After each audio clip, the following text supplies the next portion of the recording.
Of course, considering that the perfume was a new product, the merchants were doubtful. Su Len gave them a condition. After buying 50 bottles of perfume, they could add 50 kilograms of sugar or 200 bottles of rum. Su Len had never released the sales of the goods that were in high demand in Northern Town City. Instead, they used a trading certificate system. In other words, they were selling them in limited quantities. It was hunger marketing. This method had been used by many merchants in his previous life. However, in this world, Su Len was the first to use it. The advantage of doing so was that their goods could be sold at a higher price. After all, if they were to sell freely, even if they had a lot of luxury goods like white sugar, they would become worthless. He did not intend to sell his sugar and rum at a cheap price. What good would it do him if it became cheap? Earn more money? Small profits but quick turnover? He would only do that if he lost his mind. He only needed to sell 1% of the perfume to make a huge profit. Why would he sell all of it to suppress the profits? No one was competing with him. This time, in order to increase the sales of the perfume, Su Len used the method of bundling sales. The merchants who wanted more sugar could only accept this method. The first batch of perfume produced 2,000 bottles. As long as each merchant bought 100 bottles, they could all be sold. Even if there were some left, Su Len would let the caravans in Northern Town City sell them. After the feedback, they would continue to produce the perfume. Even if they only sold 2,000 bottles of perfume per month, according to the price of 50 kinner, they could still bring in 100,000 kinner per month. It would take a lot of money to build a kingdom from poverty. Su Len had to keep making money. After handing over the perfume matter, Su Len had nothing to do and started to wander around the city. Because of the large number of adventurers who came to Northern Town City, these adventurers would often go to the wilderness to search for treasures. Therefore, there was a special market here. Occasionally, there would be some good stuff for sale. Su Len planned to try his luck at this market. Maybe he could find something useful. Since it was in the city, Su Len did not bring any guards with him. He went alone. This market used to be called the Black Market. It was located on the street next to the mission hall. Even the Black Market was under the supervision of Northern Town City. When Su Len arrived, there were still many people in the Black Market. There were stalls on both sides of the street. All kinds of strange items were piled up messily on the stalls. Some were materials from ferocious beasts, some were unknown things found in ancient ruins, and some were materials from magical plants or magical beasts. Of course, in addition to these, there were also some unscrupulous merchants selling all kinds of fake goods. For example, some merchants held a few pieces of metal and insisted that they were fragments of divine items. Some of them dug up porcelain jars from ancient ruins and insisted that they were magical equipment made by wizards. Some of them were even more ridiculous. They held some obsidian or polished bones and said that they were enchanted by wizards or shamans. They could protect themselves and drive away evil spirits. Su Len saw a guy like that in front of him who kept on recommending. This guy was not tall, less than 1.7 meters, but his body was very fat. His face was cunning, and he looked like a profiteer. If he was not a profiteer, it would be a pity for him to look like one. Hey, look at you. You're going on an adventure, aren't you? Don't go. I'm a proper merchant. I have a lot of things you need in the wilderness. Are you sure you don't want to take a look? Su Len did not want to talk to him.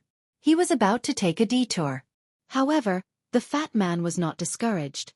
He turned around and continued to promote. You must be a new adventurer. The wilderness is not a safe place. You'll be at a disadvantage if you rush in like this. I have amulets here. They're enchanted by wizards and can drive away the undead. I also have holy water. Not only can it deal with monsters, but it can also heal injuries. Alright, there's also this. It's a wilderness survival guide. I spent a lot of money to hire over 100 adventurers who often go deep into the wasteland to write this book. It records the various monsters in the wasteland, the places where they often appear, and some dangerous areas. It's definitely worth the money. Wundern followed Su Len and kept on recommending all kinds of products. However, Su Len kept on walking and ignored him. Seeing this, Wendell gritted his teeth, trotted 2 steps to the front of Su Len, and directly blocked his way. He spread his feet, grabbed his collar with both hands, and then, like a perverted exhibitionist, directly lifted his clothes with a swish. Su Len was startled, thinking that he had encountered a pervert. He almost took out his storm battle halberd and smashed him away. As a result, after this guy opened his clothes, he found that the inside of his clothes was filled with all kinds of goods. What do you think? These are all my collections. Do you like any of them? Tell me and I'll sell them to you at a cheap price. I like you, so I'm selling them to you. Su Len glanced at them. They were either wood carvings, stone carvings, or things made of broken bones. He was about to leave when he suddenly felt a strange energy wave. Looking closely, it was a somewhat strange statue. This statue should be made of some kind of wood, but Su Len did not recognize it. The statue's carving was rough and looked like it was made by an apprentice. The statue looked like a priest who was kneeling and praying. However, the strange thing was that there was a hole in the statue's heart. Su Len felt that the statue in front of him contained a very strange energy, which gave Su Len a familiar feeling. You like this prayer amulet? You have a good eye. After Wundern noticed Sullen's gaze, his eyes lit up and he immediately took off the statue amulet. I asked a master to carve this prayer amulet, and then I took it to a senior priest of the Church of Light to bless it with divine spells. The effect is very strong. With this amulet, ghosts, skeletons, and undead will have to retreat. As he spoke, Wundern handed over the amulet. Su Len reached out and took it. The statue amulet did not feel rough like wood. On the contrary, its surface was very smooth, as if it was wrapped in a layer of paste. The statue was of a woman. The woman's eyes were closed slightly, as if she was praying. The corners of her mouth were slightly raised. She looked very peaceful, but it gave Su Len a strange feeling. The smile on the woman's mouth looked more like a mockery. Where did you get this statue? Su Len suddenly interrupted Wundern's chatter. I asked a master to carve this statue, and then I asked a priest of the Church of Light to bless it with divine spells. This is the best amulet I have. It only costs 5 kinnar. Su Len stared coldly at Wundern and did not speak. After seeing Sullen's gaze, Wundern smiled and then made a gesture. How about 4 kinnar? More? Then 3. Take it as a sign of friendship. This was blessed by the priest. 2.5 kinnar. I can't go any lower. You have to let me make some money. Wundern gritted his teeth and said. Chapter 4:11. Su Len threw him 3 kinnar and then asked, Tell me where you got this statue. Wundern quickly used the kinnar, and even the rogue couldn't keep up with his speed. Then he put it in his mouth and bit it with his black and yellow teeth. You really have good taste. This amulet of mine is from. Don't say that again, or I'll let the city guard send you to prison. Seeing that he was about to speak, Su Len reminded him coldly. What bullshit priest's blessing? Although there were energy fluctuations on it, it was definitely not a priest's blessing. And Su Len suspected that this guy didn't even know that there was energy on the statue. Ah! Wundern opened his mouth, but after seeing Sullen's cold eyes, he obediently swallowed the next words back into his stomach. After hesitating for a moment he said, I accidentally picked up this amulet. Where did you pick it up? Su Len asked. On the road outside the city. Su Len was silent for a while. It was not easy to find the owner of this statue if he picked it up outside the city. After confirming that he couldn't get any useful information, Su Len waved at the city guards not far away, and 2 city guards immediately came over. Arrest him and send him to prison. The crime is selling fake goods. Yes, sir. Sir, please don't, sir. I was blind. I didn't know it was you. I'll give you the money. Please let me go this time. After seeing the city guards coming over, Wundern already felt that something was wrong, but before he could escape, he was directly captured. Su Len waved his hand and motioned to take him away. After dealing with the profiteer, Su Len didn't want to continue shopping and left the market with the statue he just bought. After returning, Su Len took the statue directly to the wizard tower and then found Hathaway. Aren't you making perfume? How come you have time to find me? Hathaway took off her gold-rimmed glasses and said, Look at this thing. Su Len took out the statue and said. Hathaway took the statue in Sullen's hand and looked at it, and said hesitantly, This is evil god statue? Su Len nodded. It should be. The power in it should be the evil god's divine power. Where did you get it? Is there an evil god in the territory? Hathaway said solemnly. I bought it from a profiteer. According to him, it was picked up outside the city. Su Len poured himself a cup of black tea. So you want to find the original owner of this statue? Hathaway immediately understood Su Luan's plan. Su Len nodded and said, "Now, we can only try your object-seeking spell." The object-seeking spell also belonged to the divination school, and it was widely used. It could be used to find people based on some objects or even auras. Of course, this spell could only find the general location, and if the other party was also proficient in divination spells, it was likely to be detected and even interfered with. "Okay, I'll prepare it now." Hathaway nodded and agreed. Then, Hathaway cast the object-seeking spell on the statue. A light flashed, and Hathaway frowned slightly. After a while, she opened her eyes and shook her head. The object-seeking spell didn't work. No reaction? Su Len was a little surprised. Hathaway was a little unwilling to give up, so she cast the object-seeking spell again. The result was the same as last time, and she still didn't get any answer. The object-seeking spell didn't work. Did the owner of this thing find out and make preparations in advance? Su Len asked. Hathaway shook her head and said, "No. Even if the owner of this statue was proficient in divination spells and made preparations in advance, the object-seeking spell would only show an uncertain answer, but not a blank." "Then what does this mean?" Su Len asked. "There are only two reasons for a blank. One is that this item doesn't have an owner, and the other is that the owner of this item isn't in this world." "Isn't in this world?" Sullen's eyes narrowed. "You mean, this item was thrown here by the evil god?" "That's most likely the case." Hathaway nodded. "In order to gain believers, the evil god will do everything possible to put his power into the main material plane. This statue is his bait.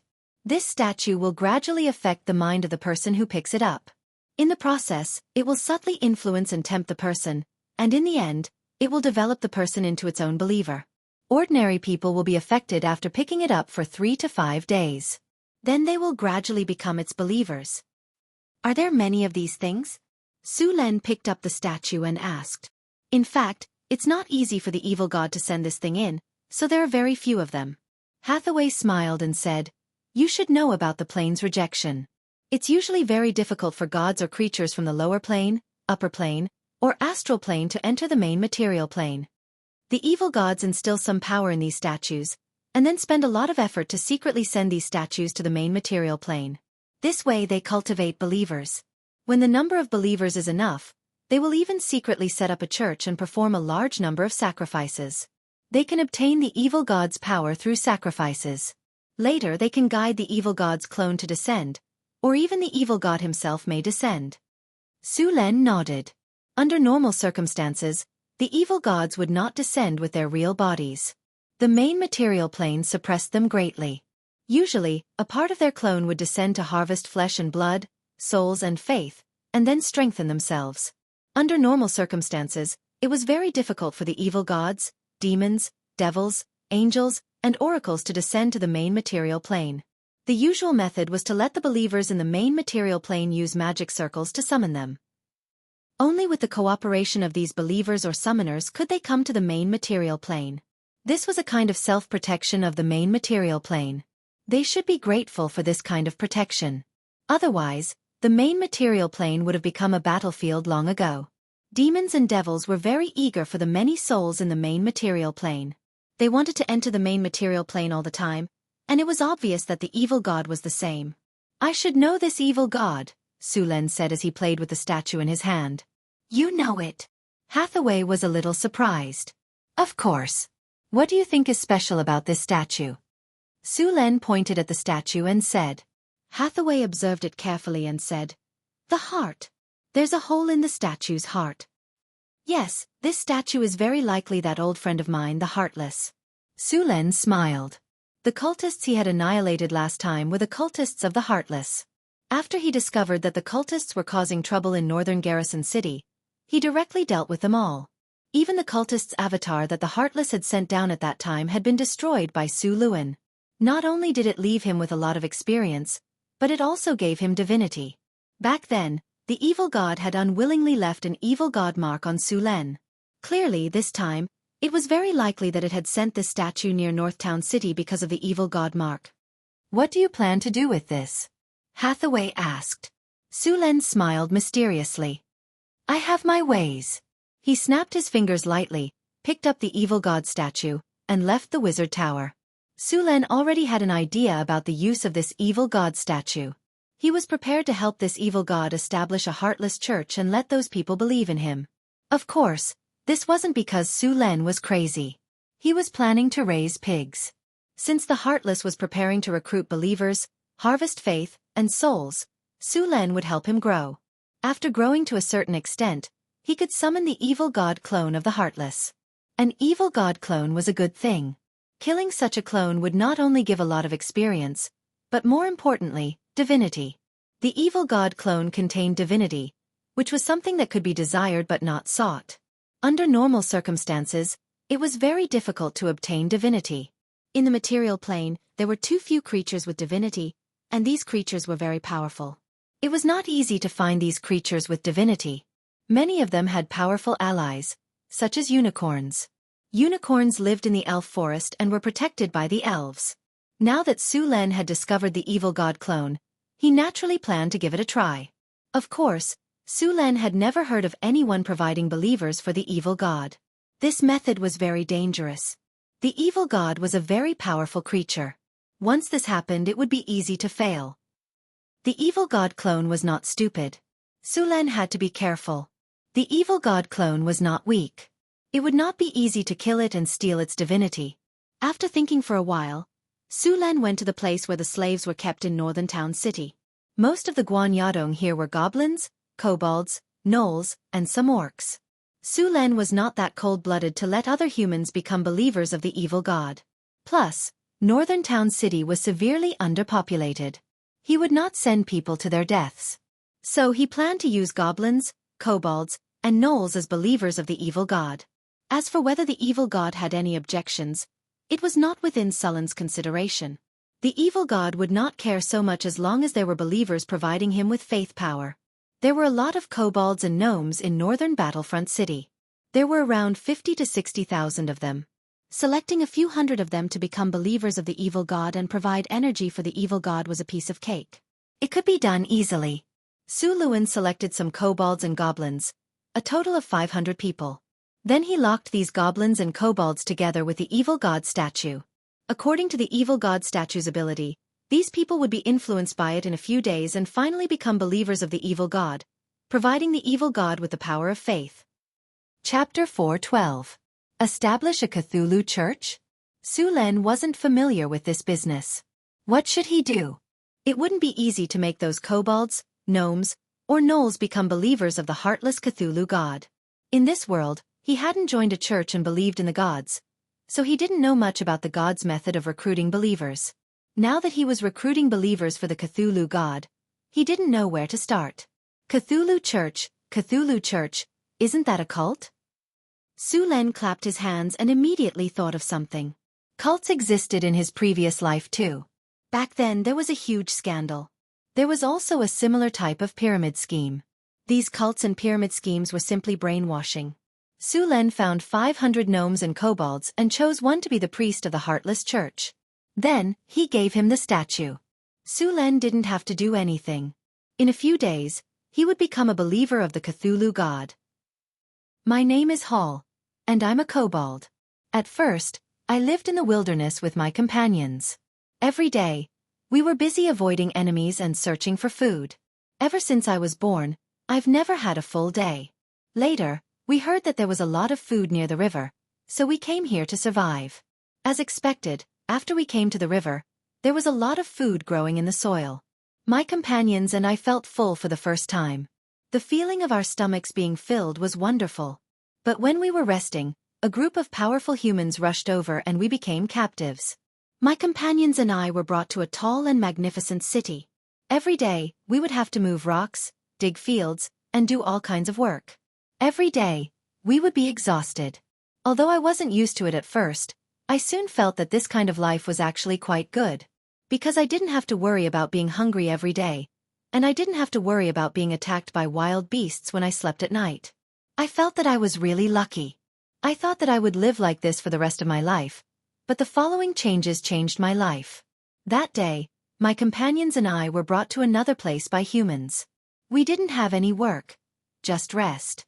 We didn't have to work, and we even had food. It was so blissful. Right, when I was eating, I found a statue on the side of the road. I don't know who left it there, but since I, Hall, found it, it's mine. On the second day after I picked up the statue, I woke up early in the morning and felt my mind clear up. Last night, I actually had a dream where I became the master of all the kobolds. Every day, all the kobolds would bring me the best food, and the most beautiful kobolds would be free for me to choose from.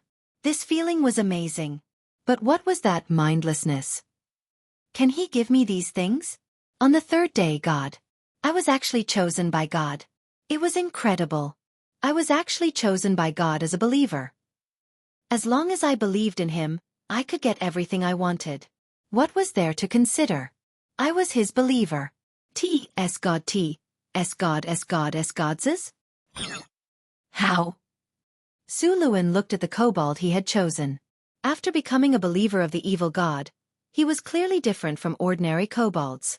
The most obvious difference was that this kobold had become smarter, and he had even started to preach to other kobolds. However, it seemed that his preaching wasn't very effective. It seemed that he needed Su Luan's help. Su Len hadn't been idle these days. He summarized all the cults and pyramid schemes in his previous life, as well as some ancient religions' methods of recruiting followers, and wrote a guide for preaching. The guide mainly talked about the methods of preaching, brainwashing. The simplest and most effective method of preaching, brainwashing, was pyramid schemes. Speaking of which, Su Len had encountered one in his previous life. One of his cousins had been tricked into one. Other than eating and sleeping, all he did was go to class. He talked about success, hard work, and the future. To put it bluntly, it was nothing more than a pie in the sky. Su Len planned to let the kobold Hall do this. He went to find Hathaway first and told her his plan. Hathaway frowned and hesitated. You're helping the evil god recruit followers. Have you thought about the consequences if you lose control? That evil god of the heartless, can he really come? Su Len pursed his lips. The evil god wasn't like the other gods. If others knew that he dared to come, a large group of legendary professionals and priests from various churches would rush over. Divinity was a rare resource. An evil god carried a lot of divinity. If he dared to come in person, he would be courting death. Even the gods would send their avatars to snatch it. Su Len couldn't wait for the evil god to come in person. Even if he doesn't come in person, he can still cause trouble, Hathaway said after hesitating for a while. Su Len patted his chest and promised, "Don't worry, I'm ready. There won't be any problems." "Okay, what do you want me to do?" Seeing that Su Len insisted, Hathaway could only agree. "It's very simple. Don't you know suggestion and memory weaving? Give the kobold some knowledge for preaching and let him do what we want," Su Len said with a smile.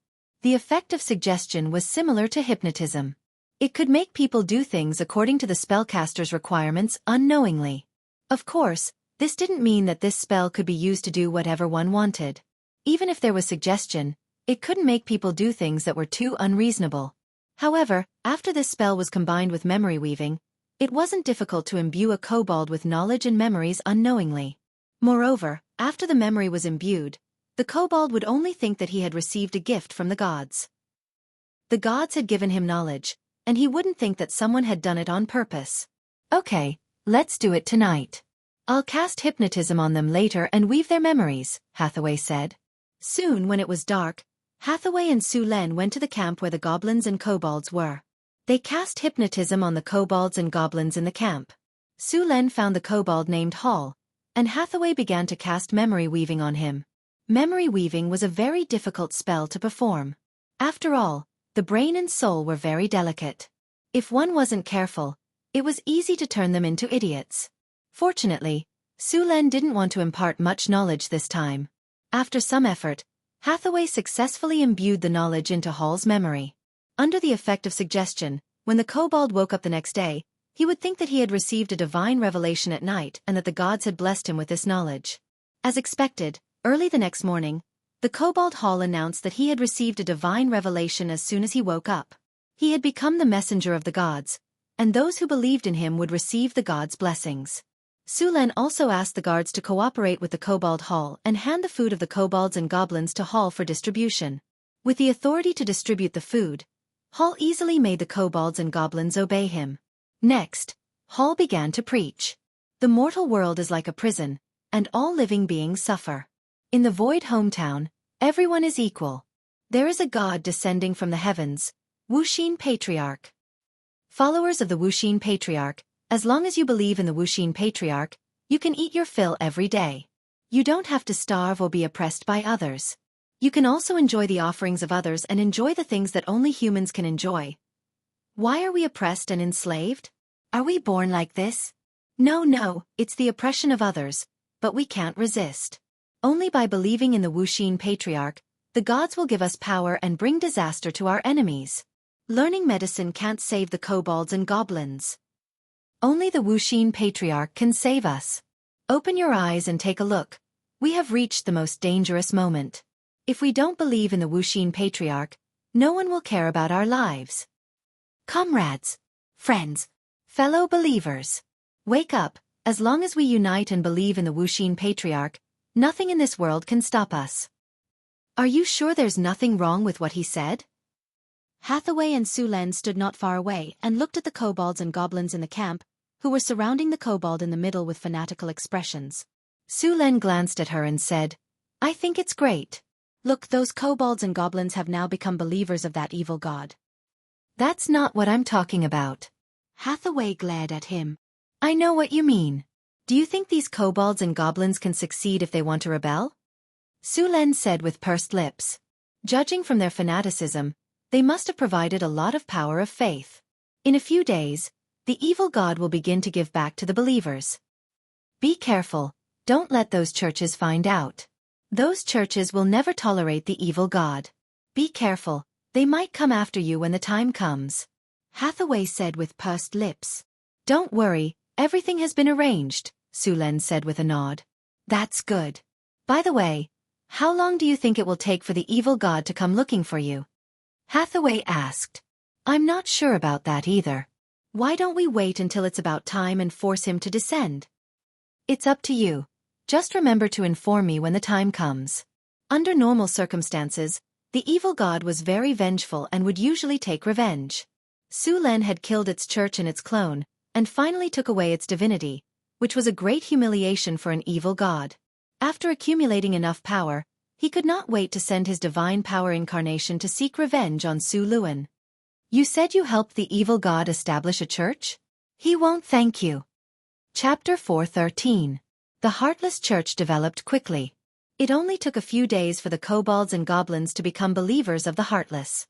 Hall became the leader of these 500 kobolds and goblins, as well as the Pope of the Heartless Church. Hall even became a fanatic believer. Even the other kobolds and goblins had a few devout believers. Of course, most of the kobolds and goblins were shallow believers. However, with Sullen's brainwashing method, Hall only needed some time to cultivate a few devout believers among the 500 kobolds and goblins. Hundreds of devout believers and a few hundred ordinary believers provided a lot of faith power. Moreover, the evil god liked blood sacrifices. If these believers were sacrificed, the evil god would gain a lot of power. Sulen ordered people to keep a close eye on the kobolds and goblins. He didn't pay attention to them for now. With the church, the next step was to develop slowly. When the pigs were fattened up, they could be slaughtered. Right now, the pigs were at most a little piglet. Sulen had spent so much effort, how could he not make a profit? North Town City. This month's white sugar sales had begun again. The managers of more than 20 caravans were all present. Everyone was chatting and laughing in the hall. At this time, a middle-aged man walked in. After seeing this person, all the merchants immediately stood up and surrounded him. "Manager Xion, you're here. Please take a seat."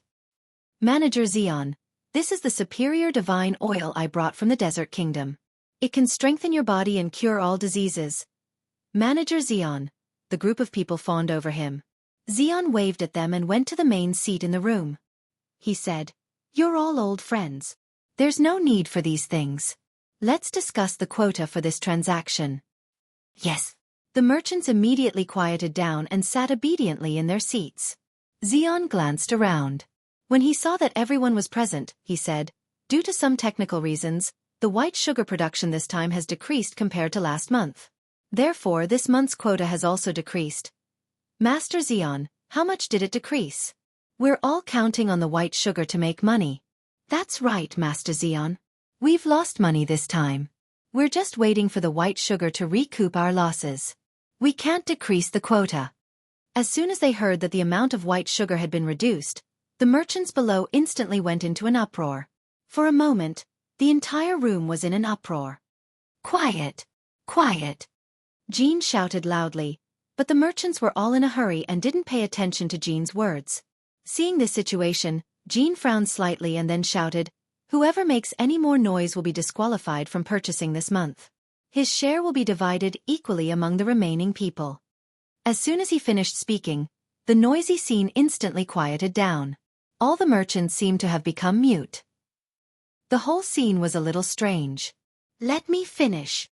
Jean glanced at everyone and continued, "This time, the production has decreased. Everyone's share has been reduced to 2/3. Hearing that a third of their share had been reduced, the merchants were in an uproar. However, as Jean's gaze swept over them, they immediately became well-behaved. "However, considering that you and our Beifeng Principality are old friends, we naturally won't ignore it." Xion smiled. "The Lord has given the order that we can take out some white sugar from our warehouse and sell it at the same price." Only then did the merchants breathe a sigh of relief. However, the rest of the white sugar is not something you can buy as you wish. Jean's words caused the merchants who had just breathed a sigh of relief to worry again. "Don't worry, we don't intend to raise the price. However, there is a condition for buying the white sugar." "What condition?" The merchants didn't let down their guard. "It's very simple. If you want to buy the white sugar, you have to first buy another product." Jean took out a beautiful amethyst bottle and then slammed it on the table. "Perfume." "Perfume? What's that?" Hearing Jean's words, the merchants looked at the amethyst bottle with some confusion. "This is a new product that we have developed. It's very popular with women." Jean picked up the perfume bottle and opened it. A pleasant floral fragrance filled the air. "This is flower dew?" one of the merchants asked. "This is perfume. The effect is higher than flower dew. The fragrance is stronger and lasts longer," Jean said with a smile. "Then, Sir Jean, how much is this perfume? And how much is the share of white sugar after buying the perfume?" Another merchant asked. "The price of a bottle of perfume is 50 kinner. You can buy half a kilogram of white sugar." "Sir Jean, this price is a little high. 50 kinner. It's much more expensive than flower dew. One bottle can only buy half a kilogram. That's too little." "Hee, this is the Lord's decision. I have no right to change it. If you don't want to buy it, then don't buy it. We can't force you to buy it. We, the Northern Town City, are honest merchants. We definitely won't force you to buy or sell," Jean said righteously.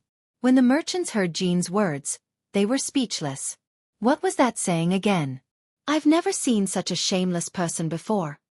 This time, there are only 2,000 bottles of perfume, so there's only 2,000 kilograms of white sugar. Buy it if you've made up your mind. "Sir Jean, I want to buy 200 bottles of perfume and 200 kilograms of white sugar." "I want 100 bottles of perfume and 100 kilograms of white sugar." "I also want 100 bottles of perfume and 100 kilograms of white sugar." After hearing that there were 2,000 kilograms of white sugar, these people didn't delay any longer. They all shouted that they wanted to buy it. The 2,000 bottles of perfume were sold out. After completing the transaction, Jean excitedly went to report to Su Len. After hearing that the 2,000 bottles of perfume were sold out, Su Len was also very happy. He ordered the factory to start production. Su Len was very confident in the perfume. When the next time came, these people would probably rush to buy it. The construction of the new city had begun. Currently, there were more than 3,000 people living nearby. When the construction of the new city began, some merchants came here to establish a foothold. When Su Len arrived, the entire construction site was in full swing. It was a scene of prosperity. The scale of the new city was directly built to accommodate 50,000 people. Now that the Northern Town City had enough manpower, they didn't have to build it step by step like before. They could complete it in one go. The new city was built according to the blueprint. The first things to be built were the residential buildings and the city walls. These two buildings would be completed before winter. The construction of the entire city was quite boring. This time, for the construction of the new city, all kinds of materials were prepared. There were a lot of bricks. After this period of development, the brick factory in the northern town city had expanded again. The production had more than doubled. With bricks, the amount of work could be reduced. At least, they didn't have to use soil to build. If this work was done by an ordinary lord, except for the city lord's mansion, the other places would probably use soil. This way, the construction time would be greatly increased. Very few people would use a lot of bricks to build the city walls. As for ordinary houses, they were directly built with soil and wood. Only the rich merchants and nobles would use bricks. Most of the city walls were wrapped with a layer of bricks on the outside and rammed earth on the inside. The strength of this kind of city wall was lower than bricks. However, if the rammed earth city wall was strictly made according to the rules, the city wall's hardness wouldn't be bad.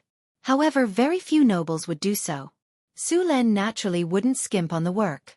The construction of the city had strict standards. Only a rich person like him would use a lot of bricks.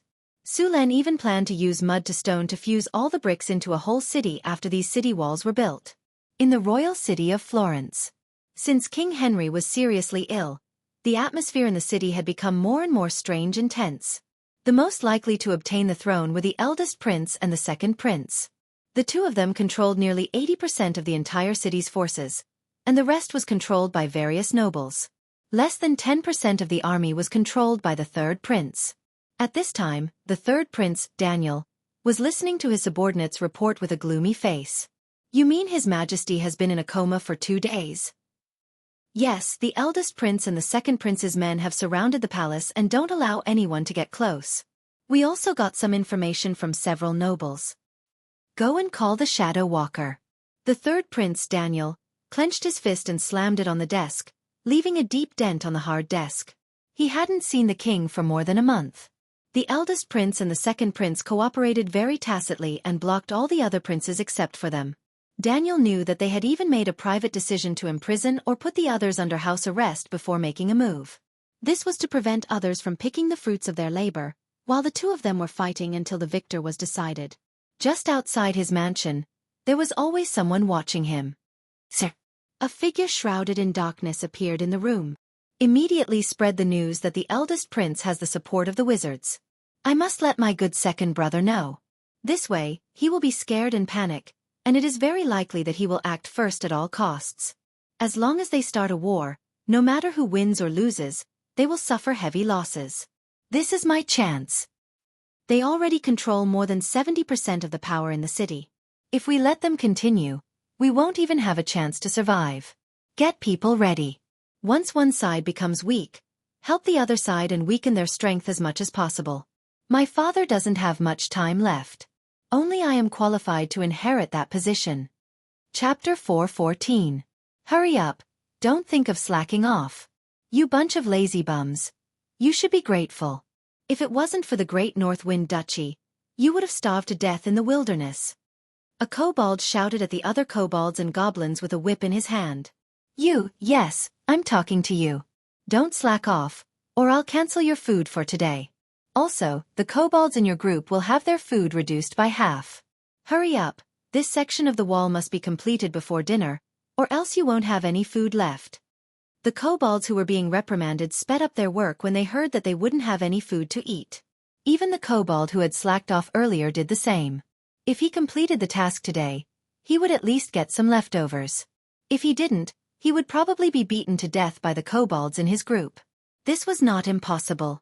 One had to know that it was normal for 1 or 2 kobolds to die in the wilderness. But face, don't be so harsh. As long as they can complete 80% of the work, they'll be allowed to eat, a human supervisor beside him said with a smile. You're right, Lord Boar. You're too kind. Your glorious image is a role model for us to follow. No matter how hard we lowly kobolds work, we can't compare to you. But Face immediately turned into a bootlicker. His flattery made people blush. If you ask me, we should be stricter towards these kobolds. Otherwise, they won't know how hard it is for them to work. If it wasn't for our North Wind Duchy, these kobolds would have frozen to death when winter came. The North Wind Duchy saved them. I'm guiding them to repay the debt of gratitude. Su Len stood on a high ground and naturally noticed the situation not far away. The practice of using kobolds and goblins as supervisors was from the experience gained during the construction of the North Town. Compared to the humans, these kobold and goblin supervisors were very capable. Compared to the humans, these kobold and goblin supervisors were more demanding. The construction progress was usually 15% to 20% faster. Of course, there was another advantage. This practice placed the humans in the position of arbitrators. The ones oppressing the kobolds and goblins were their own supervisors and had nothing to do with the humans. If the supervisors were too oppressive, the humans could remove the supervisor and slightly improve the treatment of the kobolds and goblins.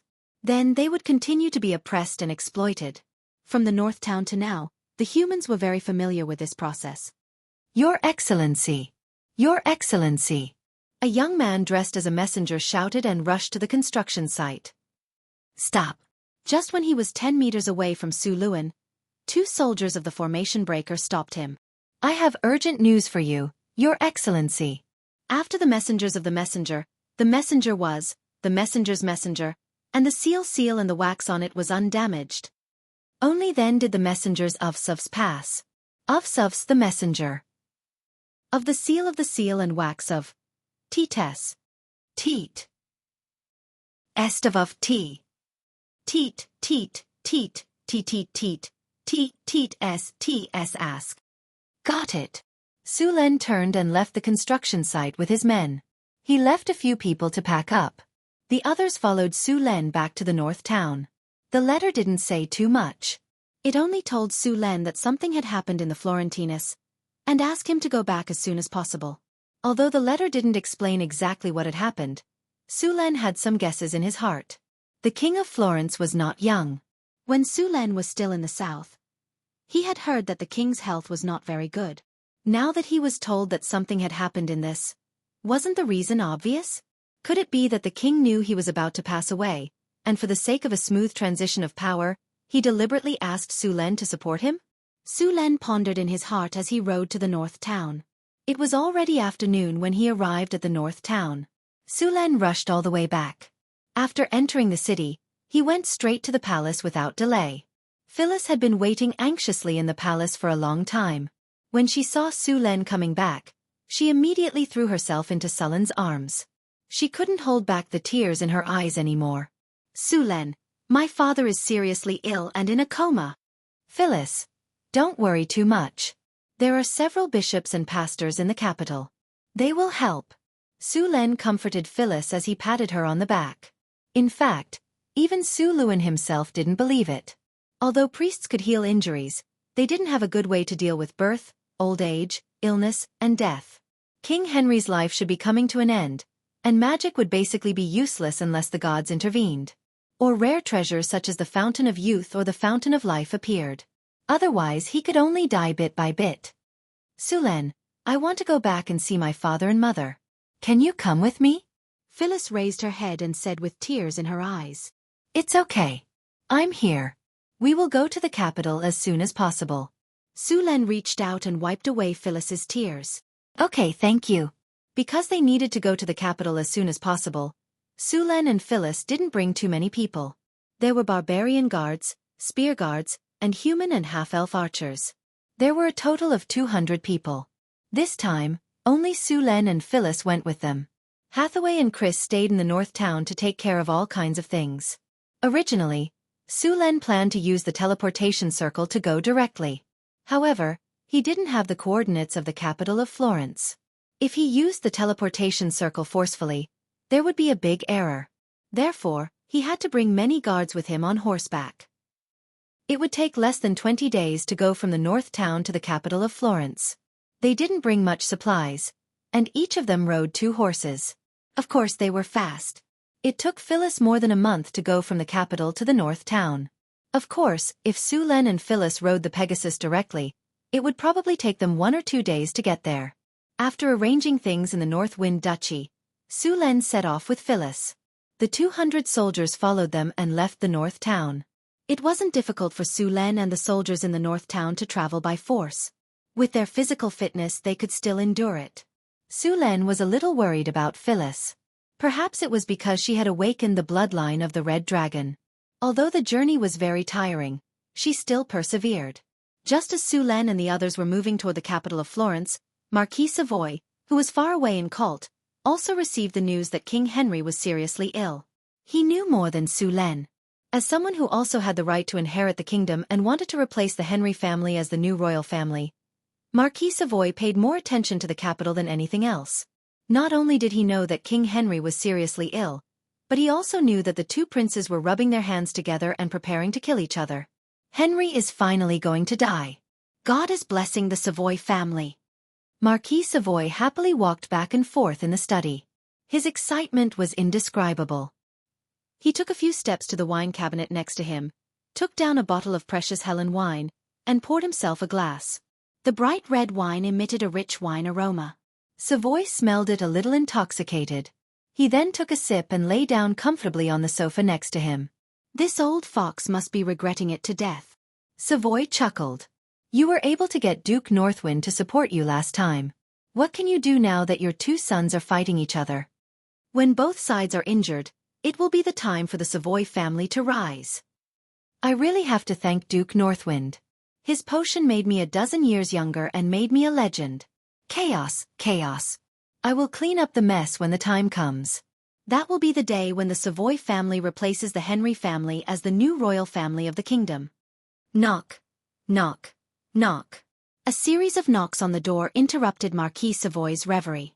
Come in, Marquis Savoy said in a good mood. Father, the army has gathered and is on standby, Vader said respectfully. You've done well. This is the best opportunity for the House of Savoy. Once we move into the capital and replace the Henry family, you will be the first heir of the Kingdom of Florence. The Marquis of Savoy said excitedly. Vader was also very excited when he heard his father's words. With his father's words, he didn't have to worry about his brothers fighting for the throne. However, he couldn't let his guard down. It would be best if he could find an opportunity to send his brothers away. Only then would he be absolutely safe. However, Vader didn't realize that his father, Marquis Savoy, had successfully become a legendary warrior. According to the lifespan of a legendary master, although a warrior's lifespan wasn't as long as a spellcaster's, it was still 200 years. In other words, as long as he wasn't killed, he could sit on the throne for 150 years. As the heir of the Marquis of Savoy, Vader could only wait patiently for 150 years. No, he couldn't wait that long. Vader was just a warrior. He might not even be able to endure 50 years, let alone 150 years. How could there be a crown prince who could live for 150 years? In a world of 150 years, Vader's grandson's grandson would be 40 years old by then, and Vader would only be a pile of bones. In his excitement, Vader didn't realize that even if the Savoy family replaced the Henry family as the royal family, he would never be able to become king. Chapter 4:15. Father, what do you plan to do with the Duke of Northwind? Vader asked softly. When I attended the founding ceremony of the Northwind Duchy, the Duke of Northwind was not only a legendary knight, but he also had a legendary witch as his partner. No one could ignore a powerful legendary wizard, not to mention that Hathaway had a wizard tower. Sulen did not deliberately hide information about Hathaway, so after the founding of the Northwind Duchy, information about Hathaway had already spread. She was a legendary wizard, and a witch at that. There weren't many wizards in the first place, and even fewer legendary witches. Many wizards believed that the children of wizards and wizards had a higher chance of becoming a wizard. Although there was no direct evidence for this, if the parents were wizards, the chances of the children having the potential to become a wizard were very high. Among the wizards, the number of witches had always been lower than the number of wizards. Therefore, the requirements for a witch to choose a spouse were relatively high. Moreover, a legendary witch's lifespan was relatively long, far longer than any close combat profession. Therefore, a legendary witch's requirements for choosing a spouse were even higher. Those who were not strong enough would not even be considered. There was a very real problem. When she was still in her prime, her spouse would become old. This was a situation that not many people would accept. As a legendary warrior, Sulen was able to have a legendary witch as his partner. This was very rare in the entire continent. The Duke of Northwind's rise is too fast. Savoy shook his head helplessly. He originally thought that he had the confidence to become the new ruler of the Kingdom of Florence after becoming a legendary, But now it seemed that he still needed the support of the Duke of Northwind. How much do you know about the Duke of Northwind's preferences? Father, according to the information I've gathered, the Duke of Northwind likes beautiful women. His duchesses are all great beauties. Vader said. Apart from that, the Marquis also has a great need for people. Ever since he opened up his territory, he has never stopped migrating. I think if we help him migrate, the Marquis will definitely be moved. With my sister Sandy, even if we can't pull the Duke of Northwind to our side, we can at least keep him neutral. That's a good idea. Marquis Savoy nodded. Then let's do it according to your plan. We can help him immigrate 100,000 people. 100,000 people is nothing compared to the total population of the Kingdom of Florence, especially in the south. Many nobles have a lot of refugees in their territories. These refugees are unstable factors. When we send them all to the Northwind Kingdom, those nobles will definitely welcome us to help them solve the hidden dangers in their territories. Yes, Father. Vader nodded. In a magnificent mansion in the royal city of Florence. What did you say? A man in luxurious clothes with a cold face listened to his subordinate's report. You're saying my brother has the support of a high-grade magus? How is this possible? Aren't wizards supposed to be neutral? Didn't they not participate in the change of royal authority in the secular world? Why would he support my brother? Could it be that they've changed? Damn it! What benefits did my brother promise those adepts to make them make an exception and support him? I knew it. I shouldn't have reached a tacit agreement with him. I had to seize the opportunity to finish him off from the very beginning. No. I can't just sit there and wait for death. I have to make a move in advance. This good brother of mine is really scheming. He used a set of words to temporarily stabilize me, and let me wait for Father to return to the Kingdom of Heaven. When that time comes, he can directly ascend to the throne with the support of the Magi. He can sit on the throne without spending a single soldier, and I can only be like a stray dog, chased back to my territory. Immediately send someone to contact the Duke of Northwind. I have to get his support. Otherwise, I have no chance at all. Doesn't he want to migrate? When I ascend to the throne, I'll give him 100,000 migrants. All right, there's also my mother and sister. I heard that my sister is very favored by the Duke of Northwind. I can ask her for help. And my mother, Phyllis listens to her mother the most. I can ask her for help. Immediately send someone to prepare a carriage. I want to go to the palace to see my mother. Hearing his words, a middle-aged man beside him slowly said, Your Highness, it's not that we don't have a chance now. As you said, the eldest prince still doesn't know that we already know that he has the support of the Magus. The eldest prince should still be waiting for His Majesty to return to the Kingdom of Heaven before making a move. We can make a move before that and catch him off guard. As long as the plan is good, there's still a chance to kill the eldest prince. As long as we succeed in killing the eldest prince, the throne will naturally be yours, Your Highness. Of course, you still have to contact the Duke of Northwind. As long as the Duke of Northwind recognizes you after you ascend to the throne, then it can be said that there's no chance of failure. Let's go and prepare first. I'll go to the palace to see my mother and ask her for help. Now that my brother has the support of the Magus, there's no chance of a direct confrontation. I can't let go of this chance. Su Len didn't know that he was now in high demand, and several families wanted his support. He was now rushing towards the Kingdom of Florence with a group of people. The road from the northern city to the Blackstone Fortress was very normal. Although there were no roads, there were still many bandits and monsters in the wilderness. However, as soon as they saw the flag of the northern city and the 200 soldiers, they quickly ran away. They were afraid that they would be killed by the soldiers of the northern city. The journey, which was more than half a month long, was very boring. Su Len had no choice but to focus on learning spells. Then, he would camp at night and explore the origin of life with Phyllis. Since he still had to hurry, he would only try it once every time, just in case Phyllis couldn't make it the next day. Now that he had the abilities of erudite and encyclopedic knowledge, his learning speed was very fast. He was now supplementing all kinds of wizard knowledge. After continuous learning, his knowledge was no worse than that of the orthodox wizards who had been learning wizard knowledge since young. Sullen's wizard ability had been steadily improving. Now, his spellcasting ability had reached the level of an advanced wizard. The only problem was that he needed to master the spell models bit by bit. Of course, he could also use skill points, but it was not easy to get them now. He planned to save them for when he encountered a particularly difficult spell. On the way to the Kingdom of Florence, Su Len rarely entered the city.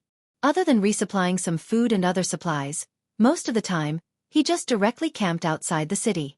This led to a problem. Whether it was the second prince or the Marquis of Savoy, the messengers they sent did not meet Su Len. The road conditions in this era were very bad. Many of the wilderness had no roads at all. Su Len just followed the directions of the strategic map and took shortcuts most of the time. Therefore, he inadvertently missed the messengers. Dusk fell. The mansion of the second prince was brightly lit. Teams of fully armed soldiers were patrolling. The servants who came and went looked nervous because the second prince accidentally killed a maid in a rage today. The dead maid was dragged to the garden and buried, but the oppressive atmosphere still shrouded the luxurious mansion. In the dark corner near the garden, soldiers with bows and arrows were lurking. Since yesterday, the entire mansion was shrouded in the atmosphere of a storm. The second prince did not go out for an entire day, but he constantly sent out servants to gather information. In the study room, the second prince's face was gloomy under the dim candlelight. He looked to the side and said in a hoarse voice, "Still no news from the Duke of Northwind?" "Yes, your highness." A young knight with a tall and straight figure replied. 2 days. Ever since he learned that his brother had the support of wizards, he became very nervous. As time went by, the situation would become more and more unfavorable for him. Although his mother promised to help him persuade his sister, she only agreed to let the Duke of Northwind remain neutral. This was not what he wanted. Now, many nobles were gradually leaning towards his brother, which was a dangerous sign for him. If he waited any longer, the power gap between him and his brother would become bigger and bigger. The second prince, Xiaofan, closed his eyes tightly. He seemed to be resting, but his hands were beating rhythmically on the table. After a while, he suddenly opened his eyes. A terrifying light flashed in his eyes. "I can't wait any longer. I have to start." Xiaofan finally made up his mind. "Tell Lucian to start the plan immediately." "Yes, your highness." The young knight immediately turned around and left the room to pass on the order. Soon, the troops that had been prepared began to move slowly. Several figures moved and directly blended into the darkness. Night fell. Only the noble district in the city had some light. The brightest light was in the palace, followed by the eldest prince's mansion. At this time, the eldest prince was happily listening to the report of his men. "You said my good brother went to see my mother? What did he say to my mother?" "Your highness," the second prince went to the queen to ask her highness to help him. He wanted Princess Phyllis to persuade the Duke of Northwind to support him. A man who was dressed like a chamberlain said, "What did my mother say?" The eldest prince frowned. Her highness did not agree. She only said that she would persuade the Duke of Northwind to remain neutral. As long as he remains neutral. "Haha, my good brother is so calculating. Unfortunately, you will lose this time." At this time, the house suddenly shook violently. The guards and attendants outside screamed. "Earthquake!" The eldest prince's face changed. Without saying anything, he directly jumped out of the window on the second floor. The house was still shaking violently, but the range was limited to the main house. As soon as he landed, he felt that something was wrong. The ground did not shake at all. Chapter 4:16. Something's not right. The moment Cecil landed on the ground, he felt that something was wrong. The surrounding houses did not shake at all. Only the house he was in had collapsed. With a dull thud, the house in front of him collapsed into a pile of rubble. In the darkness, a pair of eyes locked onto Cecil's figure. Before the surrounding guards could rush over, a cold sword light suddenly flashed in the darkness. Backstab. A cold light flashed and instantly pierced toward Cecil's back. The sharp blade flashed with a cold blue light in the dark night. With a single glance, one could tell that it was smeared with poison. Just as the blade was about to pierce Cecil, there was a flash of light. Immediately after, the surroundings became extremely cold. It was as if the temperature of the air had dropped by more than 10 degrees. A shield of ice suddenly appeared around Cecil's body. Clang! With a light sound, ice shards flew everywhere.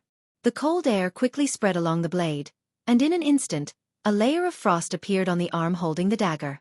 Cecil, who was preparing to continue his attack, stiffened slightly. Ice shield. Cecil's figure flashed, and he immediately put some distance between them. In that moment of crisis, with his reaction speed, he was unable to dodge in time. Fortunately, he had a magical item on him for protection. At the critical moment, he summoned 3 ice shields to protect his body. Otherwise, even if he did not die, he would have at least suffered a layer of skin. Assassin! Protect His Highness! Assassin! A series of alarmed cries sounded, and the surrounding guards quickly rushed over. Quick, kill him! The assassin did not give up. A cold light flashed in his eyes as he shouted in a low voice. A few cloaked figures rushed forward, cold light flashing from their blades as they slashed toward Cecil's body. Cleave! Revolving strike! Cecil's expression changed, and he immediately drew his sword to meet them. At this moment, fleeing would only lead to a faster death. Clang! Clang! Clang! Clang! Clang! Clang! Clang! The sound of metal colliding rang out continuously. Under the attacks of these people, Cecil was continuously forced back. Fortunately, the 3 ice shields around him continuously blocked the attacks, so he was not injured. Over here! Kill these assassins! From the collapse of the loft to the attack of the assassins, less than 2 minutes had passed. The surrounding guards rushed over one after another. When they saw the besieged His Highness, these guards did not hesitate at all. They brandished their weapons and rushed over. Go!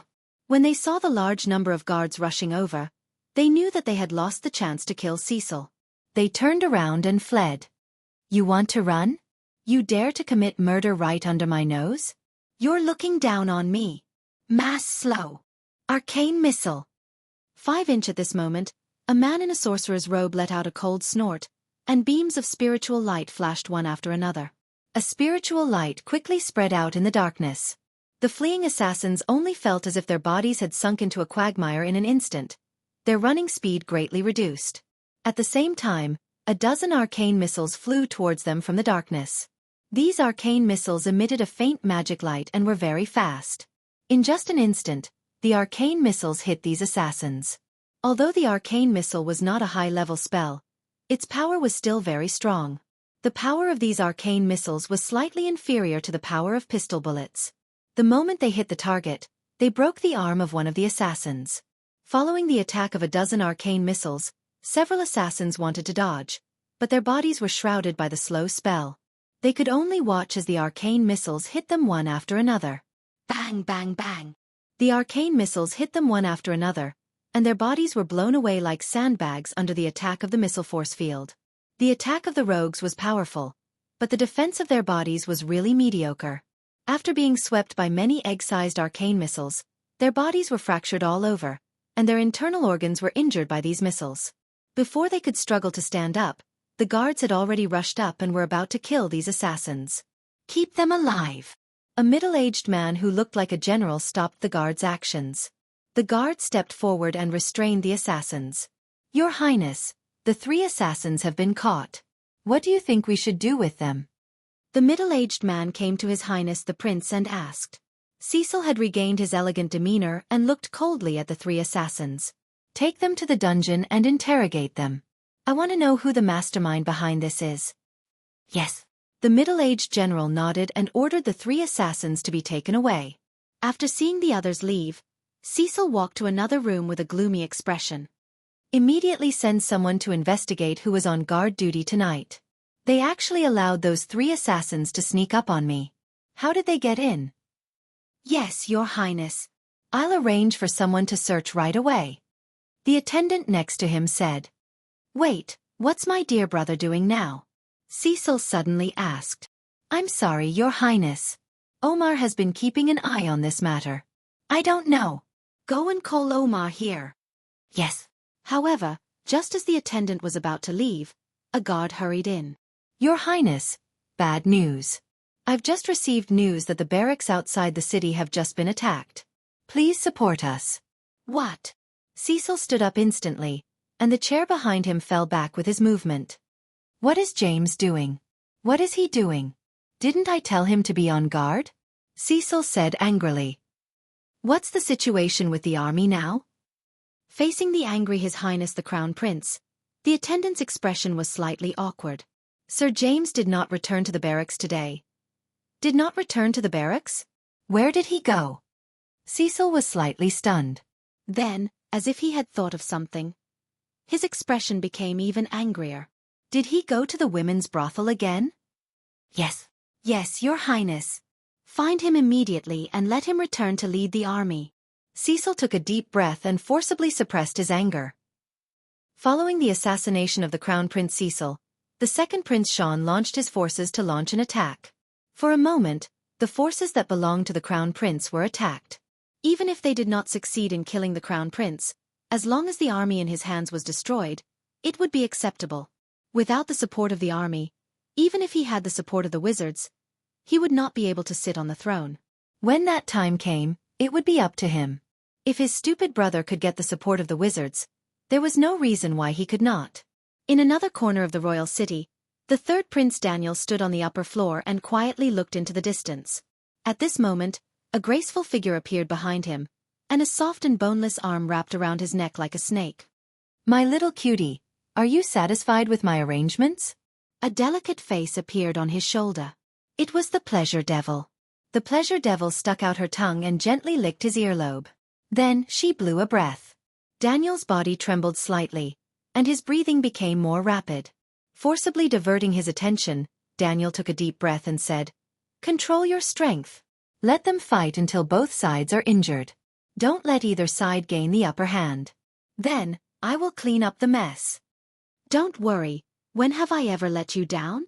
The Pleasure Devil smiled slightly, and then rubbed her body against his. "It's so late. Little cutie, we should rest." As she spoke, she pulled Daniel into the room. Ever since the second prince launched his attack, the entire royal city had inevitably fallen into chaos. Although the second Prince Sean had the upper hand in the beginning, and for a time, the Crown Prince's army was in a mess. Just as the second prince's army was about to completely wipe out the Crown Prince's army in one go, their camp suddenly caught fire. James, who had just climbed out of his bed, led a few hundred cavalrymen to attack the Crown Prince's army from behind. He even led his men to stab the Crown Prince's anus. Although they had just won the battle, the second prince's army was also very tired. Moreover, during the pursuit, the army had long lost its formation. After being attacked by hundreds of cavalrymen from behind, the army almost collapsed directly. The opportunity to wipe out the enemy in one go was gone. By the time they recovered, the Crown Prince's army had also recovered from the blow of defeat. At this point, the two sides could only fight force with force. When Su Luan took Phyllis and 200 troops of Beifeng Principality to Yunwu City, a battle had just ended around Yunwu City. What's going on? Why is there an army fighting in Royal City? Has the enemy already reached here? Seeing the scene in front of him, Su Len was a little puzzled. No, these people are the army of the Kingdom of Florence. After taking a closer look at the battlefield, Su Len was even more puzzled. Su Len asked people to catch two soldiers back and ask them. Finally, he figured out that the Crown Prince and the second prince were fighting for the throne. Before Su Len arrived, the two had been fighting for a while. Because of the war, the originally prosperous royal city had become dilapidated. There were scattered soldiers everywhere. It was obvious that the two sides could no longer control the development of the situation. Where is Cecil now? After understanding the situation, Phyllis asked with a gloomy face. I don't know. I heard that he was killed by the second prince. A soldier said. What? Phyllis's face changed. What about Sean? He's there. I don't know. The two soldiers shook their heads. What about my father? How is His Majesty? I don't know. Don't worry about them. Let's go into the city first and restore order in the city. Su Len looked at the chaotic city in front of him and frowned. Okay. Let's go into the city first. I'll go to the palace to see my father. Phyllis had a bad feeling in her heart. Everyone, get ready for battle. At Sullen's order, the army of Beifeng Duchy immediately quieted down. A murderous aura spread from the army of only 200 people. Chapter 4:17. Sir, are we really going to attack? A formation breaker guard stood beside Su Len and asked. Attack. If they resist, kill all those who resist. Su Len said coldly. Yes. The formation breaker guard immediately turned around and began to reorganize his army. Although Su Len only brought 200 people this time, he was still confident that he could flatten all the troops here. The average strength of the troops he brought this time was at the 3rd grade. It could be said that no other country's army would be so extravagant. In the armies of other countries, 3rd grade professionals were usually middle to high-level generals. The Northern Citadel already had a powerful army with an average of 3rd grade professionals. These people were all elites who had followed him all the way through countless battles, big and small. Against the army of Florence, it could be said that they were completely flattened. The gate of the Northern Citadel was right in front of them. The army of the Northern Wind Principality was all riding horses. They were very fast and only took a few minutes to push near the gate. The sudden approach of the army made the defenders of the city panic. At this time, 2 barbarian warriors quickly rushed toward the gate. The 2 barbarians ran while roaring at the sky. At this time, something happened that shocked the defenders.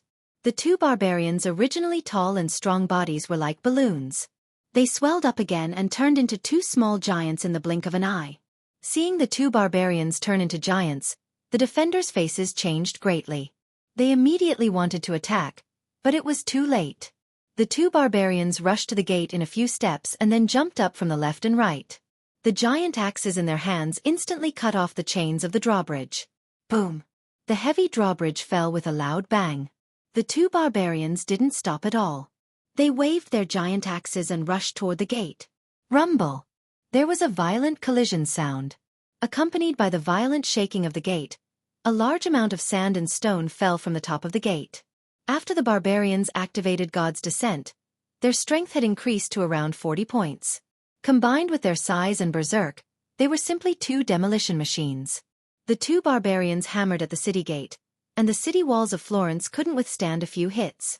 With a loud bang, the heavy gate was violently smashed open by the 2 barbarians.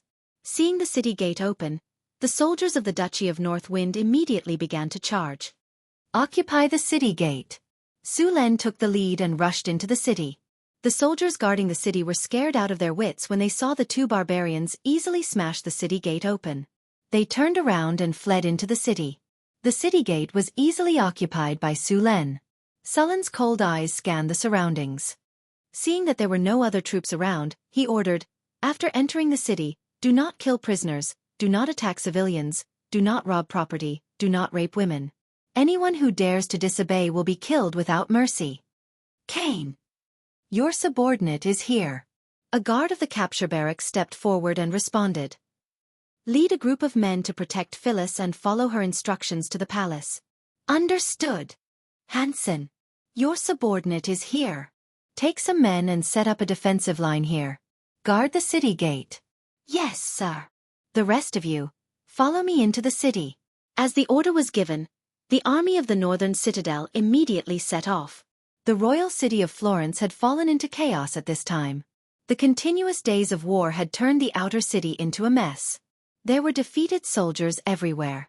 After these defeated soldiers lost control, they burned, killed, and looted. The entire city was out of control. Seeing this situation, Su Len did not hesitate at all and immediately ordered an attack. How could these scattered soldiers be a match for the army of the Duchy of North Wind? They were killed as soon as they came into contact. The rest of the soldiers were so scared that they turned around and fled. However, how could those with 2 legs outrun those with 4 legs? The soldiers of the Duchy of North Wind chased after these scattered soldiers and killed them. Then, Su Len pushed forward and killed all the scattered soldiers in his path. In less than an hour, Su Len had taken control of a quarter of the city. Just as Su Len was clearing out the rebels in the city, the nobles finally reacted. Soon, an army of nobles' private guards was assembled. After this army was assembled, they came to the outer city. Who are you? A noble who was mostly a knight shouted loudly. My lord is the master of the Duchy of North Wind, Duke Su Len of North Wind. A barbarian next to him answered under Sullen's signal. After hearing the barbarian's voice, there was a slight commotion in the army opposite. Sullen's name was very famous in the kingdom of Florence. Where are Cecil and Sean? Let them out. Su Len stepped forward and shouted loudly. I'm sorry, Sir Su Len. My 2 brothers have died in the previous battle. A young noble walked out and said, I'm Daniel, the third son of His Majesty the King. Not long ago, my two brothers fought for the right to inherit the throne. In the end, both of them died in battle. We were discussing how to deal with the aftermath. We didn't expect the Duke to come. On behalf of the nobles of Florence, I welcome your arrival. Su Len looked at the young noble in front of him. The other party was handsome, only slightly inferior to himself. He had a strong body, wore a gorgeous silk robe, and had a long sword at his waist. There was a faint evil aura around him. The aura was similar to the little succubus Chris's, but there was a big difference. However, Su Len could be sure that the aura came from the lower planes. Things did not seem to be as simple as he had imagined. Even if Prince Daniel was not a fallen one, he had a deep connection with the lower planes. Things were getting interesting. Two powerful elder brothers fought for the throne and fought to the death. In the end, when the victor was about to be decided, they were both killed by the third brother. If Su Luen hadn't come so quickly, maybe the third prince would have been enthroned as the new king of Florence. Sir Su Len, you must be here to observe the ceremony. I would like to ask you to restrain the soldiers. This matter is the internal affairs of the Kingdom of Florence. As the Duke of the Duchy of North Wind, I would like to ask you to leave for a while, Daniel said to Su Len. Internal affairs? My wife is the daughter of the King of Florence, the Princess of the Kingdom of Florence. Naturally, she is qualified to participate in the internal affairs of the Kingdom of Florence. Su Len smiled slightly and said, Moreover, I feel that a fallen one like you should stay away from here. Fallen one? What's going on? The surrounding nobles were discussing. Daniel's face changed, and he immediately scolded. Nonsense! I am now the first heir of the Kingdom of Florence. You are slandering me, blatant slandering. You know best whether it is true or not. Su Len sneered and said, You were the one who started the war between Cecil and Sean, right? Demons preferred simple and crude places, and rarely used schemes and tricks. Now that the palace had become like this, Su Len immediately thought of the devils, who were also creatures of the lower planes. Compared to the simple and crude demons, the devils preferred to play with schemes and tricks. They liked to completely destroy the hopes of those people when they were about to succeed, and then pluck the souls that had been tempered like ripe fruits. Everything in front of him was probably the devil's masterpiece. Scout the camp. A spiritual light shot out from Sullen's body, and instantly hit Daniel, who was not far away.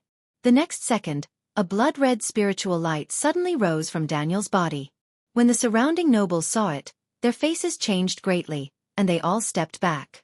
In the blink of an eye, there was a large empty space around Daniel. These nobles naturally knew what that red aura represented. Although many nobles used detection spells to test the aura and found that it was biased towards evil, judging from the situation just now, such a dazzling red aura was very likely to be a fallen one. Fallen ones were the people who had signed a contract with creatures of the lower planes, such as demons, devils, and other monsters, and obtained their power. Every time a fallen one appeared, it would cause very serious consequences. Now, the first heir of the Florentine royal family was actually a fallen one. If this spread out, it would definitely be a big scandal. Hee, I didn't expect to be discovered. At this moment, a frivolous voice suddenly appeared, and entered everyone's ears. I originally planned to harvest slowly, but now it seems that I have to speed up. You sneaky bastard. Now that I'm here, do you really think you'll succeed? Su Luen laughed coldly. With a flip of his hand, a glazed palace lantern appeared. Break invisibility. A spiritual light flashed from the glazed glass palace lantern. As the spiritual light swept past, a figure that stood out from the rest suddenly appeared among the nobles. She had a tall and slim figure and a curvaceous body. She had long black hair and an enchanting face. She gave off an incredibly seductive aura. This was the pleasure demon from Bator Hell. How dare you show off your insignificant skill before an expert? Su Len put away the sky lantern and rushed toward the pleasure demon in a flash. Dimensional anchor. As Su Len raised his hand, a spiritual light shot out. In an instant, the surrounding space was separated by a spell, directly sealing the teleportation spell in this area. No one could use teleportation or blink skills. Forbidden magic field. Then, an invisible energy field instantly appeared in Sullen's hand, and directly turned the area around the pleasure demon into a dead magic field, directly crippling the pleasure demon's magic ability. Lightning spear. Dazzling lightning flashed, and in the next second, a lightning spear was formed in Sullen's hand. This lightning spear contained great power, and he directly threw it at the pleasure demon. Chapter 4:18. Pleasure Devils. They were the lords of the 6th layer of the Hell of Bator, the subjects of Wuxia. They were different from ordinary devils with ugly appearances. Pleasure devils were extremely beautiful, similar to the succubi of hell. However, they had the bloodline of fallen angels. Their lord, Wuxia, was the daughter of Asmodeus, the lord of the Hell of Bator. Compared to other devils, pleasure devils preferred to use seduction to get their enemies to willingly fall into their embrace. Once they reached their target, Wuxia would use diseases and toxins to corrode their enemies' bodies and abandon their skeletons in the swamps. The lord of the 6th layer of the Hell of Bator, the Hag Countess, had been killed by her. She even used her corpse to decorate her palace. Compared to other devils, pleasure devils were more stealthy and dangerous. They were one of the few devils that could escape the detection of priests. This pleasure devil didn't descend with her true body. Instead, she used a projection ability to project a portion of her soul force and devil power into the material plane, forming a method similar to the incarnation of a god. Su Len was now a high-ranked legend, and because he had divinity in his body, his attacks carried some characteristics of divine power. Dazzling lightning flashed, and it was as if a sun had suddenly risen in the sky. The eyes of the surrounding nobles were directly pierced by the bright light, and they quickly covered their eyes. The dazzling lightning flashed, and in the next second, it flew towards the pleasure devil. Damn it! Seeing the dazzling lightning, the pleasure devil felt a strong sense of danger, and her expression changed drastically. A wave of evil energy instantly erupted from her body. The nobles near her were enveloped by this evil energy, and their bodies visibly weakened and aged. These nobles who had long been hollowed out by wine and women couldn't resist this evil light at all, and a large number of them died in an instant. Their souls were directly absorbed by the evil light into the pleasure devil's body, and the evil light on her body instantly rose sharply. Asterisk rumble. Asterisk the lightning spear struck the evil aura in front of the pleasure devil, and the lightning and evil light violently exploded. Accompanied by the explosion, a figure flashed and instantly flew into the distance. Trying to run? Too late. A cold glint flashed in Sullen's eyes. He moved and appeared beside the pleasure demon. Since you're here, you don't have to leave. If this had been the infernal plane and the pleasure demon was in her true form, she would have had a chance to escape. But now that she was in the prime material plane, all creatures from the lower planes were suppressed here. Moreover, she was only a soul projection. It would be strange if she could escape. Not good. The pleasure devil felt goosebumps all over her body. She never thought that as a warrior, Su Len would be able to use flash so skillfully. Bang! The storm battle halberd appeared in Sullen's hand. Dazzling lightning appeared on the halberd. As soon as it appeared, he began to attack the pleasure devil. His 50 points of strength was displayed in an instant. The pleasure devil's body that was trying to escape was violently smashed to the ground. Boom! The pleasure devil's body was like a cannonball as it pierced through a 3-story building and crashed heavily onto the ground. If it weren't for the demon's strong physique, she would have lost half her life. Cough! Cough! The pleasure devil's body was severely injured. An evil aura exploded from her body. This evil aura seemed to be a signal for something. Evil aura rose from the bodies of the nobles in the distance. Soul harvest. The evil aura disappeared in a flash. In the next second, many of the nobles began to age rapidly. In just an instant, a young and strong noble turned into an old man with a head full of white hair. It was as if all the life force in their bodies had been sucked away in an instant. Then, souls flew out of their bodies and merged into the pleasure devil's body. Her body was quickly repaired. The pleasure devil's aura that was originally weak was quickly strengthened. Her injuries were also healed in the blink of an eye. Regarding the pleasure demon's actions, Su Luen didn't do anything. He didn't care about those nobles at all. If they died, then so be it. She just helped him clear the way. Su Luen even wanted to give her a medal. After becoming stronger, the pleasure devil did not act rashly. She did not think that she could defeat Su Len. She glared fiercely at him and said hatefully, "I'll remember you. One day, I'll come back for revenge." Surin's arrival had completely disrupted her plans. After all, it hadn't been easy for the Iranese Queen Wuxia to send her to the material plane. She'd paid a hefty price to do so. Her plan had been to sacrifice the entire city to the queen, harvest all the souls, and then return to Bator with her bountiful spoils. But now, her plan was completely ruined.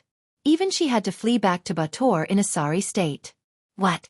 You still want to live for another chapter? Dazzling lightning flashed as the storm war halberd pierced towards the Pleasure Devil. The space around the Pleasure Devil was locked down.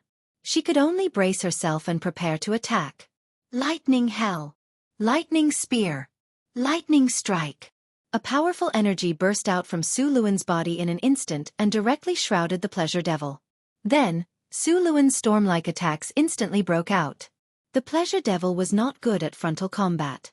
Under Su Luan's attacks, it could only parry and evade. Although she was also a legend, the gap between her and Su Len was huge.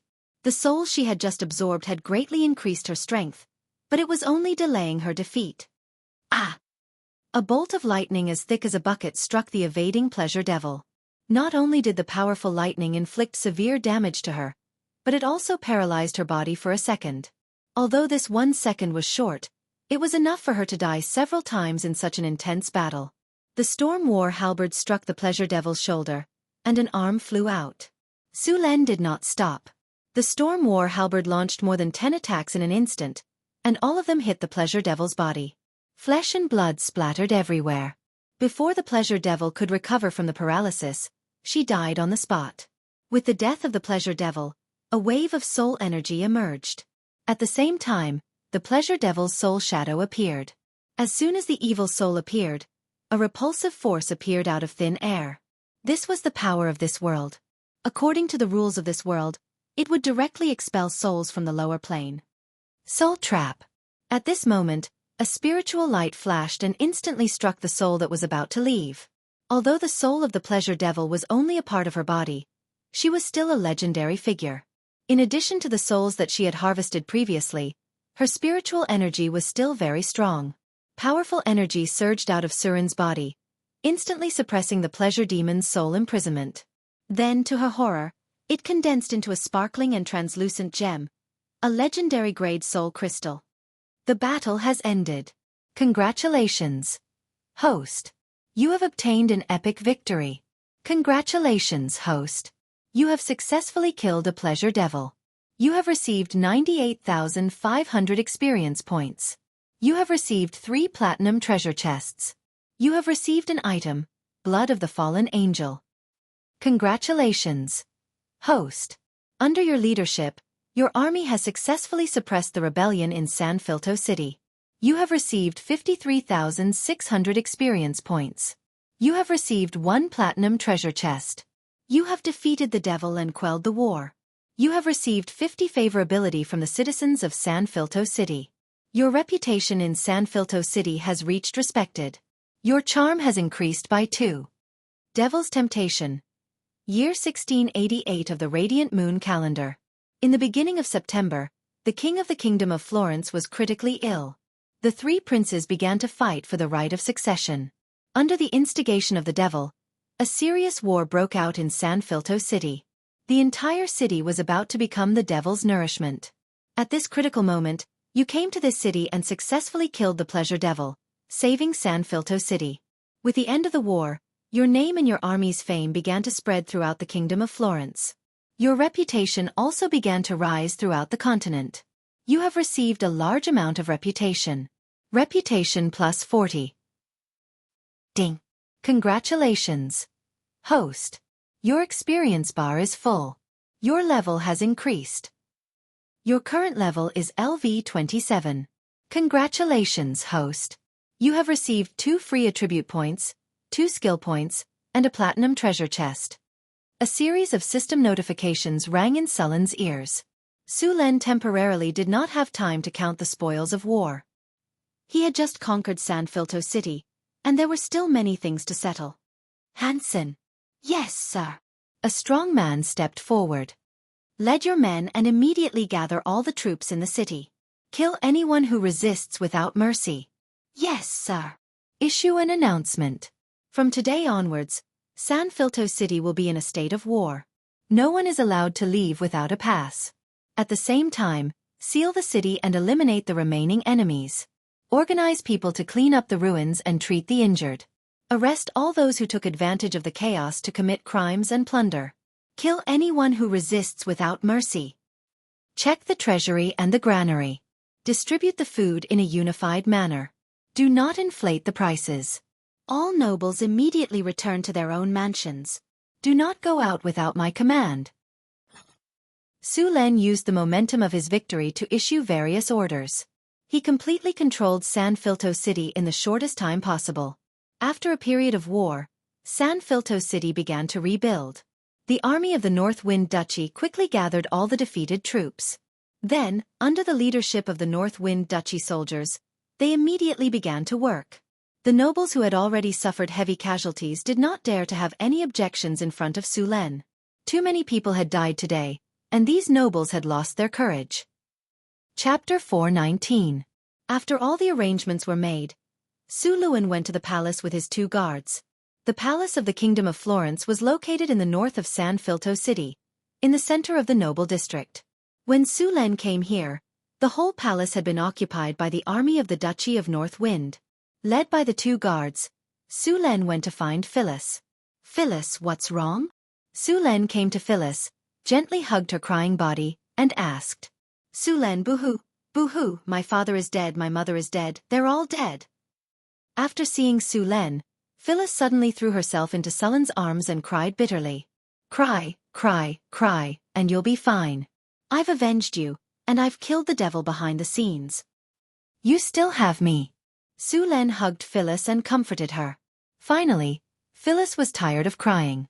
The fatigue of rushing for many days came, and she fell asleep in Su Len's arms. Su Len carried Phyllis and put her in a bedroom in the side hall. He arranged for the maids and guards to wait for her, and at the same time, checked King Hengli's body. After all, King Hengli was his father-in-law, and he was going to inherit the inheritance this time, so he naturally had to treat it seriously.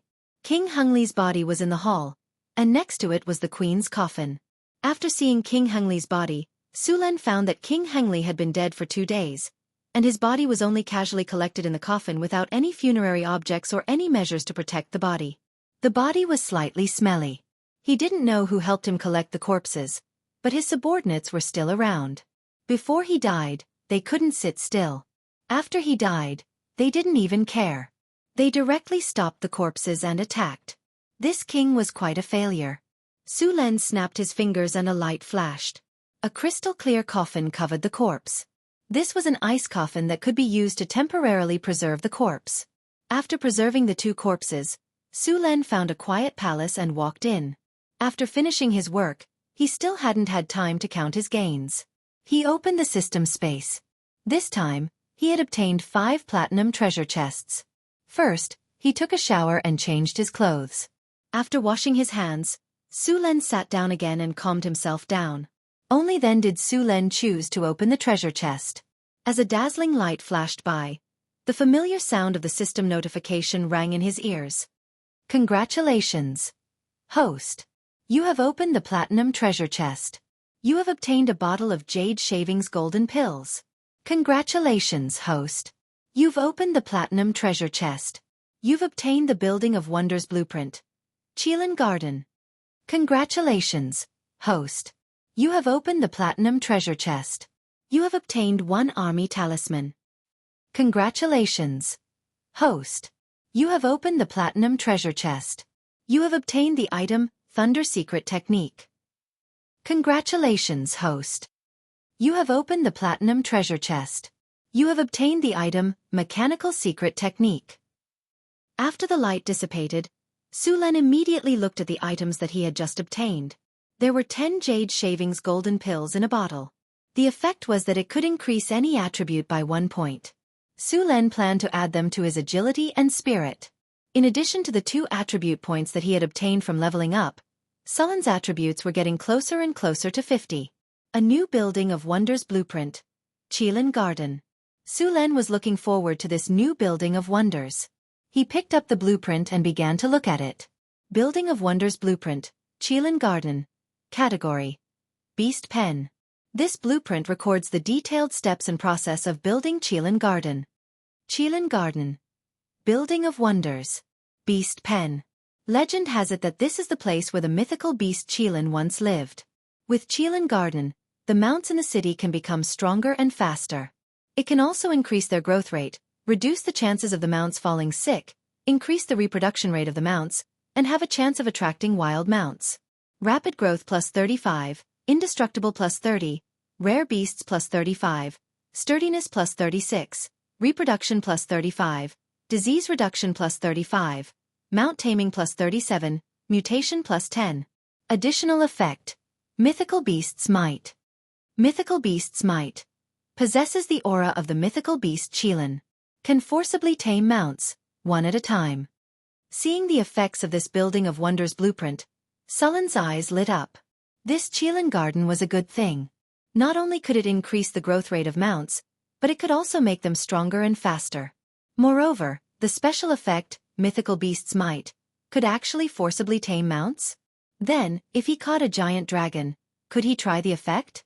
Also, with this building, it would be much easier to tame your own creatures in the future. Of course, with so many benefits, it wasn't easy to build this building of wonders. The most important thing was that he needed a Qilin horn. This was the first time he had heard of such a thing. This world didn't even have a Qilin, so where was he going to find one? After putting away the building of wonders blueprint, Sulen could only wait until he had a Qilin horn before building it. The third box opened up a commander's seal. This commander's seal was a little special. The word female was written on it. Obviously, this was a female commander's seal.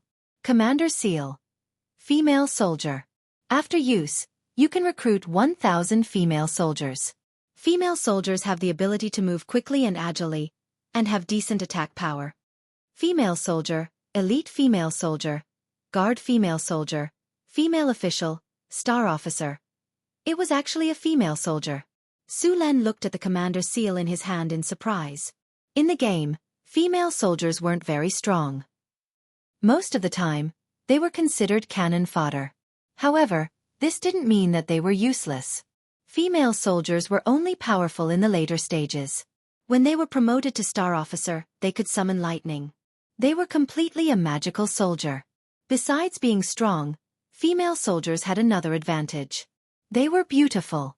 Using female soldiers to guard the palace was a good choice. Sulen chose to use it immediately. The commander's seal instantly turned into countless fluorescent lights and then merged into Sullen's body. Although female soldiers were strong in the later stages, they were very weak in the early stages. Moreover, the recruitment and training cost was not cheap. When recruiting female soldiers, he would have to build a new female soldier barracks and a training ground. Sulen planned to wait for a while before building it. The remaining 2 platinum treasure chests contained 2 books, one of which was Thunder Secret Arts. Su Luan skimmed through it and found that it recorded a large number of thunder and lightning spells. For Su Luan, this was exactly what he needed. With this book, his understanding of the power of thunder and lightning would be improved once again. At the same time, he could also learn more thunder and lightning skills. Secret Mechanical Techniques. This book was an advanced knowledge of mechanical control that Sulen had learned before. After obtaining the secret mechanical techniques, Sullen's magic skills had become more powerful. He could even improve the iron golems. The 2 books contained a lot of knowledge. Sulen planned to take some time to study them. In addition to the 5 platinum treasure chests, Sulen also obtained a legendary level soul crystal from the Pleasure Devil and a bottle of fallen angel's blood. The soul crystal was a good thing and could be used in many places. Sulen planned to leave it for Hathaway to make a legendary golem. As for the fallen angel's blood, it was not very useful. After all, there was only 1 bottle. It was impossible to refine the blood. He could only give it to Hathaway as a test material. After putting these things away, Sulen took out the jade shard golden pill and poured out one. This pill looked like a piece of jade. It looked very beautiful and melted in his mouth. After using it, Sulen soon felt his body heating up slightly. 1 free attribute point had also been added to the system interface. Next, Sulen ate the remaining jade shard golden pills. Sulen obtained 10 free attribute points. After adding the 2 points from leveling up, he had a total of 12 points. He evenly distributed them to agility and spirit. After dealing with the harvest, Sulen began to deal with the following matters. After occupying San Filto, Sulen controlled the heart of the kingdom of Florence. There were many things to be done next. After controlling the entire city, Sulen began to send people to check on the remaining members of the Henry family. Because of a battle for the throne, 3 princes had died directly. King Henry had a total of 5 sons and 4 daughters. The remaining 2 sons had also died in the previous turmoil. After all, during the battle with the Pleasure Devil, many nobles had died because of the Pleasure Devil. The 2 princes were unlucky and also died. Sulen could guarantee that he definitely did not kill them. In other words, there were no male members of the Henry family in the direct line of descent. Of course, as a family that had lasted for hundreds of years, there were still many men in the collateral line of the Henry family. However, regardless of whether it was Sulen or others, they would not have the right to inherit the throne. The 4 princesses of the Henry family had long been married off to the great nobles and members of the royal families of other countries. In addition, they were far away from here, so they could be ignored directly. Therefore, the one who had the most right to inherit the throne was Sulen's wife, Phyllis. In fact, queens were not rare in this world. No, they were very common. Not to mention, the most famous queen on the continent was the Red Dragon Queen. There were also many queens in other countries. There was basically no problem for Phyllis to ascend the throne. However, considering Phyllis's political intelligence and skills, and her complete lack of experience in governing a country, it was necessary to implement a 2-king system. Sulen intended to become the king of the Kingdom of Florence together with Phyllis. As for whether the remaining nobles in San Filto agreed or not, it was not a problem in Sulen's eyes at all. Those who did not agree had already died in the attack of the Pleasure Devil. The remaining nobles firmly supported this decision. After restoring order in the city, Sulen and Phyllis buried the king and queen. After some discussion, they decided to implement the 2-king system. Next, Sulen asked people to arrange the ascension ceremony. In fact, the materials needed for the ascension ceremony had already been prepared long ago. There were 3 portions, 1 for each of the 3 princes. Now, it was all convenient for him. Chapter 4:20. After taking complete control of San Filto, Sulen and Hathaway held a funeral to bury the king and queen. After that, they discussed the preparations for the ascension ceremony. Because Sulen did not lift the ban, the nobles did not know that Sulen was preparing to ascend the throne. Perhaps some smart people had guessed it, but they could only pretend to be deaf and dumb in the face of the powerful Sulen. All the materials needed for the ascension ceremony had been prepared. As soon as Sulen gave the order, the attendants began to get busy. With the materials prepared by the 3 princes, it only took 2 days for the ascension ceremony to be completed. On the 3rd day, Sulen lifted the ban, and the nobles of San Filto were invited to the palace to watch the ceremony.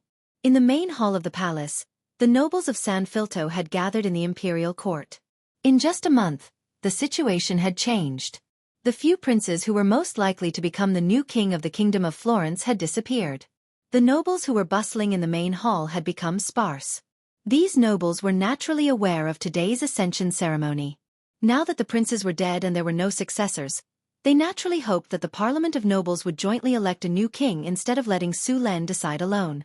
Even though Sulen had shown great strength last time, these nobles who were used to being high and mighty had not changed their views. Count Anthony, Duke Sulen held the ascension ceremony without permission, which violated the laws of the Kingdom of Florence. "I think Marquis Kent is more qualified to inherit the throne," Viscount Gowan whispered to Count Anthony. Although Sulen was powerful, he was not a noble of the kingdom after all. Although he had tyrannical strength, no one was willing to give up power. In their opinion, even if there was a new king, it was still up to them to govern the kingdom. Count Anthony looked at Gowan and then at the nobles in the hall. Many of them still wanted to renegotiate with the Parliament of Nobles. Even though they had seen Sulen's strength, some of them were still unwilling to believe it. In their opinion, the kingdom had no successor, and it was a good opportunity for them to expand their power. These people had been in the upper echelons for too long and had forgotten the most basic rules of this world. Let's talk about it later. Besides, Duke Sulen's attitude today has already made it clear that he wants to make it an established fact. Don't you think it's a little late? Anthony shook his head and didn't intend to stand out. As an old fox, he wouldn't easily take a stand, let alone stand out personally. This Duke Sulen has gone too far. If he hadn't forced us not to go out, how could we not know what he wants to do until today when we are about to ascend the throne? Goen snorted coldly, obviously very angry. Don't talk so much. No matter what, he did save our lives. A middle-aged noble tugged at his clothes and said softly, but his eyes were looking at a few servants standing in the hall. The king was dead, the 3 princes were dead, and the entire palace was under Sullen's control. These attendants were naturally loyal to Sulen. If they heard these words, they would definitely spread it to Sulen. What? Do you think he can kill me? This is the kingdom of Florence, not his Beifong principality in the countryside. Goen didn't appreciate it, but said with disdain. In his opinion, the Beifong principality in the northern wilderness was a small country, and Sulen was a bumpkin from the countryside. Ignorant! Anthony glanced at him, and his body involuntarily moved a few steps away from him. Obviously, he didn't want to talk to him anymore. The morning sun dispelled the darkness in the palace, and the magnificent palace looked very solemn in the morning sun. Sulen and Phyllis were changing into gorgeous clothes with the help of several maids. My lord, the ceremony is ready, and all the nobles have arrived. A middle-aged attendant said respectfully. Very good. How are the nobles doing? Sulen sat in his seat and let 2 maids help him put on his robe. As my lord expected, there are some nobles who are dissatisfied with your arrangement. The attendant said respectfully. Sulen played with a ruby and said casually, give them some time to calm down. If they still can't recognize the situation, I don't mind helping them. The old era is over, and the new era is coming. Those who can't keep up with the times will be abandoned by the times. Sulen was very clear about the nobles' thoughts, but he couldn't kill all of them at once. After all, he still needed them to serve him for the time being. But before that, he needed to distinguish between those who needed to be eliminated, those who were willing to rely on him, those who could be won over, and those who were old foxes sitting on the fence. Sulen was very clear about the nobles' thoughts. There was a saying, kill the chicken to warn the monkey. Those who jumped the highest and cried the loudest were the chickens that were killed.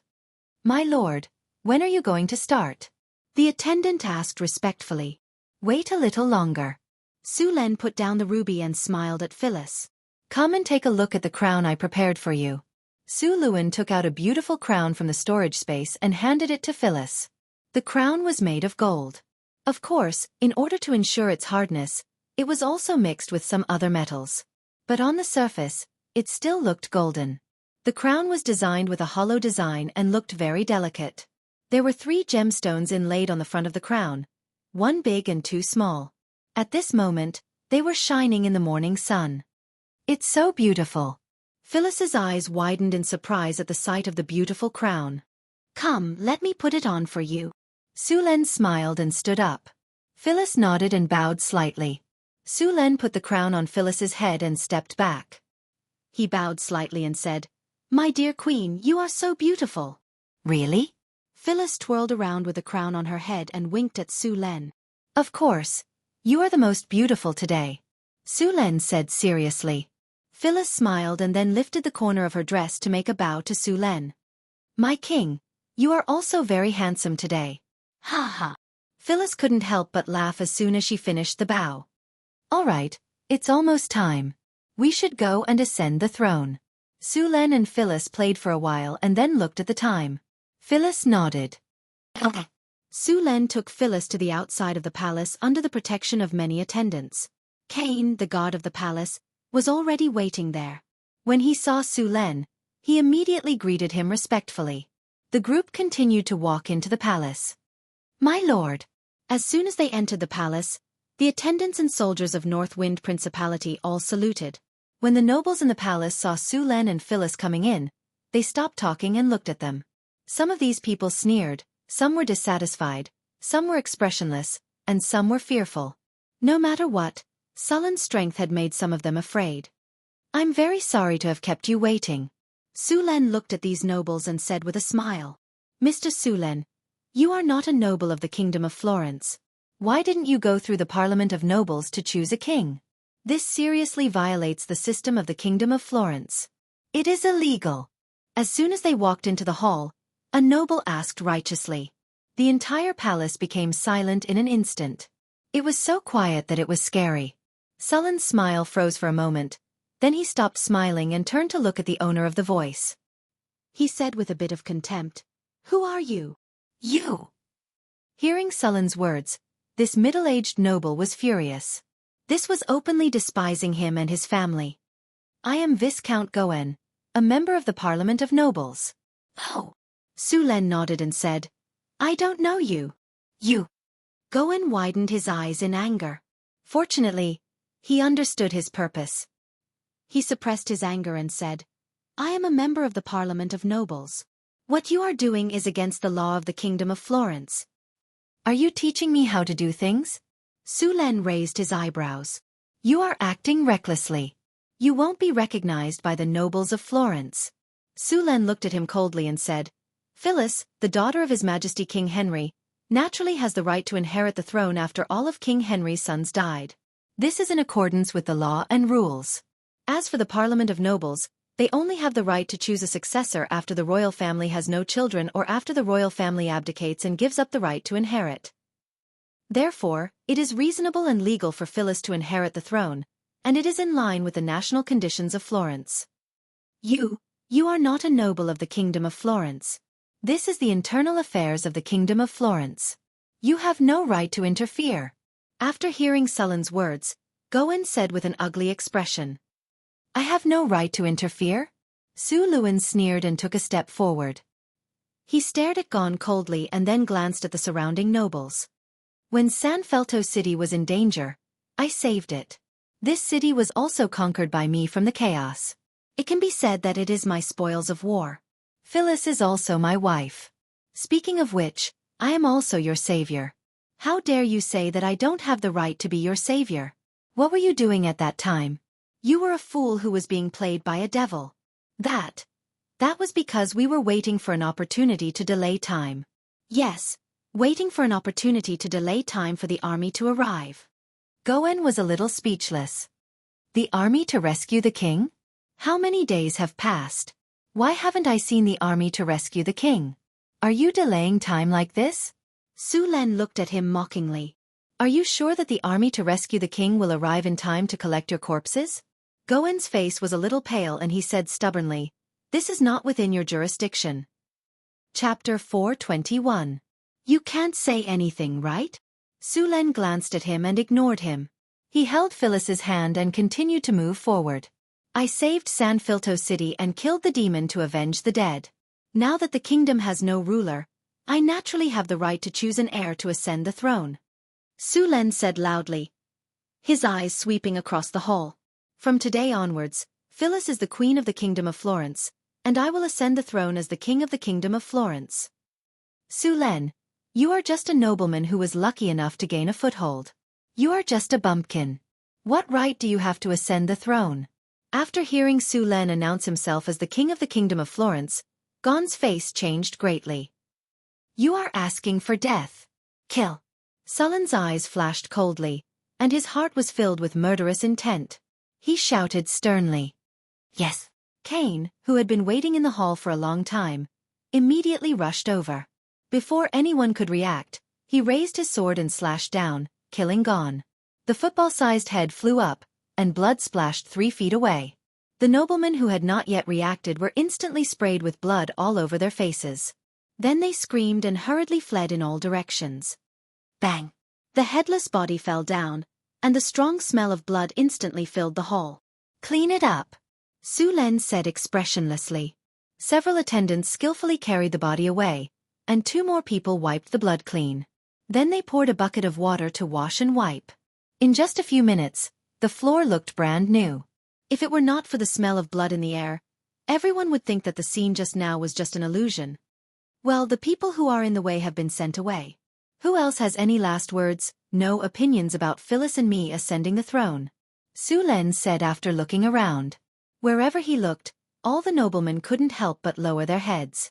What opinions? Those were last words. Didn't you see the example just now? Hurry up and ascend the throne. We have no opinions. I am a very democratic person. Everyone can speak freely. If you have any opinions, you can raise them. I will consider them seriously. Sulen said seriously. No opinions. No opinions. The other noblemen in the hall said one after another. You really don't have any objections? I'm giving you a chance. Su Len emphasized. I really don't mind. It seems that my ascension to the throne is what everyone wants.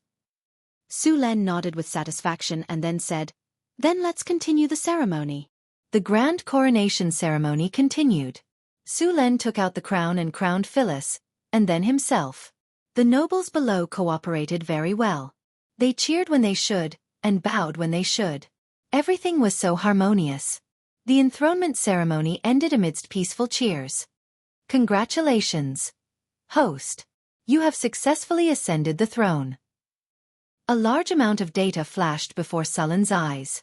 Congratulations, host. Your duchy has been upgraded to a kingdom. The country template is currently being upgraded. Importing national data. Ding. It has been detected that the host's actual territories are Beifeng Duchy and Fighter City. Please take control of more territories as soon as possible. Ding. Please take control of the Kingdom of Florence as soon as possible. Congratulations, host. You have successfully upgraded to a kingdom. You have received a diamond treasure chest. Congratulations, host. You have successfully upgraded to a kingdom. Your imperial jade seal has been upgraded. Congratulations, host. You have successfully upgraded to a kingdom. You have received a miracle building blueprint. A series of system prompts sounded in his ears. However, the reward for upgrading to a kingdom this time was much less than the reward for establishing a duchy. Of course, it was very likely that Su Len did not fully control the Kingdom of Florence. Only when Su Len fully controlled the Kingdom of Florence would all the rewards be issued. Although the rewards were much less, Su Len was still in a good mood. He opened the system and began to check the rewards this time. A diamond treasure chest, a miracle building blueprint, and an upgraded imperial jade seal. Su Len opened the diamond treasure chest, and a gorgeous light and shadow effect flashed before his eyes. The next second, a familiar system prompt sounded in Sullen's ears. Congratulations, host. You have successfully opened the diamond treasure chest. You have received the book, Elemental Fission and Elemental Fusion. After hearing the system prompt, Su Len was slightly stunned. He immediately reacted. The book, Elemental Fission and Elemental Fusion, was actually opened from the treasure chest. Just by hearing the name, one could tell that this book was a book about the knowledge of the elemental furnace. Su Len simply flipped through it. This book was not only about theoretical knowledge, but it also included a large amount of data and detailed steps. However, it was still very difficult to produce according to the data in the book. Of course, this book was not without benefits. It helped Su Len save a lot of time. It pointed him in the right direction, and he did not have to take any detours. After putting away the book, Elemental Fission and Elemental Fusion, Su Len picked up the miracle building blueprint that he had just received. This blueprint was a little special. It was called Ipang Palace. It was actually an architectural blueprint of a palace complex. Miracle Building Blueprint. Ipang Palace. It records the blueprint of a large palace complex. After using it, Ipang Palace can be built. Su Len looked at the blueprint. The construction of such a palace complex could not be completed in a short period of time. Moreover, it would require a lot of manpower and material resources. For the current Su Len, it was not worth it. This blueprint could only be used after a long time.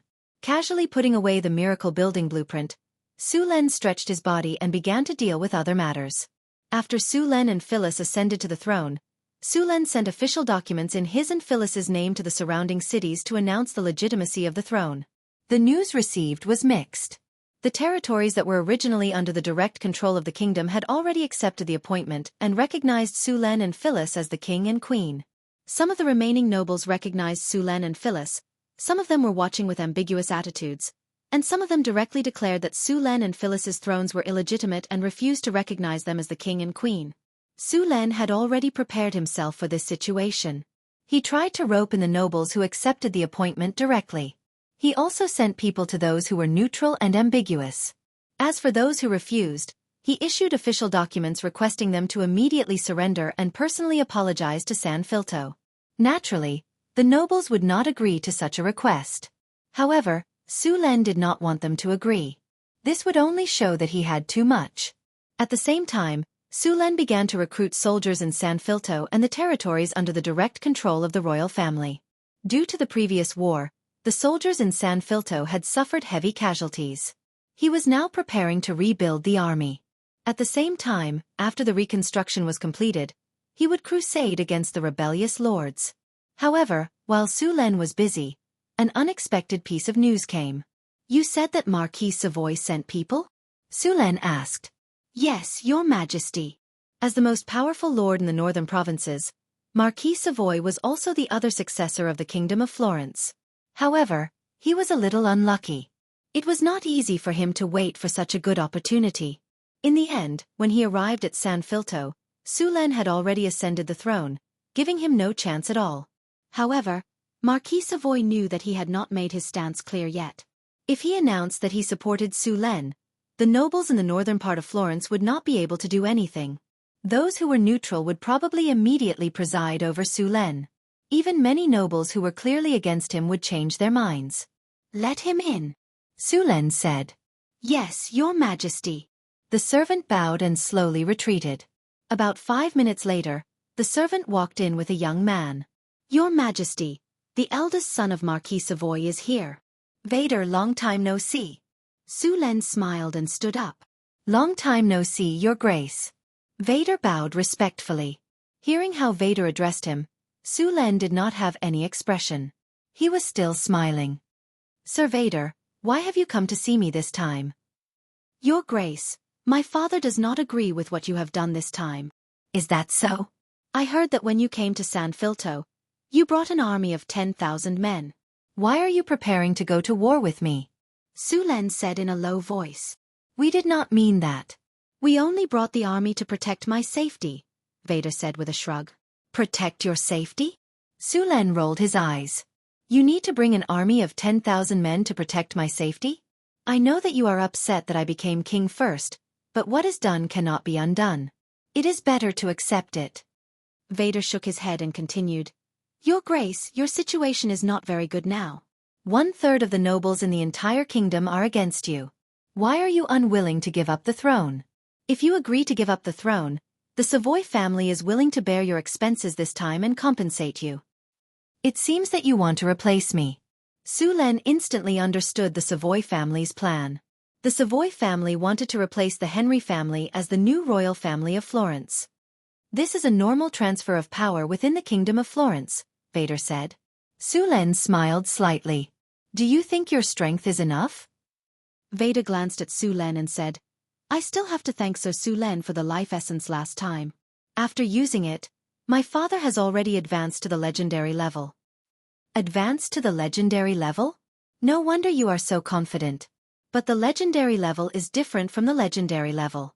Sulen shook his head. "How about this? I can give you a chance. I will fight with your father. As long as he can win, I will withdraw and hand over the Kingdom of Florence to you. And if I win, I don't need you to pay anything. You just need to announce that I am the king of the Kingdom of Florence. I need to go back and report to my father. Then I will tell you the result," Vader said with a nod. "Of course." Sulen nodded. Chapter 422. Vader quickly left San Filto City and returned to the encampment of the army in Cult City without stopping.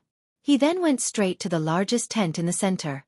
"Father, I'm back," Vader said respectfully to the Marquis of Savoy. "Have a seat." The Marquis of Savoy nodded. After Vader sat down, he asked, "What did he say?" "His Excellency Sulen doesn't agree to abdicate," Vader said. "Humph, that's not surprising." The Marquis of Savoy sneered. He stood up from his seat and walked to the map placed in the tent. No one will easily give up power that's at their fingertips. Moreover, 1/3 of the territory has already recognized him as the king. What else did he say? The Marquis of Savoy picked up a charcoal pencil and marked on the map. He said that if father wants to compete with him for the throne, we'll have to fight him. If you win, he'll choose to withdraw and give up the Kingdom of Florence. If we lose, we'll have to recognize him as the king of the Kingdom of Florence," Vader said in a low voice. "Father, I think we should just attack directly. As long as we mobilize, I believe many nobles will follow suit. When the time comes, San Filto City won't be able to stop us." "Mobilize?" That's easy for you to say. The Marquis of Savoy glanced at his son and put the charcoal pencil back. It's easy to mobilize, but what about after that? Many nobles will respond, but most of them won't put in any effort. They'll wait for us and Su Len to fight until both sides suffer, then take advantage of the situation. Don't think too highly of those nobles. What kind of people are they? They won't act until they see the hair. The Marquis of Savoy snorted. After circling the tent twice, the Marquis of Savoy said, "Looks like we can only use battle." After thinking for a long time, the Marquis of Savoy nodded in agreement. He was very confident in his own strength. In his impression, although Su Len had a record of killing a legendary orc, that orc was already seriously injured. Therefore, he felt that he should be on par with Su Len. What he didn't know was that different people had different physiques, and the same applied to legends as well. The next step was to discuss the time and place. These matters were quickly finalized. The two sides agreed to fight 30 miles northeast of Feather City. The time was set for 3 days later in the morning. After discussing the details of the battle, Su Len began to deal with other matters. He was preparing to build a military camp in San Filto. Originally, more than half of the soldiers in San Filto had been killed or injured. Although Su Len later took in some scattered soldiers, these soldiers were far from being elite. Therefore, he was preparing to build a military camp and recruit new soldiers. He would also send the original soldiers to the military camp for training. Only after going through such training could these soldiers reach the standard of a qualified soldier of Beifeng Principality. After Su Len ascended the throne, the southern provinces had the most opposition. In fact, Su Len's reputation was mostly spread in the northern provinces. Not many people in the south knew about it, and since a long time ago, the southern provinces had looked down on the northern provinces. The main reason was the economic disparity. For the southern provinces, the northerners were a group of barbarians who liked to fight and kill. What's more, Su Len's territory was in the northern wilderness, which was further north of the northern provinces. In their eyes, it was a completely barren land.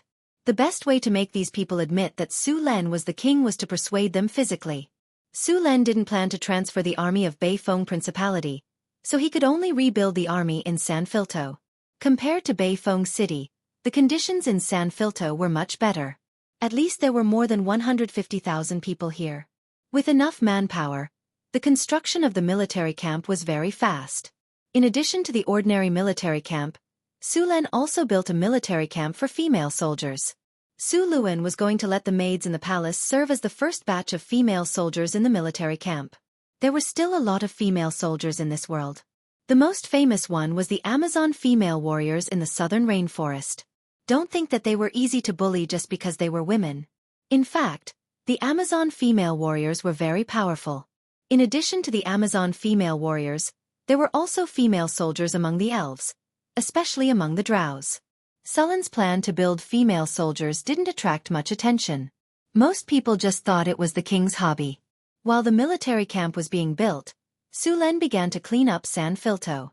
The first thing to be changed was the sanitation.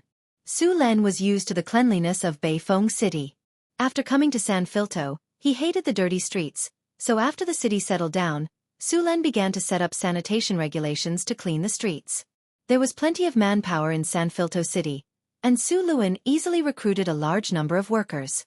Although they were called workers, most of them were actually poor people. More than 90% of the cities in the world had slums. These people were cheap and only needed a small amount of money to hire them. After having the manpower, Su Len began to issue laws. No one was allowed to dump garbage or feces on the streets. Violators would be fined and sentenced to 1 week of unpaid labor. Of course, this kind of thing couldn't just be an order. If people were not allowed to dump garbage everywhere, they had to be given a place to dump garbage. Otherwise, this order would not be beneficial to the people but harmful. Su Len selected some people from the slums and divided San Filto into districts. Each district would have a garbage transfer station. The residents and merchants around would need to send their garbage here. Then, these people would drive the garbage out of the city every morning. At the same time, Su Len also sent people to start building public toilets in each district. After these things were built, Su Len issued a ban on dumping garbage and defecating everywhere. The nobles in the city were puzzled as to why Su Len wasn't in a hurry to quell the rebellion. However, under Su Len's power, They were very well behaved on the surface.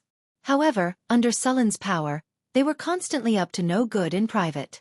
In order to obtain information, Su Len formed the Embroidered Uniform Guard. Now that he was the king, Su Len naturally expanded the Embroidered Uniform Guard. However, the Embroidered Uniform Guard wasn't something that just anyone could become. Su Len could only recruit 20 people from other places and use these 20 people to build the framework. Then, he would recruit others and quickly establish the Embroidered Uniform Guard.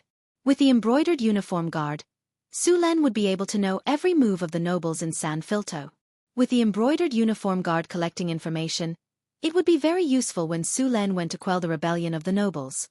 There was no need to say how useful information was in a war. Scouting, eavesdropping, breaking ties, spreading rumors, acting as a spy, and so on were too many. Time passed quickly, and 3 days passed in the blink of an eye.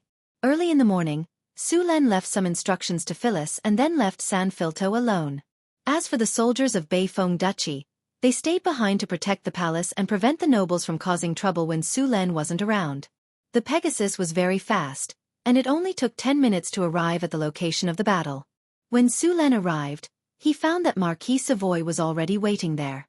In addition to him, there were about 500 cavalrymen waiting not far away. Su Len took a few glances and didn't pay attention to them. "Long time no see, Marquis Savoy," Su Len said as he dismounted.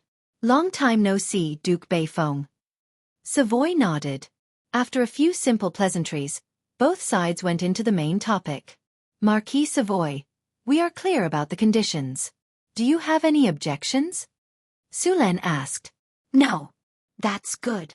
When you lose, Marquis Savoy, don't go back on your word," Su Len said with a smile. "Haha, Marquis Savoy is too confident. I was worried that Marquis Savoy would go back on his word. Don't worry, I can still afford to lose. Besides, how could I lose?" Savoy said confidently.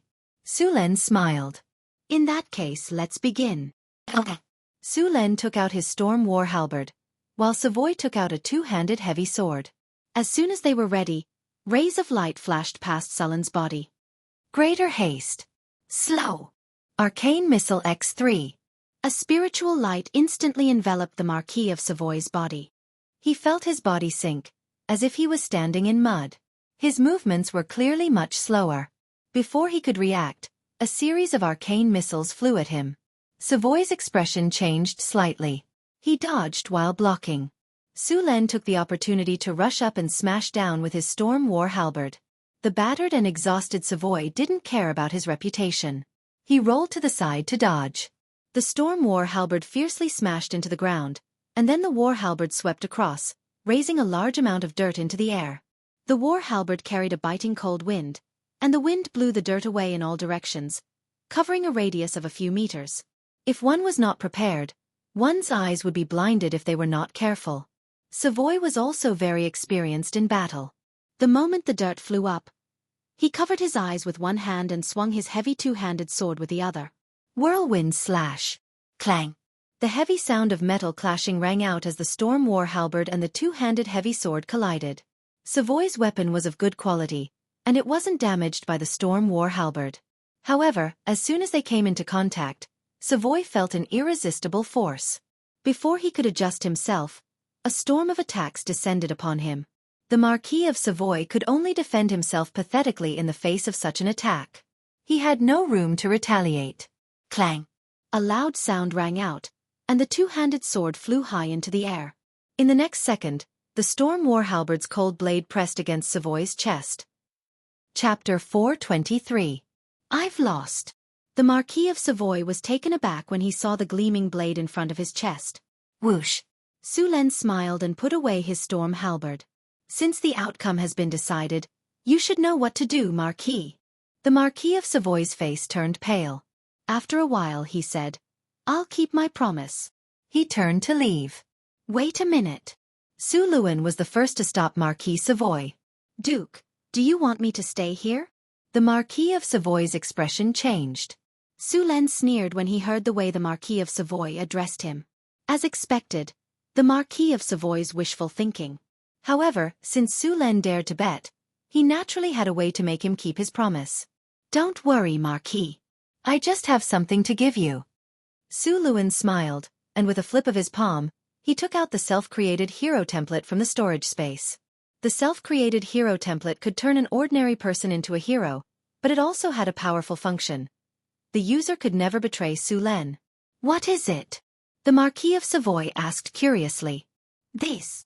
Su Len quickly sent the self-created hero template into the Marquis of Savoy's body before he could react. The Marquis of Savoy, who was about to block, froze the moment the light ball entered his body. It took him a few seconds to recover. After the light ball entered the Marquis of Savoy's body, Su Len heard a system notification. Are you sure you want to use the self-created hero template? Yes. Template fusion. Fusion successful. Congratulations to the host for obtaining a new hero. Master. The Marquis of Savoy said respectfully after he recovered. Su Len had never believed in the so-called bet. He had planned to take the Marquis of Savoy as his subordinate from the beginning. A legendary warrior was a rare high-end combat force. Moreover, the Marquis of Savoy's family had influence in the north. He could not bear to lose such a top fighter. Name, Spencer Savoy. Loyalty, 100, locked. Race, human. Class, knight level. Legendary strength, 31 agility, 20 spirit, 16 physique, 27 charm, 14 commander, 78 characteristics. Talents: legendary sturdy, legendary tenacity, agility, battle dodging, intermediate iron bones, battle reflex, calm, iron blood, overlord, flexibility, proficient in battle techniques, firm will, extended lifespan. Skills: cleave, heavy chop, whirlwind slash, cross sword technique, white raven sword technique, night battle, aristocratic etiquette, whirlwind slash, excels in defense, excels in weapon combat, excels in defense, excels in offense, excels in collision, quick movement, intimidate, trample weapon proficiency. Bow 120, javelin 125, sword 197, horsemanship 178, shield 150. The Marquis of Savoy's attributes weren't that outstanding. They were only above average. In fact, if it weren't for the existence of the health potion, he would never have broken through to the legendary rank. Su Len checked Marquis Savoy's information and said, "Announce that you recognize me as the king and swear your loyalty to me when you return." "Yes, master," Marquis Savoy said respectfully. "Well, take your men back and wait for my call at any time," Su Luan said and mounted the horse and left. Marquis Savoy also left with his men after Su Len left. Over the next few days, something major happened in the Kingdom of Florence. One of the 4 electors, the most powerful noble family in the north, the House of Savoy, suddenly announced that they recognized Su Len as the king of the Kingdom of Florence and swore their loyalty to the king. This had a huge impact on the entire Kingdom of Florence. The nobles in the northern provinces who refused to recognize Su Len immediately became obedient after hearing the news. Some nobles even directly announced that they recognized Su Luan as the king of Florence, and those neutral, fence-sitting nobles who were originally in a wait-and-see state also expressed their recognition of Su Luan as the king after seeing this situation. With the support of the Marquis of Savoy, the entire north quickly settled down. Even the nobles who were still stubbornly refusing to recognize Su Len kept a low profile. However, Su Len was very vengeful.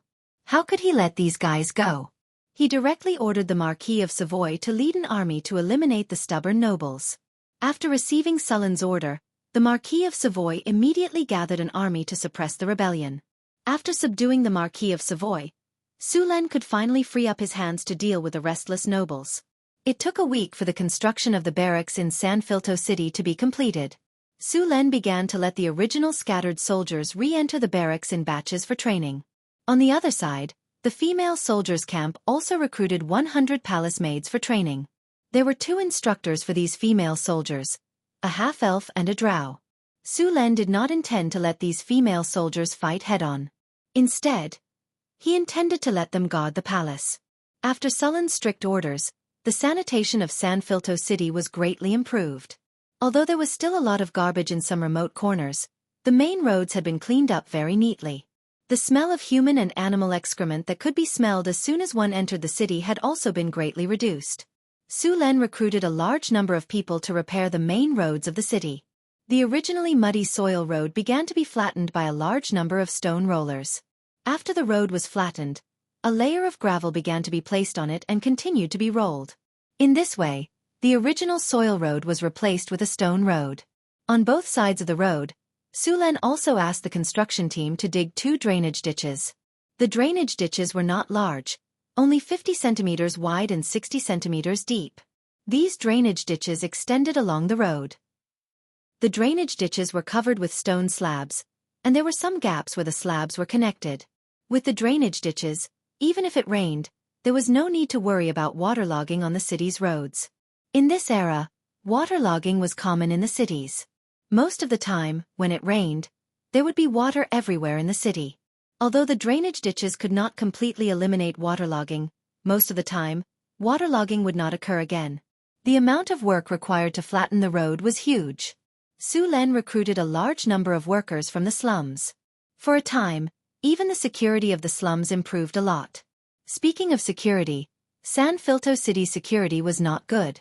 It should be said that security was generally bad in this world. No matter which city it was, there were people who committed crimes.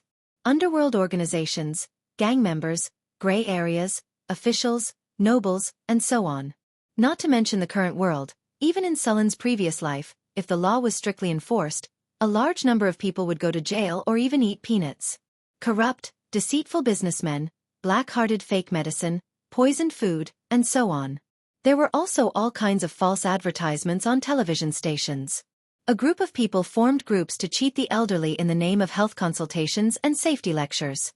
There were even many people who used all kinds of methods to escape the punishment of the law. In Sulen's previous life, he heard a saying, "Justice may be late, but it will never be absent." However, this was not the original meaning of this saying. The original words of the judge were, "Justice will never be absent, it will only be late." The meaning was to criticize late justice, and to express dissatisfaction with inefficient court trials. It meant that late justice was not true justice to everyone. But at some point in time, this sentence had been changed to this. The meaning was completely opposite, completely overturning the original idea, and instead praising the late justice. In his previous life, there was a rape case in the number 10 special family area. The person who discovered the corpse was sentenced to death and executed by firing squad for 23 years before his case was cleared. Meanwhile, the real murderer was arrested 9 years later and admitted to the crime. He waited until 23 years after the crime was committed before he was officially sentenced to death. Sulen was resolute in his crackdown on crime. Moreover, the laws in the Beifeng Principality were completely different from the laws in this world. The laws in this world were very similar to the laws in the Western world in his previous life. It was basically a sham. In front of the law, the nobles had special privileges. Apart from the nobles, the rich could also form a powerful group of lawyers. They had plenty of time and money to slowly drag it out with you. How could ordinary people drag it out with them? When they could not hold on any longer, they could only withdraw the lawsuit. In fact, these laws were completely to protect the interests of the privileged class. The laws in the Beifeng Principality were completely different. The most basic law in the Beifeng Principality was that those who committed a crime must be punished. For example, the most common reform through labor. This type of punishment was mainly used in cases where the degree of the crime was relatively small and did not cause much harm. Of course, there were many types of reform through labor, from cleaning the streets to transporting garbage to mining. In the Beifeng Principality's laws, there was no such thing as mediation. Those who violated the law had to be punished. If the crime was serious, they would be sent to mining and smashing stones. If the crime was light, they would be sent to clean the streets. All prisoners had to complete these jobs to earn living expenses during their time in prison. Otherwise they could only starve. There was no need to talk about humanitarianism. When these prisoners committed crimes, why did they not talk about humanitarianism? If they talked about humanitarianism to criminals, then what about the victims? Moreover, in the Beifeng Principality's laws, the role of lawyers was reduced to the extreme. Basically, there were no serious crimes like robbery or murder. With a lawyer representing them, they could get a light sentence or even acquittal. The judicial officials in San Filto City could only amend the laws according to Sulen's wishes. At the same time, Sulen strengthened the training of the city guards. He had already planned to completely eliminate all kinds of gangs and illegal organizations in San Filto City, especially the slums. This would be the focus of the cleanup. Chapter 424. The slums were common in most cities in this world. Apart from being dirty and messy, they were also the hotbeds of evil and the darkest corners of the city. Murder, robbery, and smuggling were common occurrences here. Even the churches in the city rarely came here. People died here almost every day. Even the priests of the Dawnlight Shrine, who were known for their kindness, did not care about the lives of these people. However, things began to change with the arrival of the new king. The most obvious change was that many of the slums were hired to work. Although the work was hard, they could eat their fill and even get a salary. This gave many people hope to survive. Who would want to die if they could live? In an instant, these slum people burst out with a strong work enthusiasm and were grateful to Su Luan, the king who brought them hope. However, the changes in the slums also made some people think differently. Boss, I've asked around. Those bumpkins earn about 10 copper nars a day. The women get 8, and even the children get 5, a skinny, wretched-looking man with a mustache said excitedly. I've done some calculations. There are more than 200 people in our gang's territory. If they are all adults, they can earn 2,000 copper nars a day, which is equivalent to 2 kinnar. That's 60 kinnar a month. That's not a small amount.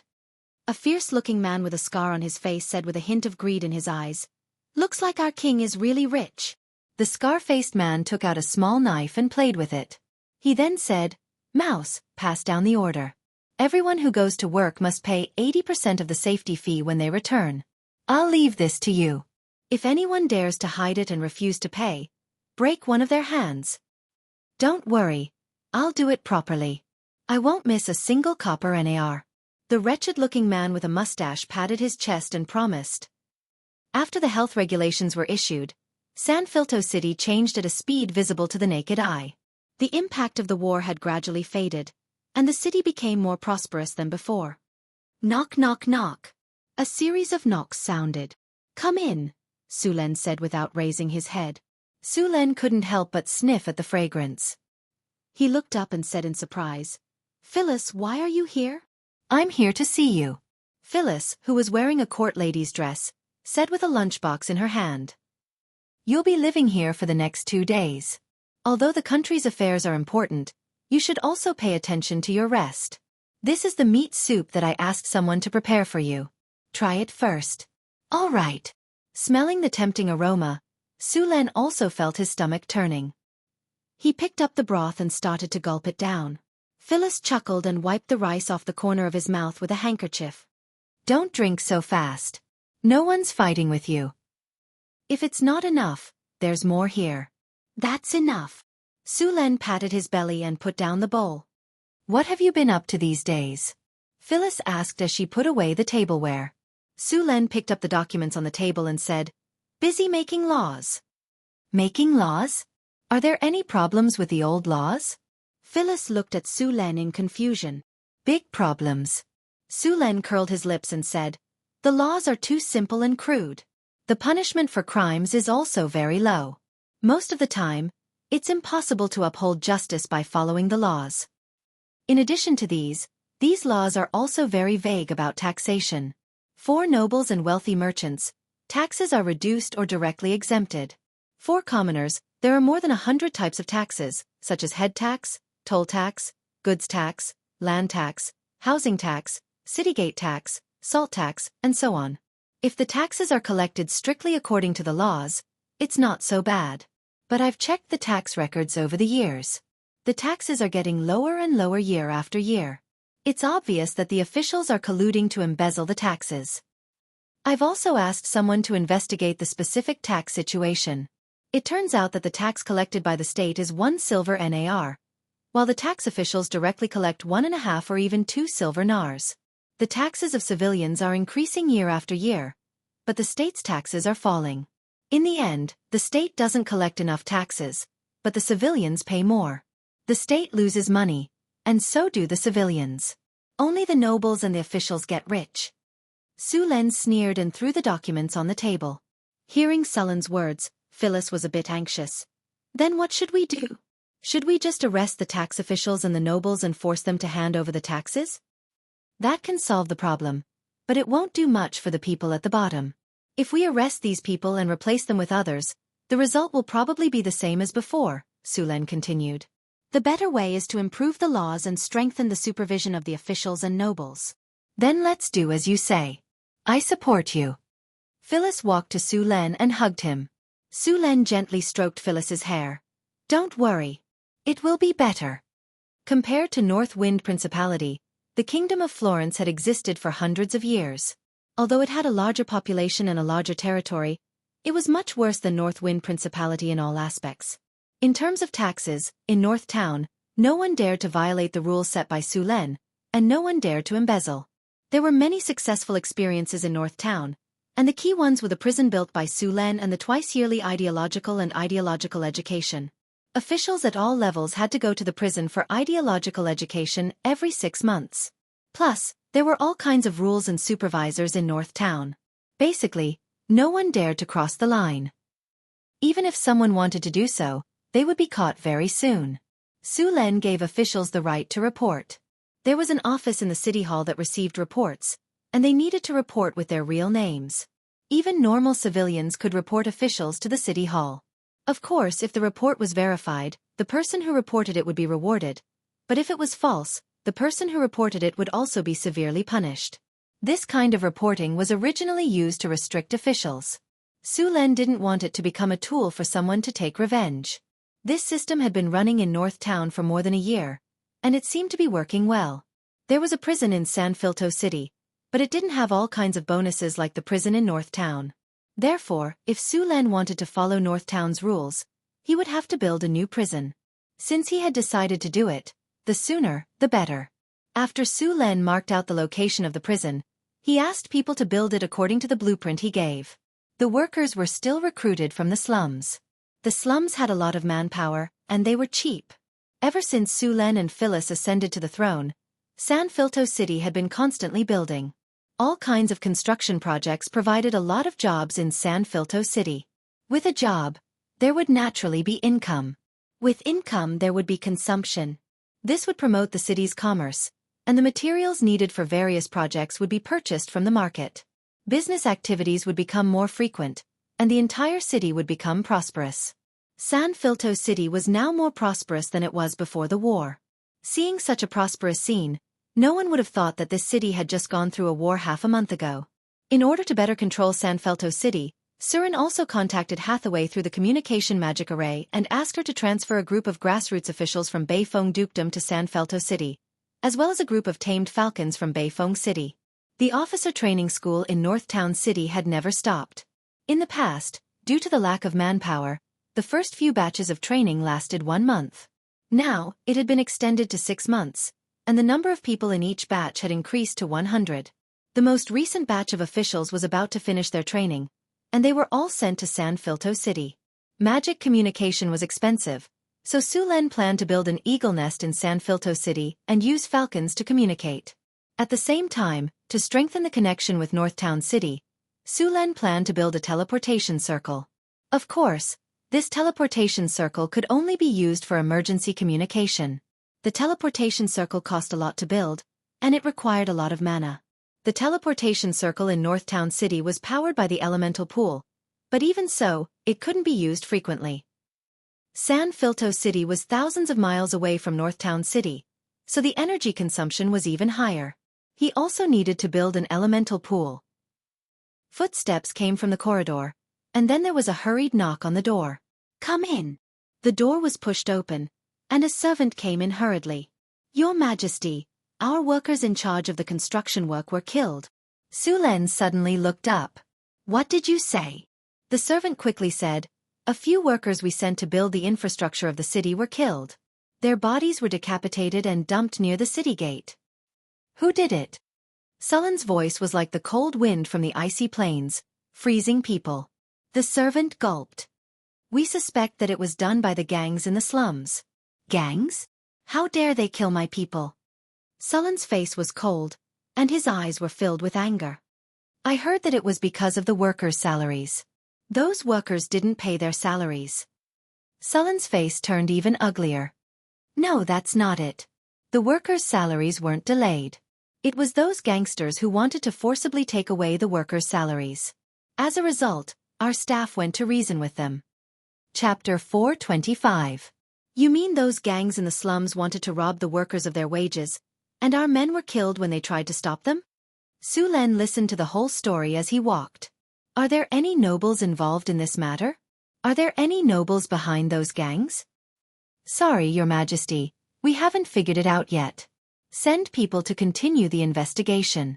Now, bring some people to clean up the slums. Su Len said in a deep voice.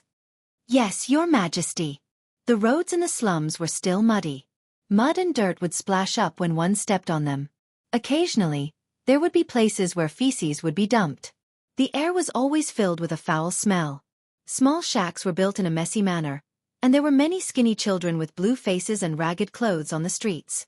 Rats scurried across the ground from time to time. Compared to the other parts of the city, this place was like a completely different world. Of course, in addition to those low and shabby shacks, there were also a few tall buildings in the slums. There were many strong men with scars around the buildings. Obviously, these places were the gangs in the slums. When Su Len arrived at the scene of the incident, it was already surrounded by people. A servant hurried to greet him. Your Majesty. The servant carefully carried a few stretchers over. After seeing the bodies on the stretchers, Su Len's face became even gloomier. He looked like a volcano that was about to erupt. The man on the stretcher was already dead. His back was a mess of flesh and blood.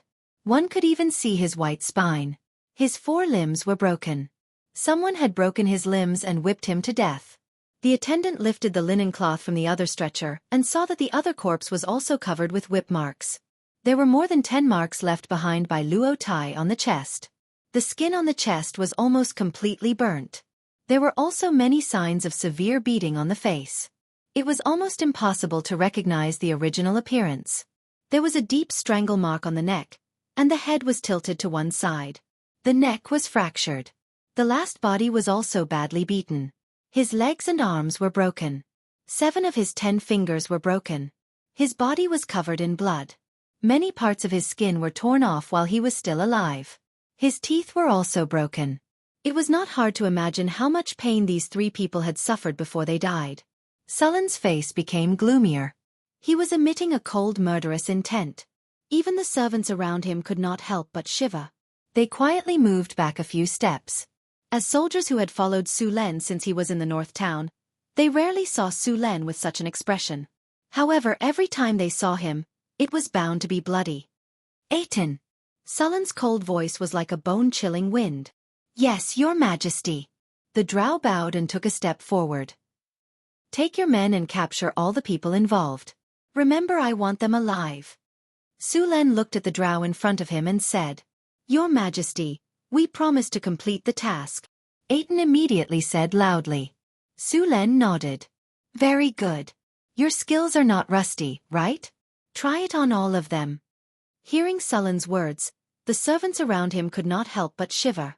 In terms of the skills of torture, the drows could be ranked in the top 3 on the continent. Although these drows in the North Town were all believers of the Dark Maiden, their skills were not weak at all. The 3 staff members had obviously experienced very cruel torture and were brutally killed after the torture. Since Su Len ascended the throne, he had become the master of San Felto City. Now, someone actually treated his people like this in his territory. This was no different from slapping Su Len in the face. These 3 staff members were managers recruited to transform the city. They led the workers to transform the city and represented the work of the city hall. Now that they were tortured and killed, how could Su Len not be angry? After Aten left with his men, Su Len turned around with a strong murderous intent. On the surface, it was just the killing of 3 staff members, which was not a big deal.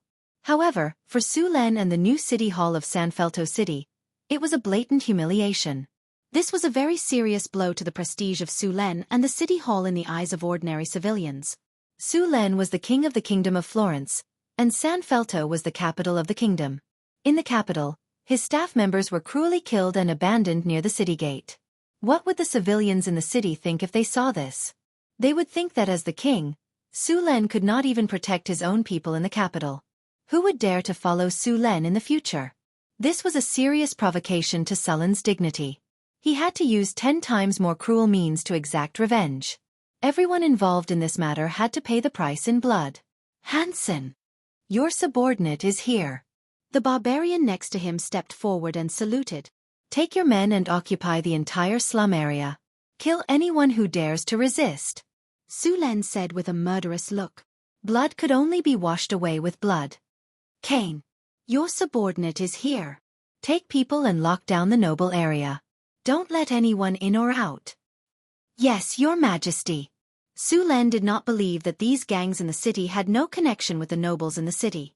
It could be said that without the support of the nobles, these gangs would not be able to develop at all. Most of the time, the gangs in the city were the dogs of the nobles. They helped the nobles deal with things that they could not do in public. These gangs did a lot of illegal things in private. Without the support of the nobles, they would have been dealt with. Su Luen didn't have time to deal with these gangs before. After all, these gangs were in the slums. As long as they didn't come out to make trouble, Su Luen planned to let them live for a while. When he had time to deal with them, he would deal with them. Unexpectedly, these gangs took action first. As the king of the kingdom of Florence, if these gangs dared to despise him, then the nobles in the kingdom would not respect him. By then, the whole kingdom of Florence would be full of rebellions. After the order was issued, Hansen smiled ferociously, then led his barbarians and army directly into the slum area. Hansen's army was more than 5,000 people. Each barbarian warrior led an army of 100 people. These barbarian warriors were fully armored and wielding giant axes. The gangs that were originally tyrannical in the city were not much stronger than chickens in front of them. On the other side, Aten and the Drows were also constantly advancing. Their goal was the culprit of this incident. Just after the incident, they investigated immediately and had already figured out the lairs of the gangs. Now they had to capture all of these people. Cain led other people to seal off the noble district. All the nobles were asked to return to their own residences. Seeing this situation, many nobles did not know what was going on at all. At the same time, some nobles were very flustered. The slum area, the Black Dog Gang. This was a 3-story building. Compared to the surrounding shacks, it was like a crane in a flock of chickens. At this time, there was a sound of fighting in this house. Damn it! Run, those people are coming. Monsters, they are all monsters. Bang!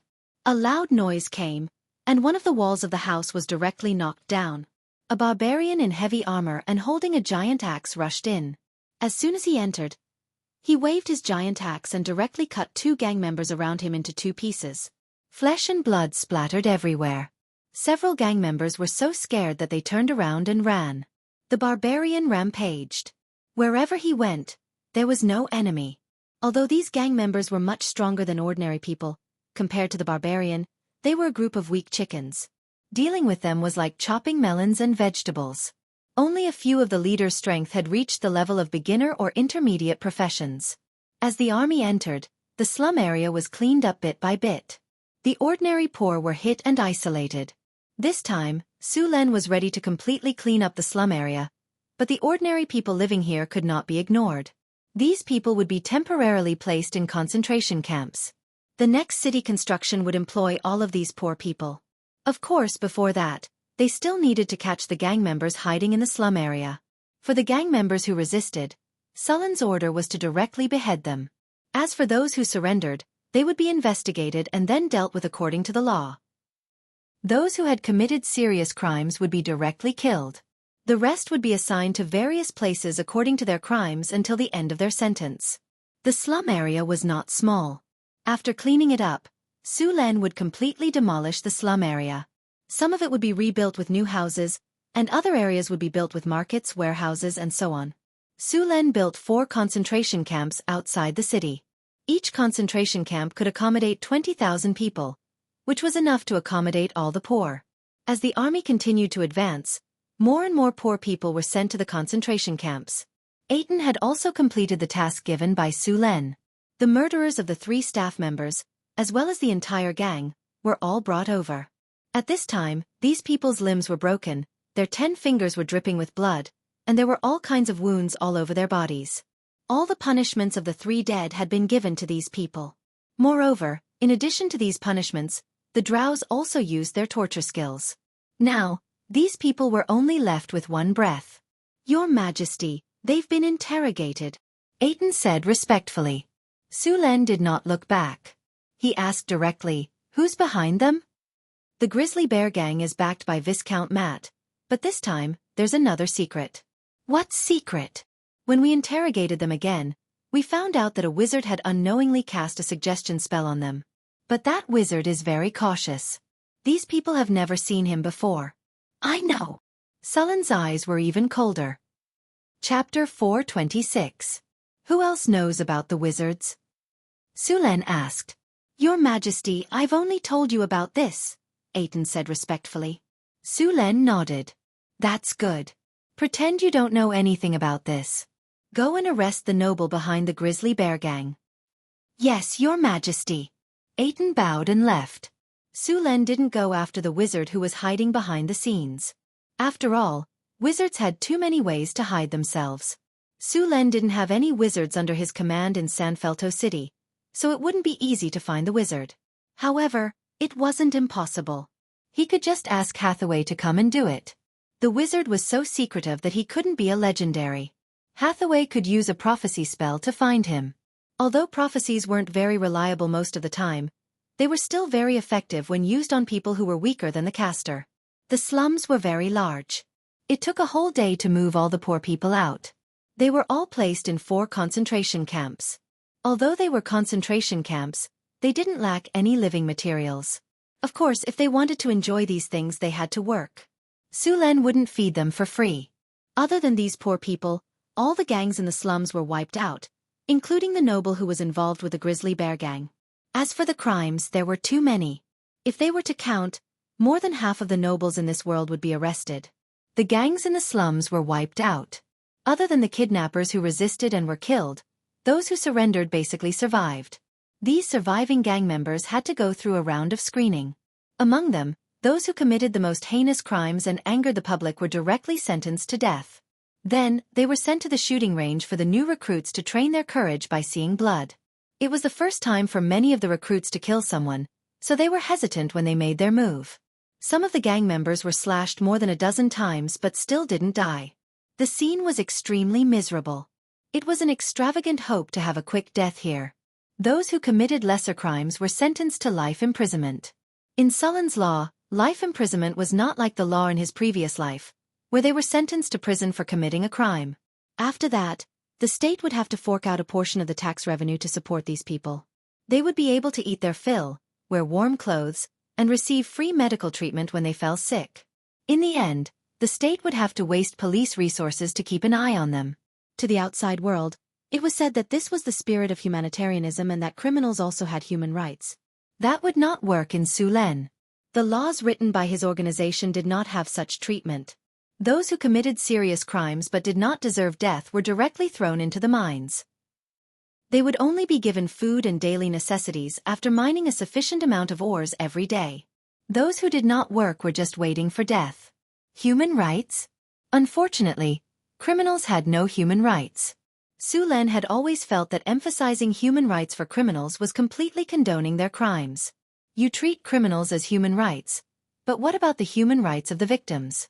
The victims did not break the law, but who cared about their human rights? In Sullen's previous life, he often saw reports of drunk driving car accidents on the news. The perpetrators would even threaten the victims to accept an apology by not paying compensation and issue a letter of understanding. High medical expenses could bring down a family. Many people succumbed like this, and then the perpetrators would be given a lighter punishment. In Sullen's eyes, this was simply ironic. One should not persuade others to do good without experiencing their pain. The number of gang members caught in the slums exceeded 3,000. Half of these people were convicted of serious crimes, such as crimes against the law, human trafficking, robbery, and murder. After confirmation, all of them were sentenced to death.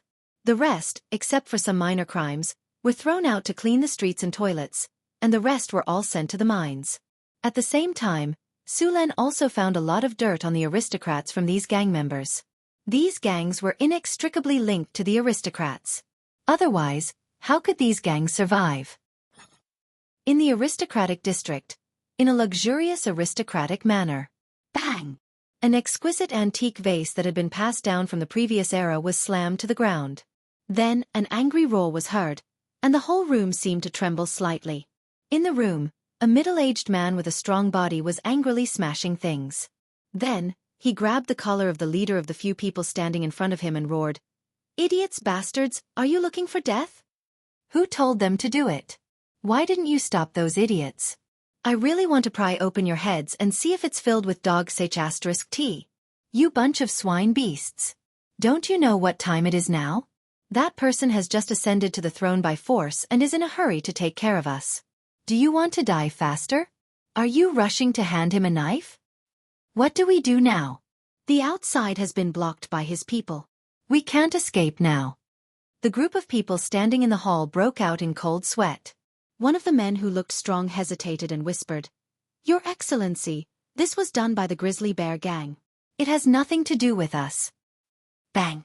The strong man directly grabbed a lampstand and smashed it over. The man's head was full of blood, but he did not dare to dodge. "Are you a pig?" He was furious and roared loudly. He has now surrounded the slums. Do you think it's just to deal with the Grizzly Bear Gang? If he's determined to kill us, none of us can escape. Viscount Ron, the Black Feather Bandits are your people, right? Over the years, at least 20 caravans have died in their hands. Those stolen goods were all sold in the slums. And you, Baron Taros, you've taken tens of thousands of kinnar every year from Sanfilto's grey income, right? I heard that you recently robbed a merchant and killed all of them. And you. How many of you have shit on your butts? How many people in your family have never been stained with blood? Which family of yours doesn't have a representative in the slums? If he really pursues the matter, none of you can escape." A middle-aged man dressed as a noble next to him hesitated for a moment, then his expression turned cold. He said in a deep voice, "Should we strike first?" As he spoke, his right hand slammed down. Bang! The strong man grabbed the clothes rack next to him and smashed it, roaring, "Idiot, who do you think he is? A pig at the mercy of others? He killed a legendary devil the first time he entered the city. Who among the nobles in our city has the strength to do this? Can you invite a legendary powerhouse to take action? You should have seen his army. That group of troops alone can easily kill all of us. What do we do now?" Another well-dressed noble had an ugly look on his face as he slowly said, "Speaking of which, none of us are clean." He's not really planning to kill all of us nobles, is he? How dare he? Why wouldn't he dare? The strong middle-aged man sneered. Look at what he's done before. It hasn't even been a month since he ascended the throne. How many nobles in Sanfilto City have died? If the detection spell of this world was cast on all the nobles, then it was estimated that more than half of the nobles belonged to the lawful evil camp. The ruling class had no lack of lawful evil. In their eyes, there was no good or evil, only all kinds of benefits. This group of people was the easiest to fall into depravity. This was also why Sullen's pleasure devil targeted this city when he came here last time. There were too many depraved souls here. To the devils, those depraved souls were their best resources. Most of the time, the more prosperous a city was, the darker the other side. Hand over those gangs, stop all the grey channels, the slave trade, the black market, and the organizations that are no longer there. At the same time, support all of His Majesty's policies unconditionally. Prepare the money, food, and manpower. If we want to survive this crisis, we can only rely on him. I don't think His Majesty is crazy enough to want to wipe out all the nobles. Sulen indeed didn't plan to wipe out all the nobles. If he did, more than half of the nobles in the Kingdom of Florence would rebel, even those who had declared their support for him to become the king. This time, Sulen planned to wipe out the nobles who had gone too far and warn the others. If he really wiped out all the nobles, then the entire Kingdom of Florence could only be wiped out city by city. Governing a city wasn't an easy task. Sulen wasn't a noble family with hundreds of years of history. He couldn't easily find a large number of managers to help him manage the city. Most of the time, he could only rely on nobles. After all, more than 95% of the human population was illiterate. It was difficult to find enough managers. Of course, Sulen had been cultivating talents for a long time. This time, he had wiped out all the gangs. In fact, it was a warning to the nobles. As he expected, after he wiped out all the gangs in the slums, many nobles began to express their goodwill to Sulen in various ways. These nobles began to actively cooperate with Sullen's orders. The efficiency of Sanfilto City also increased rapidly. After clearing out the slums, the next day, the buildings in the slums began to be demolished. Su Luan had already made a plan for this area. In his previous life, real estate development was the most profitable business. The area of the slums was very large, and the bad areas would be built into houses for the poor to live in. The areas with convenient transportation would be transformed into markets. Chapter 427. After the cleanup, Sanfilto City quickly regained its prosperity. After the gangs were gone, the trading and living conditions were greatly improved. The city's sanitation reform was still ongoing, and the pace was significantly faster. It wasn't a good idea to keep tens of thousands of poor people in a concentration camp.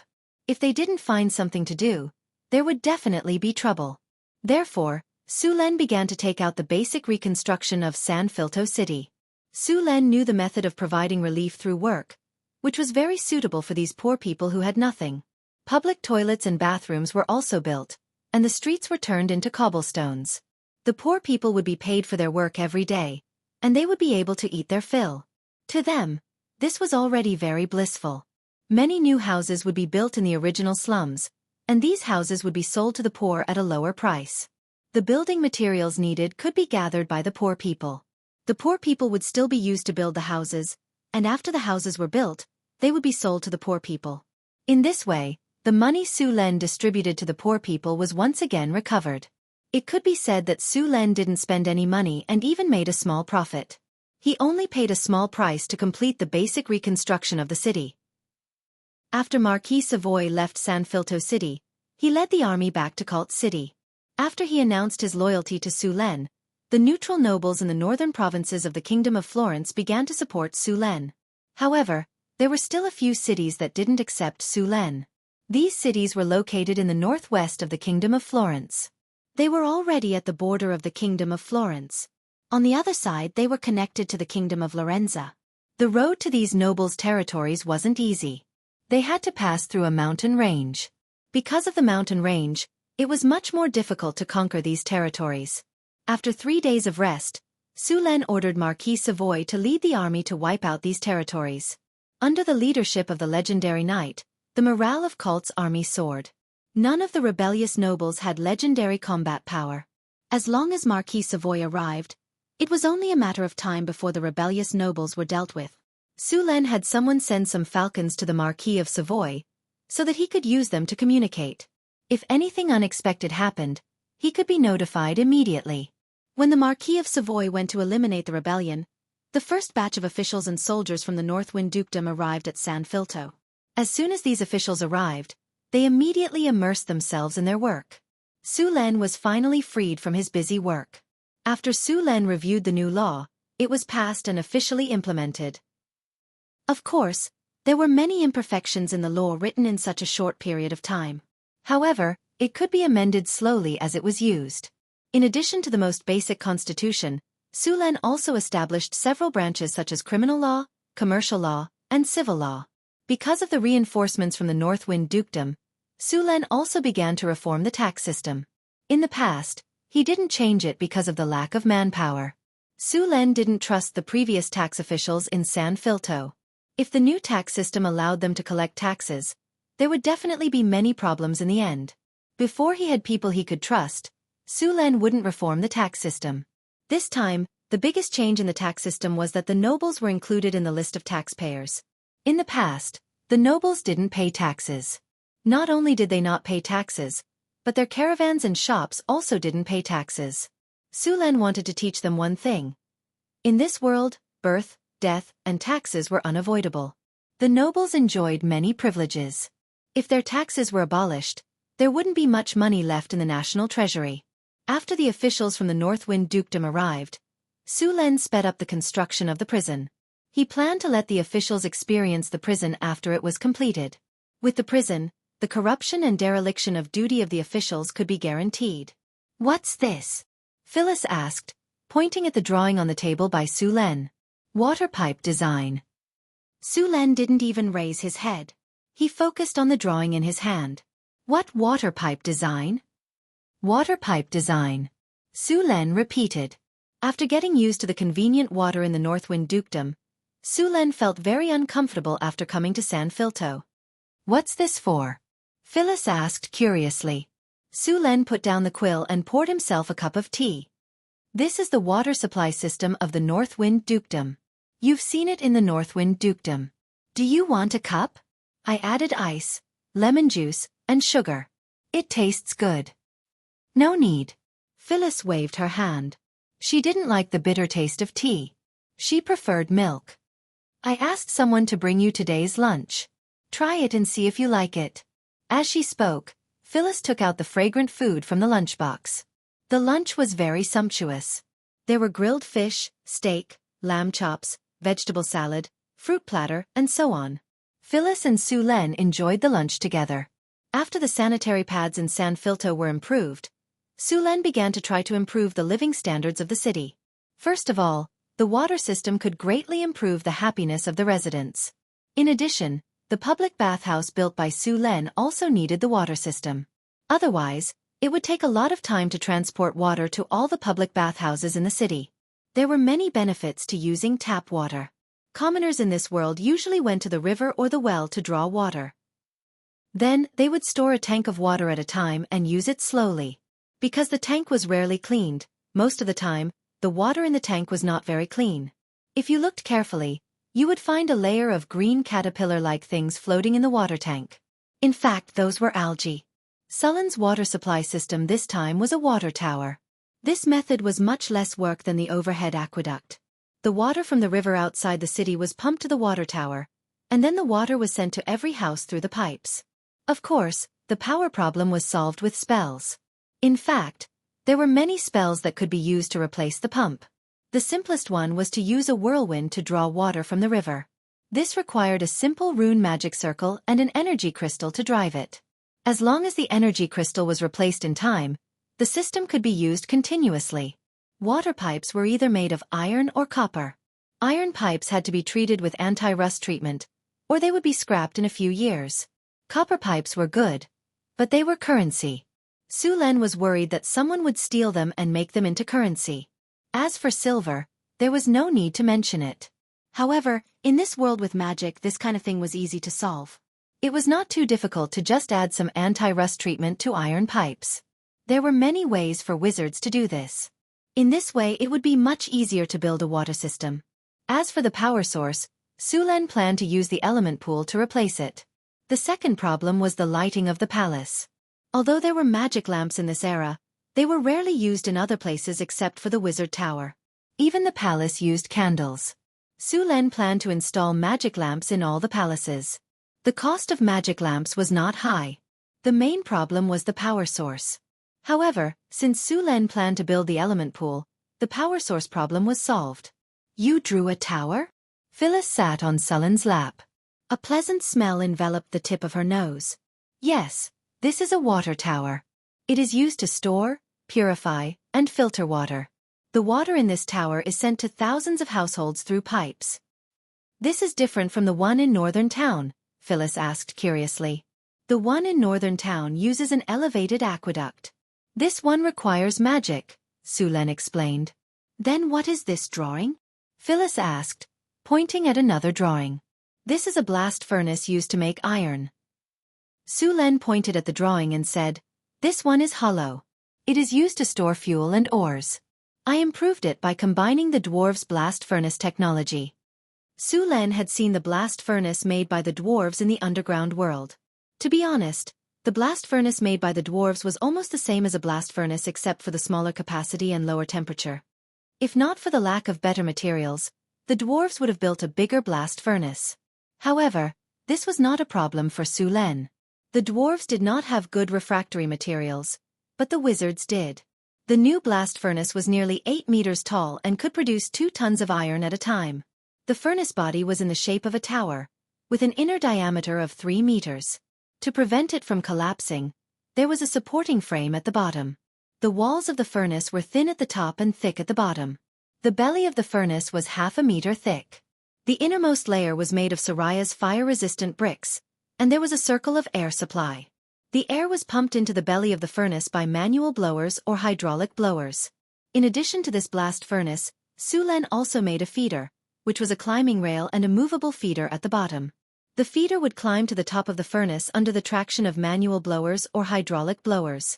The buckle at the bottom of the feeder would be put in by a hook, which would open the outlet and pour fuel or ores into the furnace. In fact, this thing had been in the dwarves' hands for a long time. Su-Len just made some simple modifications and moved it here. The method used to make iron in San Felto City was relatively backward. With this blast furnace, the production efficiency had increased several times.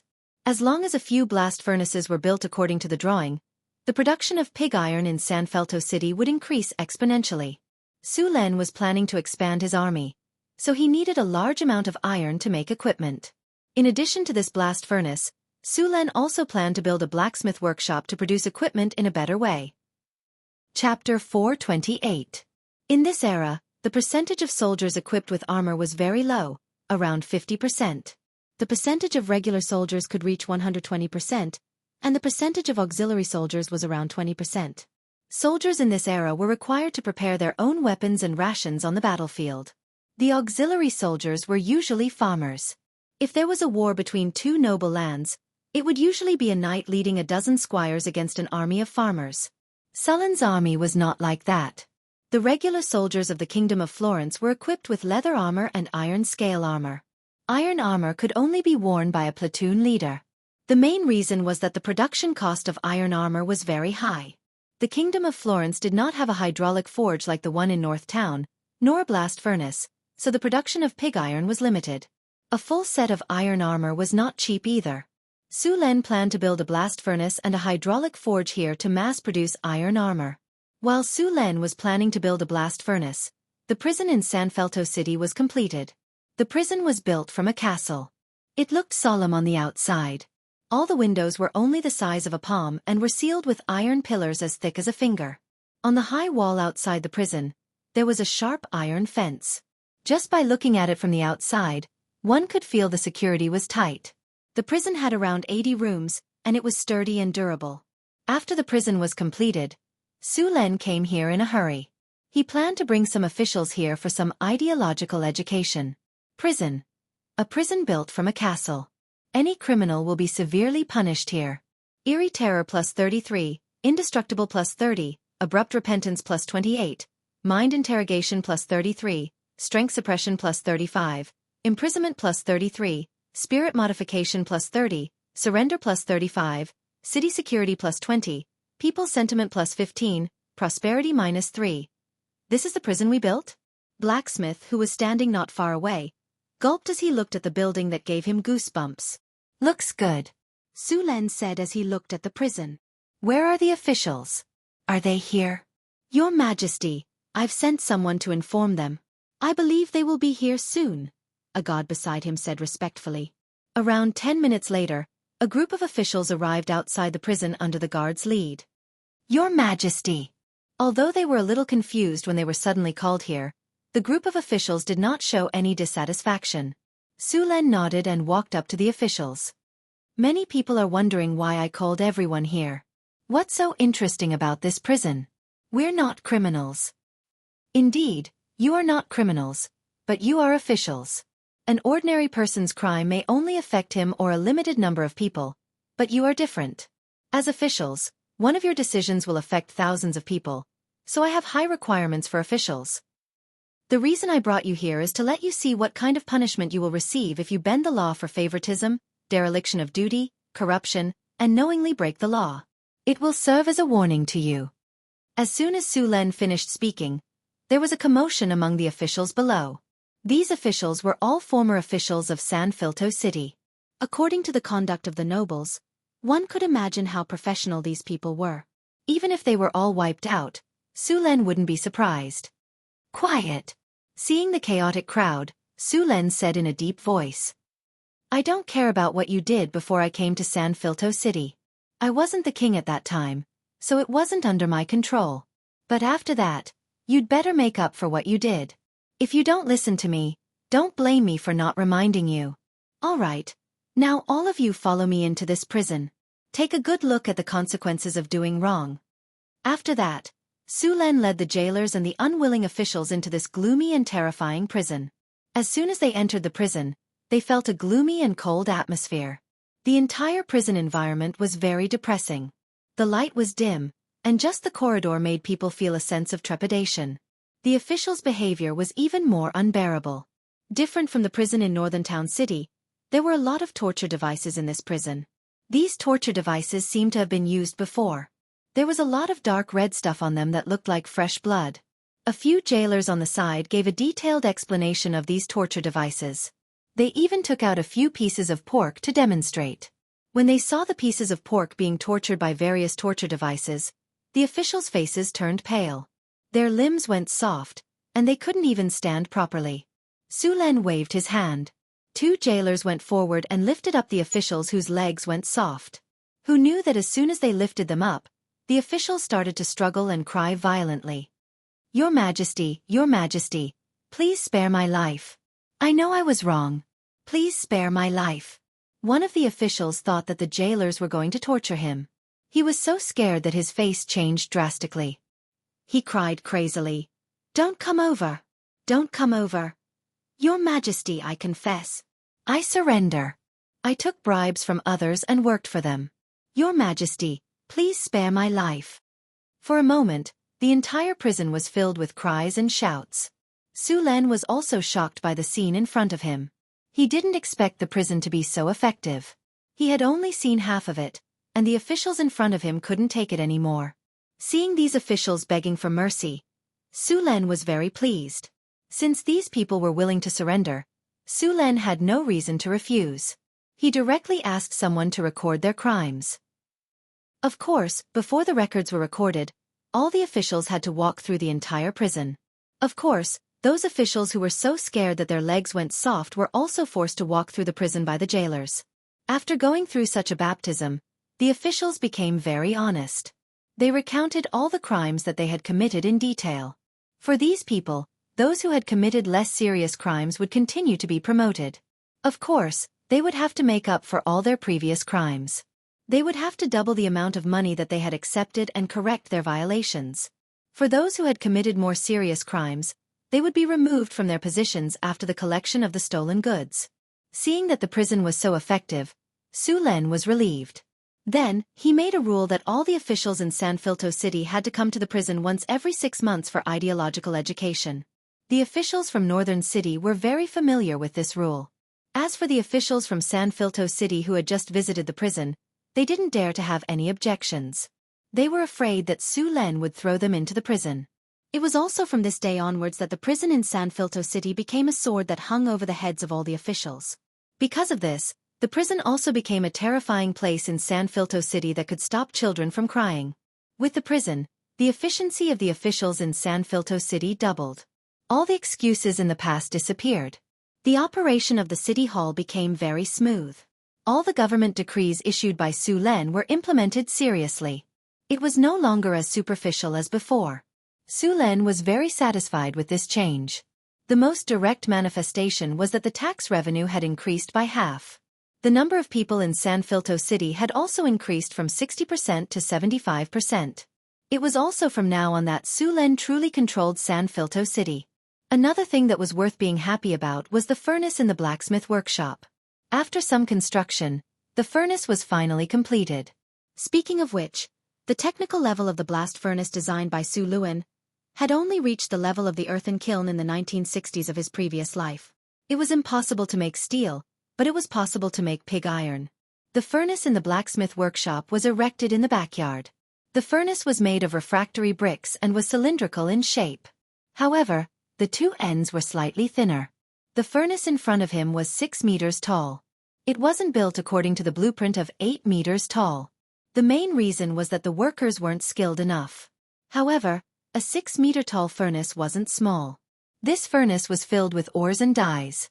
It could produce thousands of pounds of pig iron in one steelmaking. In order to make the blast furnace stronger, Sulen specially blessed the blast furnace with hardening. The refractory bricks on the blast furnace were also blessed with fire resistance by Sulen, which could reduce the burning of the blast furnace by flames. At the same time, Sulen drew runes on the inner wall of the furnace to increase the temperature of the flames. This could increase the temperature of the flames and melt the ores faster. To put it bluntly, The whole blast furnace was a magic item. A mine cart was used to feed the furnace. It was directly transported through the rails. The rails were connected to the furnace's inlet. The whole design used a pulley block to reduce the strength. There was also a large bellows next to the furnace. It was used to ventilate the furnace and transport oxygen. When the air was transported, there was also a heating device to preheat the air. This way, cold air wouldn't enter the furnace and lower the temperature. With this preheating device, the furnace's temperature could be directly raised by 200 degrees. The furnace was about the same height as the walls of the blacksmith workshop. In order to prevent earthquake collapse, Sulen also installed fixed parts around the furnace to make it more stable. After the furnace was built, it was natural to try it out first. The workers around couldn't wait to try it out. Under Sulen's order, the workers immediately pushed the prepared iron into the furnace and then ignited the charcoal. The orange flame rose instantly, and the surrounding temperature began to rise rapidly.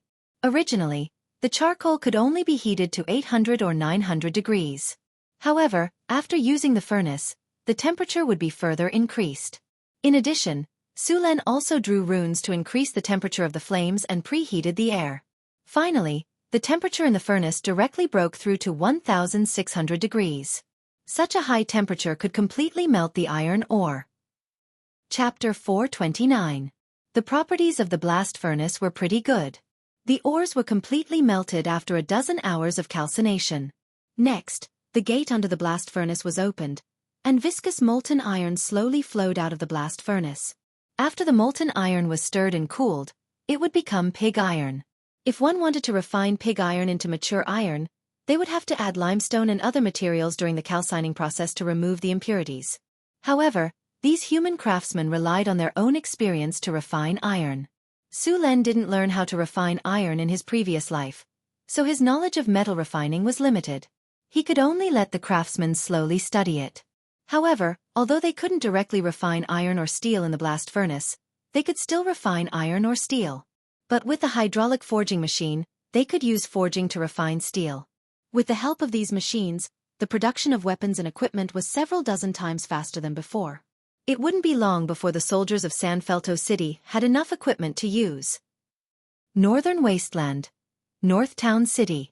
It had been nearly 2 months since Sulen left Northtown City for San Felto City. After such a long time, the Martyr's Palace in Northtown City was finally about to be completed. This wonder building was a set with the Arc de Triomphe and also required battle soul stones. The final step required Sulen to complete it himself. After receiving the report from the City Hall, Hathaway used the communication array to contact Sulen in the distant San Felto City. After learning that the Martyr's Palace was completed, Sulen gave some instructions to Phyllis and used a teleportation spell to return to Northtown City. Because he had the coordinates of Northtown City, the difficulty of long-distance teleportation was reduced a lot. The only problem was that it consumed a lot of energy. After leaving the coordinates in San Felto City, Sulen used a teleportation spell to return to Northtown City. A magic light rose and Sulen's figure appeared in Northtown City in the next second. After leaving for 2 months, Northtown City had already entered winter. The weather had started to turn cold, but the city was still very lively. Northtown City had become even more prosperous in the 2 months since he left. Just as Sulen appeared in the Lord's castle, there was a flash of light. Hathaway's figure appeared, followed by the little succubus Chris and Alex. "Your Majesty, you still remember to come back." Seeing Sulen appear, Hathaway rolled her eyes and said. Sulen smiled awkwardly. He was indeed in the wrong for not coming back for 2 months, so he could imagine that tonight would definitely be a sleepless night. "I've just obtained the Kingdom of Florence. I'm tied up with worldly affairs and can't leave, but I'm preparing to build a teleportation circle in San Felto City. I can come back at any time, and you can go there at any time." Hathaway rolled her eyes and said, "I still have a lot of experiments to do. I don't have time to go to San Felto." "I don't have time either. I've been managing Northtown City and the underground world all this time. I don't have time to go." Chris glanced at Sulen and said grumpily, "Don't look at me. If I agree, I'll be a traitor." Alex crossed his arms in front of his chest. His already majestic chest looked even fuller. "Don't." Sulen's figure flashed, and he directly pulled the 3 of them to the living room. Staying in Sanfilto City is only temporary. Northtown City is my base. I know this very well, but I'm staying there for a while to stabilize the Kingdom of Florence. Once the kingdom is stabilized, Northtown City will be the new capital. Su Len explained. After some explanation, Su Len finally coaxed the girls and promised them that he would come back for one day every 3 days. Only then did the 3 girls reluctantly agree. Northtown City. Central Plaza. A majestic palace stood on the east side of the plaza, only 50 meters away from the majestic triumphal arch.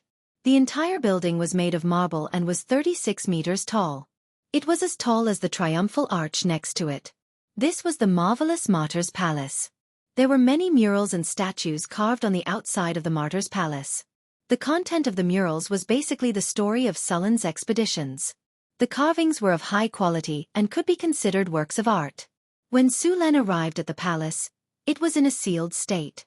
Su Len pushed open the doors and entered the hall. The decorations inside the Martyr's Palace weren't inferior to the outside at all. The reliefs, murals, and statues were all very beautiful. Su Len went to the center of the Martyr's Palace.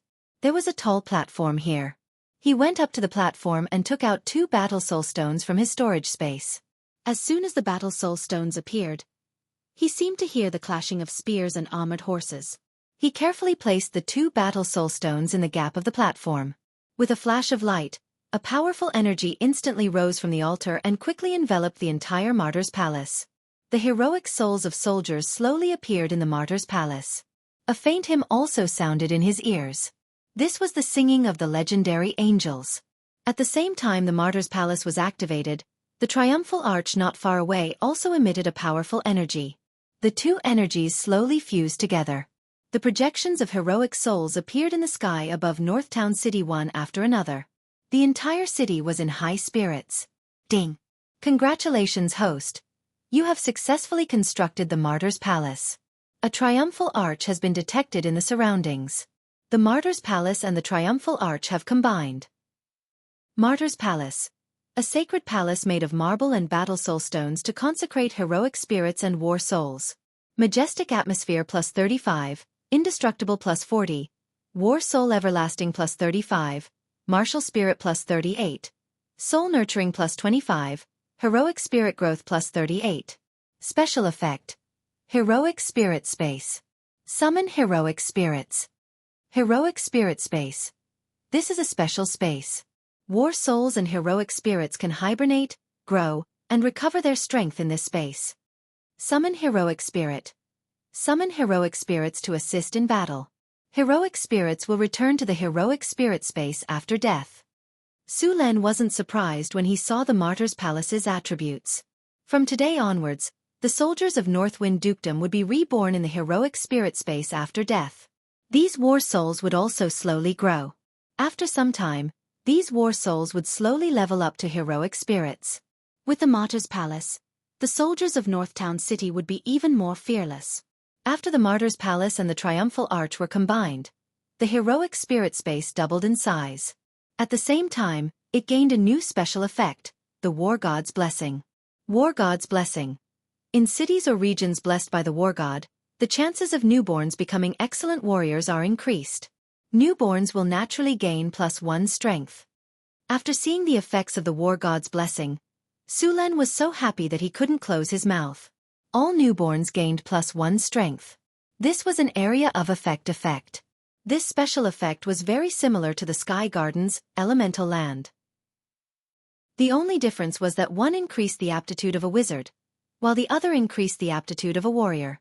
With these 2 special effects, Northtown City would have an endless supply of wizards and warriors. At the same time, more and more people would be willing to live here. The completion of the Martyr's Palace caused quite a commotion. All the churches in Northtown City sensed the powerful energy. They all came out to take a look. After seeing the Martyr's Palace, these churches were also shocked. They raised Sulan's strength by another level. After completing the construction of the Martyr's Palace, Su Len let out a breath of relief. He then returned to the Castellan's palace to attend the welcoming banquet. It was a silent night. The first rays of the morning sun shone into the room. Su Len slowly woke up from his deep sleep. Su Len had gotten a lot of satisfaction last night, so he slept until noon before waking up. There was still a faint fragrance lingering at the tip of his nose, and his fingertips seemed to still have the soft and delicate touch from last night. The bodies of the women were like octopuses wrapped around his body, and even the messy traces of last night's madness could still be clearly seen. Thinking back to last night's madness, Su Len was still reminiscing about it. Coupled with the seductive bodies around him, his body became erect again. Last night's battle between the three heroes didn't tire him at all. Under his thunderbolt spear, the three women were utterly defeated. They even had to call their two maids over to defend against Sullen's attacks. Originally, their alliance was still very strong. Su Len couldn't break through for a long time. In the end, he had to use his plasma cannon to break through the situation. With the support of the thunderbolt spear, Su Len charged back and forth. The women's alliance crumbled in the end. Of course, they were defeated with honor. In the end, under Sullen's ultimate skill, they could only wait to be slaughtered. It could be said that they suffered heavy casualties. Su Len struggled to get out of bed. He had a simple breakfast and then went to the new city located in the west of the northern citadel. The new city was 50 kilometers away from the northern citadel. With Sullen's speed, he arrived here in no time. After not seeing each other for 2 months, the new city had changed a lot. The low and simple camp had disappeared and was replaced by a city wall. The city wall was 8 meters tall and 4 to 6 meters thick. Therefore, the city wall was made of bricks and rocks. The wizards then used mud to stone to create this solid city wall. Other than the city wall, many houses were built in the new city. Now, the workers here were living in the new houses. When Boulder and Johnson knew that Su Len had come here, they quickly brought people back. During this time, the two of them had been in charge of the defense of the new city. The bandits and monsters around the new city had mostly been cleared. A large number of monster slaves were also captured here. Currently, there were 5,000 to 6,000 residents in the new city. Its purpose was to protect the trade route and increase the population. With the increase of immigrants, this city would soon develop as the only way to reach the northern citadel. Chapter 4:30. The moon was dark, and the wind was howling. It was already late at night outside Northtown City, and the bustling city during the day had now fallen into silence. A team of soldiers on night patrol walked past the long street. They were in the outer area of Northtown City, and there were no other buildings around except for a simple campsite. It was a large amount of empty space reserved for Northtown City's upgrade. There was usually no one here during the day, and it was even more desolate at night. Even the soldiers on night patrol rarely came here. Creak, creak. All of a sudden, some noises reverberated in the silent night. Closely after that, the noises disappeared. A few minutes later, the noises reverberated again. Soon, several black figures, about 1.3 m in height, drilled out of the fence of the camp. "It's safe, there's no one here," a dog-like voice said in dragon language. "Be careful, keep an eye out, and alert us immediately if you find anything wrong," another voice said. The dark clouds in the sky were blown away, and the silver moonlight shone on the ground. With the help of the hazy moonlight, a few black figures slowly appeared. They had dark brown scales, another sharp horn on their heads, and the heads of dogs. They were short and wore tattered clothes. They were a few kobolds. "Hurry and inform the oracle that everything is safe." After observing for a while, one of the kobolds, who seemed to be the leader, said. The kobold beside him immediately went back into the fence. "Lord Oracle, we've already checked, and everything is normal outside." The kobold lowered his voice and said excitedly. "Everything is normal outside, then we'll take action immediately," the kobold oracle in a brown linen robe said with a nod. "Lord Oracle, please come with me." As they moved forward quietly, the kobolds quickly climbed out of the hole in the fence. Everything went surprisingly smoothly, and no one was alarmed when the hundreds of devout believers came out. After seeing all the kobolds come out, a look of joy flashed across the oracle's face. He looked at the sky, and at this moment, the moon was covered by dark clouds again. The entire Northtown City was plunged into darkness. "This is a God-given opportunity. Everyone, follow us. We're going to escape this cage today. May the Wuxia clan ancestor bless us." After saying that, the kobolds all bowed and prayed. Then, under the cover of the night, they carefully crept towards the city walls. At this moment, in the camp in the guard's room, A few soldiers were staring at the group of dog-headed people who were carefully escaping. "Captain, are we really not going to capture these fugitives? Are we going to let them escape?" A young soldier asked doubtfully. "This is the Lord's order. Do you dare to disobey?" The captain next to him glanced at him and said, I wouldn't dare." The soldier laughed dryly. "By the way, Captain, do you know why Sir Lord is doing this?" The captain next to him knocked on the soldier's head. "Mind your own business. Don't ask what you shouldn't ask." The soldier shrunk his head and nodded. The captain turned around and continued to observe the dog-headed people outside. However, he thought to himself, "How would I know what Sir Lord is going to do?" Under the cover of the night, hundreds of dog-headed people quickly found their way to the vicinity of the city walls. They searched near the city walls for a while, and soon found a sewer. The sewer was not large, but it was connected to the moat outside the city. The sewer was not large, and an adult would not be able to get in at all. However, it was not a problem for the short dog-headed people. A few dog-headed people got into the sewer, and then crawled out along the sewer. Soon, the dog-headed people climbed along the sewer to the edge of the city walls. The sewer of the city would lead to the moat, and then flow out from the moat. However, there were not many of such sewers. They had already seen the moat, but in the end, there was an iron fence that was as thick as a finger at the point where the sewer was connected to the moat. Seeing that they were about to escape, but they were blocked by the iron fence, the dog-headed people were enraged. Bang! A strong dog-headed person slammed the iron fence hard. In the end, something shocking happened. The iron fence that was as thick as a finger broke open at the point where it was connected to the wall. Seeing this, the dog-headed person was overjoyed. He grabbed the iron fence with both hands and shook it hard. As the rubble on the wall slid down, the iron fence blocking the exit of the sewer was pushed to the ground with a clang. "It's open! It's open!" A few dog-headed people cheered excitedly. "What's that sound? Who's there?" At that moment, a loud shout came from afar. Then they saw faint figures moving toward them. "Oh no, we've been discovered. Let's go!"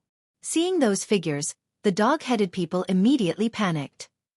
"Don't panic, there's still time. The sewer is open. Everyone, go into the sewer immediately." Seeing the other dog-headed people panicking, the dog-headed person known as the God's messenger immediately commanded. It was obvious that this dog-headed person had a high status among them. As soon as he spoke, all the dog-headed people immediately recovered and jumped into the sewer. After the dog-headed people entered the sewer, they did not stop at all. Instead, they quickly crawled toward the moat not far away.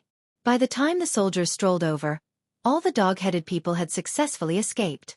Only when the dog-headed people had escaped a distance away from northern Battlefront City along the moat did they stop, panting. We've escaped, we've escaped!" The dog-headed people cheered excitedly. After the dog-headed people cheered for a while, the dog-headed God's messenger, Horn, raised his arm. Soon, all the dog-headed people quieted down. "My brethren, although we've successfully escaped from the enslavement of those humans, we're not safe now. So, we need to leave this place as soon as possible. The great elder Wuxia has given us an oracle. He has prepared a God-given land for us to live and develop. Praise the true God! Praise the true God! Praise the true God!" A wave of cheers sounded, and the dog-headed people's morale rose again. "Okay, let's set off now. We'll go to our new home," Horn ordered, and the dog-headed people set off again. However, what the dog-headed people did not know was that there were a few eagles circling above their heads. At the same time, not far away from them, a few drows were hiding and quietly observing the dog-headed people. In fact, the dog-headed people's successful escape from northern Battlefront City was completely arranged by Su Len.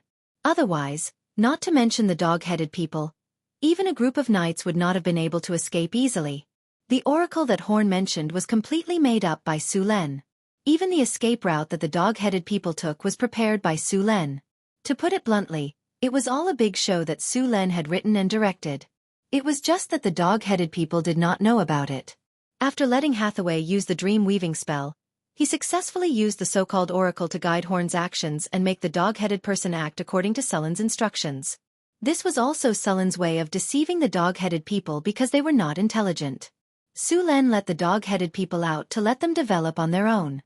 If he kept interfering with the dog-headed people's development, he would easily be discovered by the evil god that they now believed in. Now, he let them develop on their own and only sent people to monitor them secretly. When the fruit was ripe, they would come and pick it. Horn led the dog-headed people to the north of northern Battlefront City in high spirits. They had night vision, so they could see well at night. The other monsters around northern Battlefront City had already been cleared, so the dog-headed people did not encounter any other wild beasts at night. However, as soon as they left northern Battlefront City, a ferocious wolf set its eyes on them. Ferocious wolves were a common ferocious beast in the northern wilderness. They were over 4 meters long and 1.7 to 2 meters tall. They usually hunted in pairs. As soon as they discovered the dog-headed people, they immediately attacked them. Facing such a ferocious beast, the dog-headed people did not even have weapons. The ferocious wolf easily rushed into their formation. After biting a few dog-headed people to death, it retreated with the corpses. The rest of the dog-headed people took the opportunity to run for their lives. Fortunately, the ferocious wolf did not continue to chase after them after finding food. After encountering the ferocious wolf, the dog-headed people did not encounter any other monsters for the rest of their journey. When the sky gradually brightened, the dog-headed people arrived at a secluded valley. The valley was shaped like a horn. The entrance was small, but the inside was big. There was also a pool of flowing water in the innermost part. There were also some statues and stone carvings not far from the pool. This valley was a ruin discovered by Su Len. The area of the valley was not big, but it was the perfect place for the dog-headed people to nest. After being enslaved in northern Battlefront City for a long time, these dog-headed people had learned how to grow potatoes and other crops. Although they could not be compared to humans, it was not a problem for them to feed their small tribe. After arriving at the valley, Horn finally let out a sigh of relief. This was the God-given land that the god in his dream told him about. After arriving at the valley, all the dog-headed people quickly began to build under Horn's command. In order to let them develop more believers, Su Len purposely drove the surrounding dog-headed people and goblins to this area. As the evil god's priest, Horn naturally absorbed these goblins and dog-headed people. At this rate, this tribe that believed in the evil god would rapidly grow. Chapter 431. The evil god known as the Heartless had lost a divine power clone to Su Len last time. Not only did he lose a lot of divinity, but he also killed all his believers. Su Len helped him develop more believers this time in order for him to descend again. Now, he had a few hundred kobold believers. Although the number was not high and the quality was poor, as long as they were given time to develop, it would not be long before the Heartless Evil God Church grew stronger again. By then, a blood sacrifice would be enough to lure the evil god down. Then My lord, I have sent people to keep an eye on them as you instructed, a drow said respectfully. Be careful not to be discovered by them. Pay attention to their movements and report to me at any time, Su Len said with a nod. Su Len stayed in Northtown City for 3 days before returning to San Filto City with Hathaway. This time, Hathaway came here to build an elemental pool and a teleportation portal in San Filto City. The elemental pool and the teleportation portal were not cheap. It would probably cost a few million kinnar to build. Fortunately, the kingdom's treasury in San Filto City had not been robbed. There were almost 1 million kinnar in it. In addition to the treasury, Su Len also plundered a lot of kinnar from the exterminated nobles. These nobles had a history of more than a dozen generations. They were all very rich. Their combined wealth was more than the royal family's wealth. Although some of it was used for the demolition and sanitation in San Filto City, there were still a few million kinnar left. It was just enough to build the elemental pool and the teleportation portal. After returning to San Filto City, Su Len and Hathaway found Phyllis. Although he had not been here for 3 days, the nobles in Su Len City were very obedient. Sullen's previous massacre had frightened them. Even if he was not here, the nobles would not dare to do anything. You mean you want to build a teleportation portal and an elemental pool here? Phyllis's eyes lit up. Yes, I'm going to build a teleportation portal between here and Northtown City, Su Len said with a nod. There are a lot of magic materials in the royal treasury. I'll open the treasury in a moment, Phyllis said. Su Len nodded. Although he had a kinnar, it was not easy to get the materials needed to build a teleportation portal with kinnar. It would be best if he could find it in the treasury. Oh right. A wizard came looking for you the day after you left. Phyllis suddenly remembered something. Wizard. Su Len and Hathaway were confused. He didn't have much interaction with wizards here. Phyllis nodded. They claimed to be from the Emerald Tower. Emerald Tower. Hathaway, do you know this Magus organization? Hathaway nodded and said, the Emerald Tower is a medium-sized wizard organization. There are 5 great wizards in it. If it weren't for the fact that there are no legendary wizards, they would have been classified as a large wizard organization. But this kind of wizard organization usually doesn't have too much contact with the secular world. What are they going to do with Su Len this time? I heard that when the first prince and the second prince were fighting for the throne, the first prince had the support of some wizards. But because of some unforeseen circumstances, the 3 princes went to heaven together. Could this Emerald Tower be a wizard organization that had contact with the first prince? Su Len suddenly said. That's possible. Hathaway nodded. But don't worry. If they want to cooperate, they can talk to them if they follow the rules. If they don't, I'll talk to them personally. Hathaway raised her head slightly and said with a proud face. As a legendary wizard, she had the power to say so. Did those wizards leave their contact information? Send someone to tell them that I'll meet with them in 2 days, Su Len said. The construction of San Filto City was going very smoothly. The city's sanitation was being renovated very quickly. Now, there was very little garbage in San Filto City. Most of the roads had been replaced with gravel roads or stone slabs. The old and dirty slums had also changed greatly. The original shacks were all demolished, and houses were rising from the ground. Other than these, Sullen's construction of the city's water supply system was also progressing. In order to ensure the water supply of the entire city, it was not enough to rely on just one water tower. Su Len divided the entire city into districts, and then built 1 or 2 water towers in each district to supply water. Su Len had already completed the blueprint and divided the districts. The water towers were already under construction. The water towers were made of iron armor and were in a triangular shape. When it was completed, a layer of stone would be wrapped around the tripod. At the top of the tower was an iron bucket with a diameter of 3 meters and a height of 4 meters. The iron bucket was made of ordinary metal, but the metal had been treated with a special spell to become rust-proof. There was also a rune circle inside the water tower that would generate a whirlwind rune to draw water from the underground or the river to the tower. Other than these functions, the tower also needed to be engraved with a purification rune circle to purify the water before it could be drunk. In this way, each water tower would need to be connected to the elemental pool and be powered by the massive energy of the elemental pool. Other than these, the water pipes also needed to be treated with anti-rust treatment. Hathaway had made a kind of anti-rust paint before. As long as it was applied to the metal pipes, they would not rust. Other places could be left alone, but the palace needed to be installed as soon as possible. On the 3rd day after Sullen's return, 2 wizards came to see Su Len. Su Len asked someone to bring them to the palace. Hello, Your Majesty. A tall wizard bowed to Su Len. Welcome to San Filto City. Su Len smiled. Please have a seat. The 2 wizards sat down, and the leading wizard continued. In less than 2 months, San Filto City has changed a lot from the last time I was here.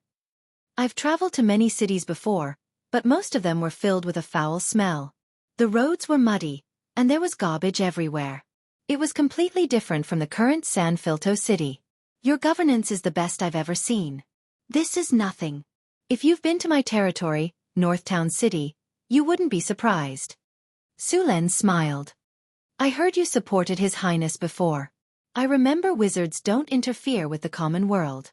Why did you break the rule this time? The 2 wizards looked at each other and said, We supported His Highness because of a deal. All right. Su Len shrugged. It was just an unspoken rule. Then, may I know why the 2 of you want to see me?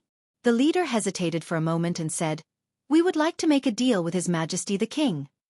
What kind of deal? Let's hear it. Su Len was interested. It's simple. We can support you as the king and send wizards to protect you. The wizard nodded. Sorry, I don't need any of that. Su Len shrugged and said, I'm the king now. I don't need your support. As for protecting me, are you as strong as pleasure demons? Edmund shook his head helplessly. Pleasure demons were legendary demons. It wasn't easy to kill them. Su Len could kill a pleasure demon single-handedly, which showed how powerful Su Len was. As for the wizards sent to protect Su Len, they weren't as strong as Su Len.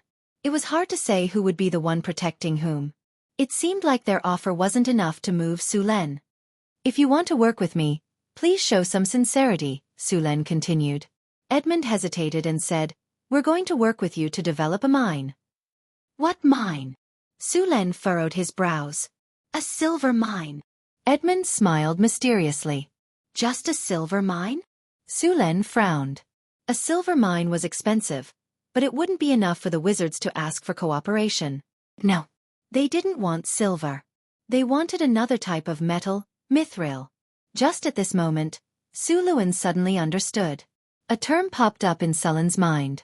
There weren't many things that could make wizards lower themselves to work with them, and if they wanted a silver mine, they must have found mithril. For the sake of this extremely expensive and rare metal, there had even been a dwarf tribe that had been wiped out in history. Mithril might appear as an associated material of silver ore, and it was usually only found in worlds where the elemental tide had appeared. When the elemental tide appeared, precious minerals like mithril were more likely to be born. There was a 90% chance that mithril was present in that silver mine. Only such a huge profit could make those magi take the initiative to talk about cooperation. Mithril could only be found by chance. No one would complain about having too much mithril in their hands. However, as long as it appeared as an associated mine, there would be a lot of mithril in the mine. He was tempted. Mithril was an important material for the construction of floating cities. The floating cities' incomparably expensive construction cost was largely due to the need for many extremely expensive and rare materials, and the core components of the floating city required a large amount of mithril. Although he also had mithril mines in the underground world, he wouldn't complain about having too much of it. The mining speed of mithril was very slow. Even an adept organization would need a lot of manpower and resources to mine a mithril mine, let alone a normal miner. It was basically impossible for wizard organizations to mine mithril in secret. Su Len wanted to build a floating city, so he needed a lot of mithril. Now that there was an associated mine with mithril, he wouldn't let it go. Mithril was an indispensable material for floating rings, anti-gravity devices, elemental drive devices, and so on. Chapter 432. When Edmund went out to look for magic materials, he found a silver mine with mithril. However, the silver mine had an owner. The owner was not an ordinary merchant or noble, but the Prince of Florence. Although wizards did not care much about the secular world, they still had to respect the royal family. So after some consideration, Edmund decided to talk to the prince and buy the silver mine from him. After talking to the prince for a while, the prince didn't have much of an opinion about selling the silver mine. However, he made a request that made Edmund hesitate. The prince wanted the wizard organization to support him in becoming the king. It was obviously against the rules for wizards to directly intervene in the affairs of the secular royal family. However, considering the importance of mithril, the Emerald Tower decided to agree to this matter after some discussion. They already knew the strength of the other prince. The two princes were similar in strength. As long as they supported the prince, he had a 90% chance of becoming the new king. To the sorcerers of the Emerald Tower, this could be said to be a piece of cake. However, things did not develop according to their plan. Unbeknownst to them, the issue of the succession of the throne had already been instigated by the demons behind the scenes. As a result, both princes were dead. A legendary level demon was a very powerful enemy to the Emerald Tower.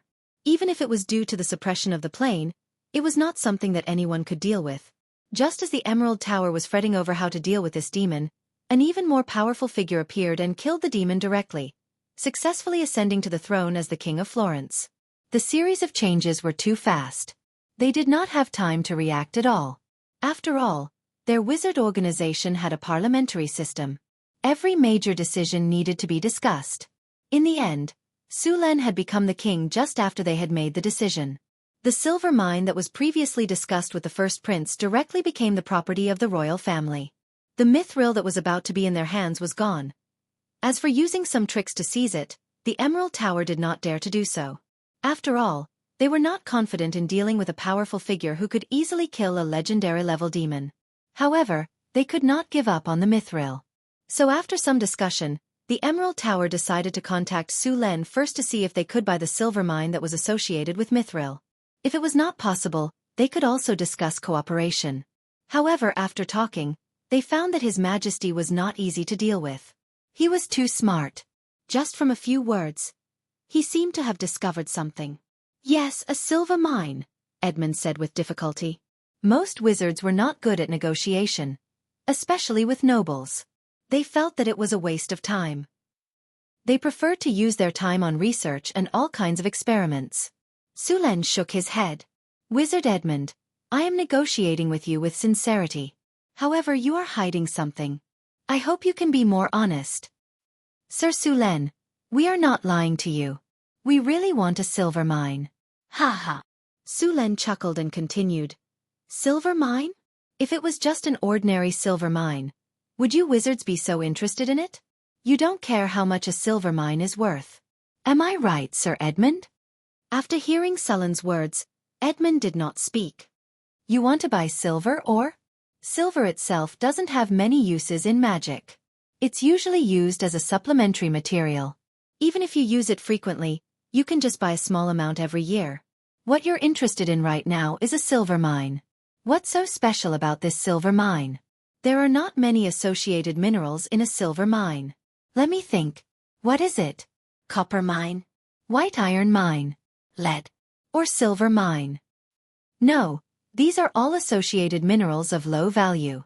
As Sulen read out the names one by one, Edmund's expression became more and more unpleasant. If it's not these, then it must be a mithril mine. Seeing Edmund's nervous expression, Sulen directly said the answer. At this moment, Edmund's expression changed drastically. After seeing the change in his expression, Sulen knew that he had guessed correctly. Looks like I guessed correctly. It is a silver mine with associated mithril. Sulen said directly. Edmund and the other wizard were silent for a moment before saying, Sir Sulen, since you already know, then you should know how important mithril is to us wizards. I hope you can cooperate with the Emerald Tower to develop this silver mine. Since the silver mine is in my territory, why should I share it with you? Sulen chuckled. Sir Sulen, mithril is not as easy to extract as you think. Edmund shook his head and said, Also, if you are willing to share this mithril mine with us, then you will gain our friendship. Sulen knew how difficult it was to extract mithril. It was said that this metal was first extracted by the dwarves, but the dwarves' method of extracting mithril was very troublesome. The mithril mined in the underground world in northern town would take at least a week or more to extract, and the amount extracted was very limited. As for the mithril ores that were refined by wizards, the production and speed had indeed increased. However, only Hathaway and Alex knew how to refine mithril ores. It would take too long to extract mithril, and both of them had things to do. They couldn't spare a lot of time to extract mithril. At this moment, Hathaway walked out from the back of the palace. Sulen, the things on this list are missing. We need to order them quickly. All right, I'll send someone to buy them later. Sulen said with a smile. Are they your guests? Hathaway glanced at the two wizards and asked. Yes, they want to develop mithril with us. Sulen nodded. Hathaway's eyes lit up when she heard about mithril. She immediately looked at Edmund and Alex. Mithril! You found a mithril mine? A powerful aura surged towards them, and the pressure on Edmund and Alex doubled. They couldn't help but break out in cold sweat. However, at this moment, they were sure that this extremely young witch in front of them was a legendary figure. They were shocked beyond words. Greetings, esteemed witch. We did find a mithril mine. Really? Hathaway looked at Sulen. Sulen nodded. That's great. It's a mithril mine. Calm down, Hathaway. The mithril mine is right there. It won't run away. Sulen comforted her. He then pointed at the two wizards in front of him and said, Let me introduce you. These two are wizards from the Emerald Tower. This is Sir Edmund, and this is Sir Frank. This is my wife, the chief wizard of the Northwind Duchy and the Kingdom of Florence. Her name is Witch Hathaway. It's an honor to meet you, Witch Hathaway. After hearing Sulen's introduction, Edmund and Frank quickly bowed respectfully. Mem. Hathaway nodded slightly at the two. The two wizards were not dissatisfied with Hathaway's attitude. It was already good enough that a legendary wizard greeted them. It's not impossible for the Emerald Tower to develop the mithril mine with us. Sulen smiled and continued, You'll be responsible for extracting the mithril, and I'll be responsible for sending people to mine it. In the end, I can make the decision and give you 10% of the mithril. Sir Sulen, 10% is too little. The Emerald Tower can't agree to this. Edmund rejected Sulen's request immediately. 50%. We want 50% of the mithril. 50%? Do you want to eat sage asterisk tea? Sulen rolled his eyes. Sir Edmund, you have to understand that the mithril mine is mine. You're only responsible for extracting the mithril. You're not the only ones who know how to extract mithril. Sulen said coldly. Please correct your attitude. Otherwise, I can change my business partner at any time. Then we want 40%. Edmund said. 10%. That's it. Sulen shook his head and refused. After that, Sulen and Edmund bargained fiercely. In the end, both sides decided to split the mithril 80%. Sulen would take 80%, and the Emerald Tower would take 20%. Other than extracting the mithril, the Emerald Tower also needed to send some people to be the spell consultants of the Kingdom of Florence. To put it nicely, they were spell consultants. In reality, they were a group of wizard workers who came here to assist Hathaway and perform all kinds of basic work in Hathaway's laboratory. The basic work of a legendary wizard's laboratory was very attractive to these wizards. Sulen didn't have to spend much money at all. These wizards were all fighting for it. As far as they were concerned, if they could work as assistants in a legendary wizard's laboratory, they would be more than happy to be taught by a legendary wizard. Suren successfully recruited a group of wizard laborers at a price that was almost as cheap as cabbages.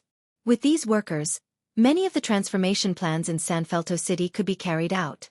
With them, the construction of various runic matrices would also be easier, which would greatly reduce Hathaway's workload. Other than these benefits, Sulen and Hathaway agreed to participate in the Emerald Tower's academic exchange. At the same time, they could also buy various magic materials through the Emerald Tower. Even the Emerald Tower's spell knowledge could be exchanged for equivalent value. Of course, although they said that they wouldn't keep the precious spell knowledge, they would definitely keep some of it. Sulen and the others would do the same. Even so, they could still exchange for a lot of new spell knowledge. Chapter 433. After discussing the distribution agreement, the higher-ups began to discuss more details. The workshop to refine mithril had to be built in Sanfelto City. Anyone who entered the city would have to go through a strict ascension process.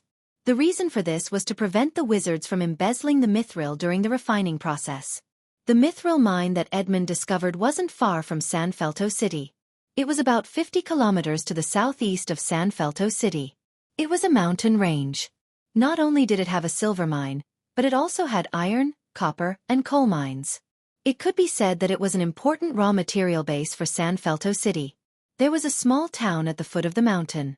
It had no name, but it was called Quarryton because it was at the foot of the mine. Now, in just a week, this small town had become overcrowded. A large number of miners came from Sanfelto City. These miners were originally residents of the slums. They were originally building the city, but Sulen specially transferred some of them to mine. Due to the blast furnace, the iron ore consumption in Sanfelto City had increased by several times. In order to increase the supply, they had to increase the iron ore production. Most of the miners were sent to the iron ore factory. Sulen and Edmund came to Quarryton together. The silver mine where they discovered mithril was also here. Silver and mithril seemed to have mutated due to the special environment and energy. The physical and chemical properties of mithril had changed dramatically. According to the research left behind by the Arcane Empire, mithril was the product of the mutation of the silver element in the Earth's crust. It usually only appeared in the world or plane where the elemental tide had occurred. The distribution of mithril was irregular and very rare, but it was distributed all over the continent. However, the content of mithril was very low. Only those who were lucky could find it. The most famous description of mithril was that it was as strong as a dragon's scale and as light as a feather. However, even though mithril was extremely strong, it was still half as heavy as iron. It was an exaggeration to say that it was as light as a feather. Mithril was only 1/3 as heavy as silver. The real value of mithril was its amazing ductility and magic conductivity. It would never fade after refining, and its physical properties were extremely stable. It was the metal with the highest magic conductivity among all the known metals and alloys. Magic runes made of mithril could be used for thousands of years without worrying about natural wear and tear. Once in the Arcane Empire, there was a mithril mail armor. This mail armor had a strong defensive power and was very light. Every buckle on this mail armor was engraved with runes. In addition to having a strong defensive power, it was also enchanted with many powerful spells. It was one of the few powerful armors that would not interfere with the wizard's spellcasting. This equipment could be said to be a godly item for those wizards, but using mithril to forge an armor was still a very extravagant act. Without considering its conductivity, the hardness of mithril was not the best among the many metals and alloys. Take adamantine for example. This type of metal had powerful defensive capabilities. Armor made from it would be very sturdy. Moreover, aside from its excellent physical defense, adamantine armor also had powerful magical defense. Adamantine armor could also be used to make weapons. Weapons made from adamantine armor were very sharp. They could directly ignore 20 points of defense, and ordinary heavy armor would be easily pierced. Its value was not much lower than that of mithril. Su Len brought many workers to Quarry Tun. After a day of rest, they went to the silver mine located in the mountains. This silver mine was only discovered in San Felto a few years ago. It was only considered an above-average mine in the Kingdom of Florence. Of course, Su Len did not care how much silver was produced here. After all, the price of 1 ounce of mithril could easily buy several tons of silver. Su Len looked at the silver mine in front of him. The surroundings of the silver mine were very simple. The whole mine was surrounded by a 3-meter-high wall. There was a row of simple and low houses next to it. The living conditions were very poor. On the other side of the wall was a luxurious 3-story villa. There were only 3 mines in the mine, and there were only about 200 miners. They were bone-thin slaves with expressionless faces. They looked like they could be blown away by a gust of wind. There were also a large number of strong guards patrolling around the mine. Su Len patrolled the mine expressionlessly. The manager of the mine followed him carefully. "Your Majesty, this silver mine can excavate about 10 tons of ore every day. After refining, we can obtain about 30 kilograms of silver." The manager of the silver mine, Hard, moved his rotund body with a fawning expression on his face. His rotund body was squeezed by the clothes on his body, causing people to worry that the buttons on his clothes would burst open in the next second. "Your Majesty, it's very windy outside. Why don't you wait in the office?" Su Len looked around the mine and nodded. "Okay. Send someone to send over some of the ores from the silver mine." "Yes, Your Majesty." "I'll send someone to do it right away." After sending Su Len and the others to the villa, Hard immediately sent someone to collect the silver ores. About 10 minutes later, a basket of silver ores was sent over. Su Len picked up a piece of silver ore. It was about 5 kilograms in weight. Its surface was gray, and it did not have the bright color of silver. It did not look very eye-catching at all. This was a normal phenomenon. Metals like silver would oxidize in the air. The silvery white silver was mostly freshly smelted. After a while, it would turn black. Most silver coins in circulation were made with other metals. Since pure silver was soft and didn't wear well, some copper would be added. For example, the ratio of silver to copper in the coins produced in Northtown City was 8:2. 20% of a silver NAR was copper, but the price of a silver coin was calculated according to 100% pure silver. The silver coins minted in Northern Town were very beautiful and heavy. They were very popular during trade, much more popular than the silver coins minted in the Kingdom of Florence. A silver coin minted in this way could earn at least 15% of the profit. That was why silver NAR was a very profitable business. Apart from silver NAR, Kinner was also a very profitable business. Gold was softer than silver, so it was easier for it to be damaged in the process of circulation. Therefore, copper was also added into the minting process of Kinner. The ratio was 85% and 15% respectively. It could be said that a mint was like a hen that laid golden eggs. Currently, the mint in Northern Town made more than 20,000 Kinner in a month. The coining workshop in the Northern Town City used hydraulic coining machines to forge the coins. The forging speed was fast, the process was simple, and the cost was low. The silver NAR pattern was clear and delicate, which was much more advanced than the technology used in Florence. Su Luen had planned to set up a coining factory in San Filto City. There was nothing special about the silver ore in front of him. Su Len put it down after a simple inspection. He then continued to search for other silver ores. A basket full of silver ores weighed about 200 pounds. Su Len and Wizard Edmund began to inspect it. Soon, Su Len found an ore that was different from the others. It was a piece of or slightly bigger than a fist. The surface of the ore was also gray, but there were some small silvery blue particles on the surface. These particles reflected some light under the sunlight. Su Len nodded slightly and put the silver ore aside quietly. He then continued to search among the other ores. 200 kilograms of ores was not a lot. After about 15 minutes, all the ores had been checked. The two of them found 3 pieces of ores with silvery blue granules from the pile of ores. The total weight of these ores was only about 5 kilograms. These ores were naturally mithril ores, but the amount of mithril in them was pitifully small. This was basically the normal distribution of mithril ores. Legend had it that a single mithril vein was discovered in the era of the Arcane Empire, and the amount of mithril in it was unbelievable. Because mithril ores were very scattered and rare, it was possible to excavate all the mithril in such a silver mine, and the final amount of mithril ores would only weigh a few dozen pounds. Therefore, it was very difficult to steal mithril ores. After confirming that this silver mine was indeed associated with mithril ores, Su Len was relieved. Next, the whole silver mine was taken over by Sullen's men. For this mithril mine, Su Len deliberately transferred 30 soldiers from his private guards. These soldiers would be the guards of the silver mine. At the same time, the original manager of the silver mine was sent back to the prison in San Felto City for reform. Kane was reappointed as the manager of the silver mine. Next, the silver mine needed to be transformed. At least, the simple and primitive production method of carrying the ores on one's shoulders had to be more advanced. 2 rails would be laid in the mine to transport the ores. The passage would also need to be widened and various easier to operate mechanical tools would be added. Originally, the workers in the mine were slaves. Their enthusiasm for work was very low, and the food was very poor.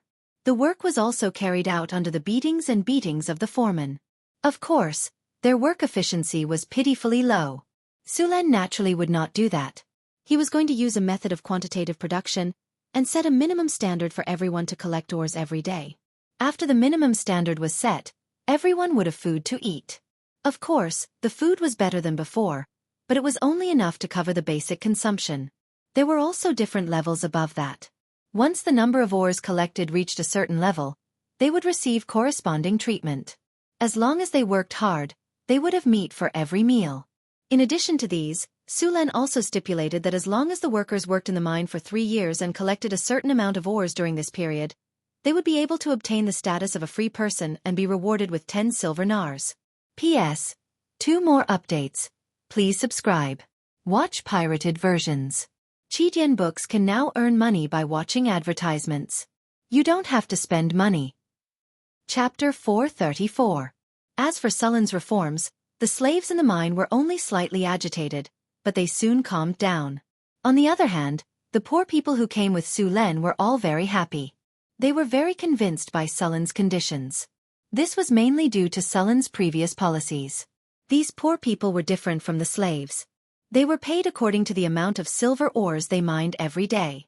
Although the slaves were skeptical of Sullen's words, they became more energetic when the sumptuous meal was delivered in the afternoon. Next, Su Len ordered people to rebuild the miners' dormitory. The camp that was originally as simple as a shack was directly flattened.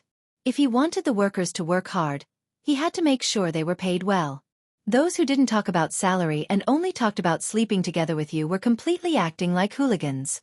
As long as the salary were enough, it was not a problem. The ores collected in the mine would be sorted. The normal silver ores would be transported to the smelting factory according to the previous procedures. The silver ores with silver blue particles would be sent to San Felto City.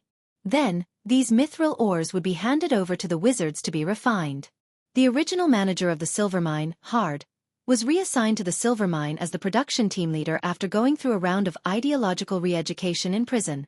Although this guy was a little greedy, Su Len had checked the previous production records.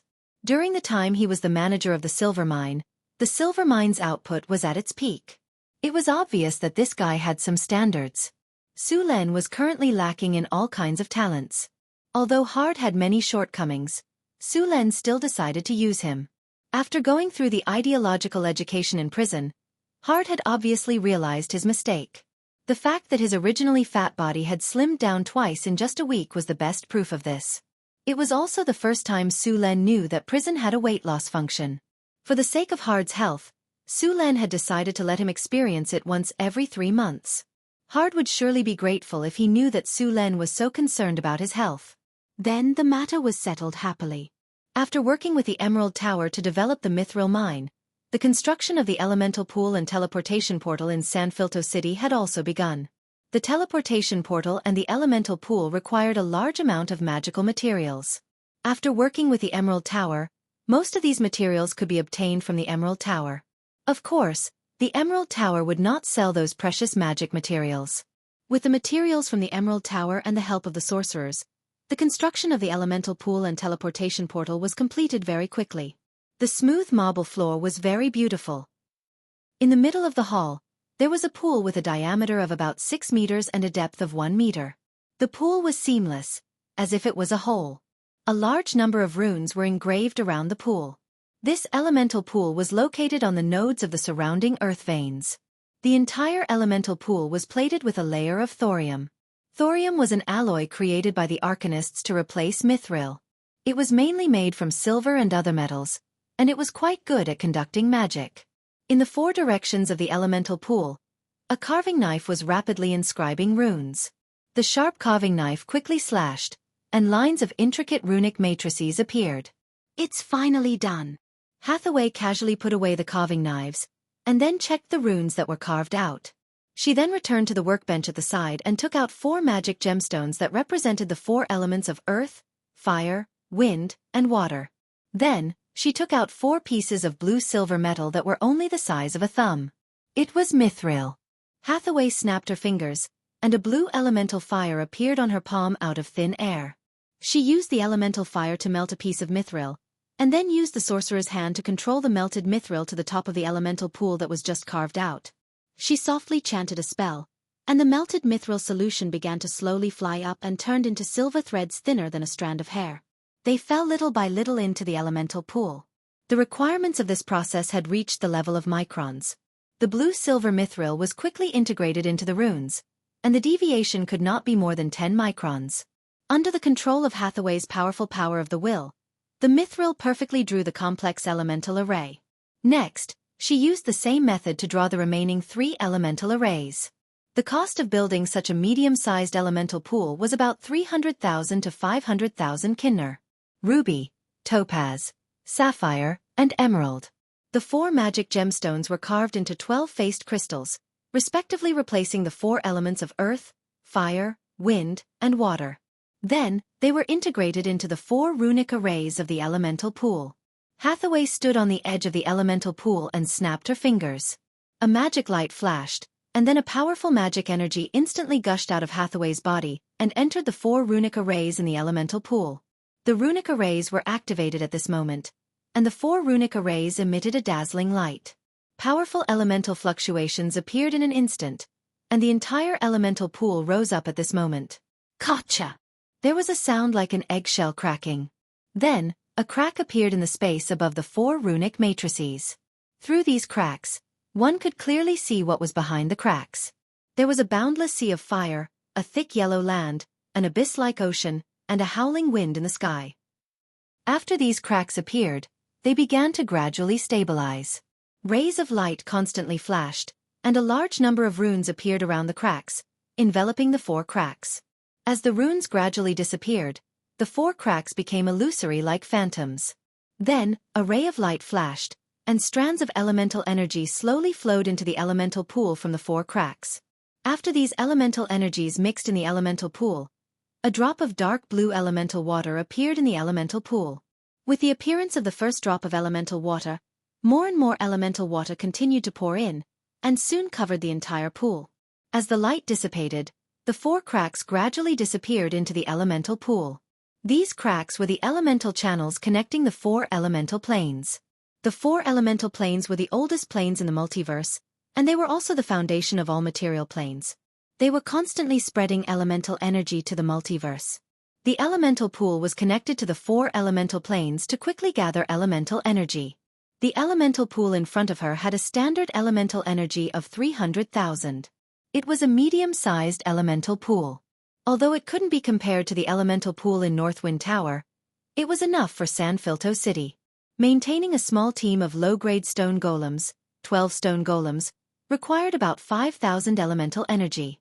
300,000 elemental energy could support the consumption of a high-grade stone golem army. It was easy to use it to support the long-distance teleportation circle and the operation of some magic facilities. After the elemental pool was completed, Phyllis began the construction of the teleportation circle. Su Luan stayed in the silver mine for 3 days, and then returned to San Filto City. During this time, San Filto City had been busy with construction. All the roads in the city had been repaired, and the sanitary situation had changed dramatically. There was no garbage on the streets, nor was there feces all over the ground like before. The slums had also been demolished and turned into a busy construction site. Riding lightly, Su Luan didn't return to Yunwu City directly with a dozen attendants. Instead, he wandered around the city and then went back. During the time when Su Luan was away, Phyllis had been in charge of government affairs. Now it seemed that she did a good job. Su Len, you're back. Phyllis's figure quickly appeared.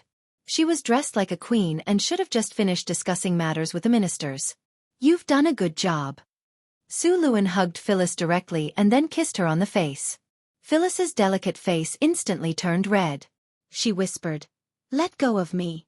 There are other people here. It's daytime." Su Len was slightly stunned. He then kissed her left cheek and whispered in her ear, "What are you thinking? I'm not that impatient." Hearing Sullen's words, Phyllis's face turned red. She bit his shoulder hard with her silver teeth and then snorted coldly. She ignored him. Su Len rubbed his shoulder with a bitter face and then pulled Phyllis back to the palace. Did the Emerald Tower's magi behave strangely? Su Len asked. Hearing Su Len asking about serious matters, Phyllis didn't show any expression and directly replied, "The Emerald Tower's magi are following Sister Hathaway.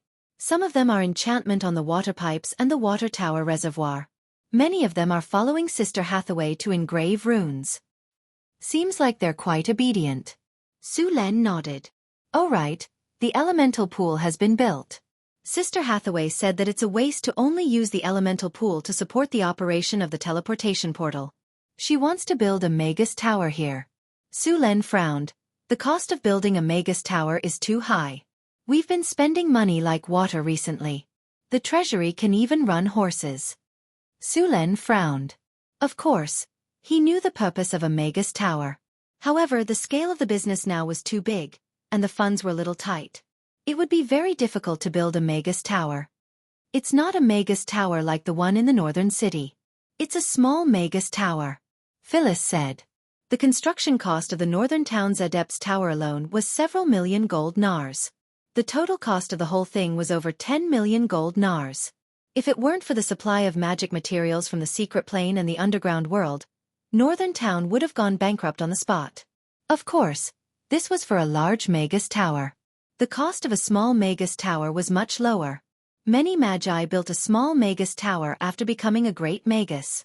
The tower was no more than 30 meters tall, and the cost was about 1 million kinner. After all, not all magi had the support of a financial backer like Su Len.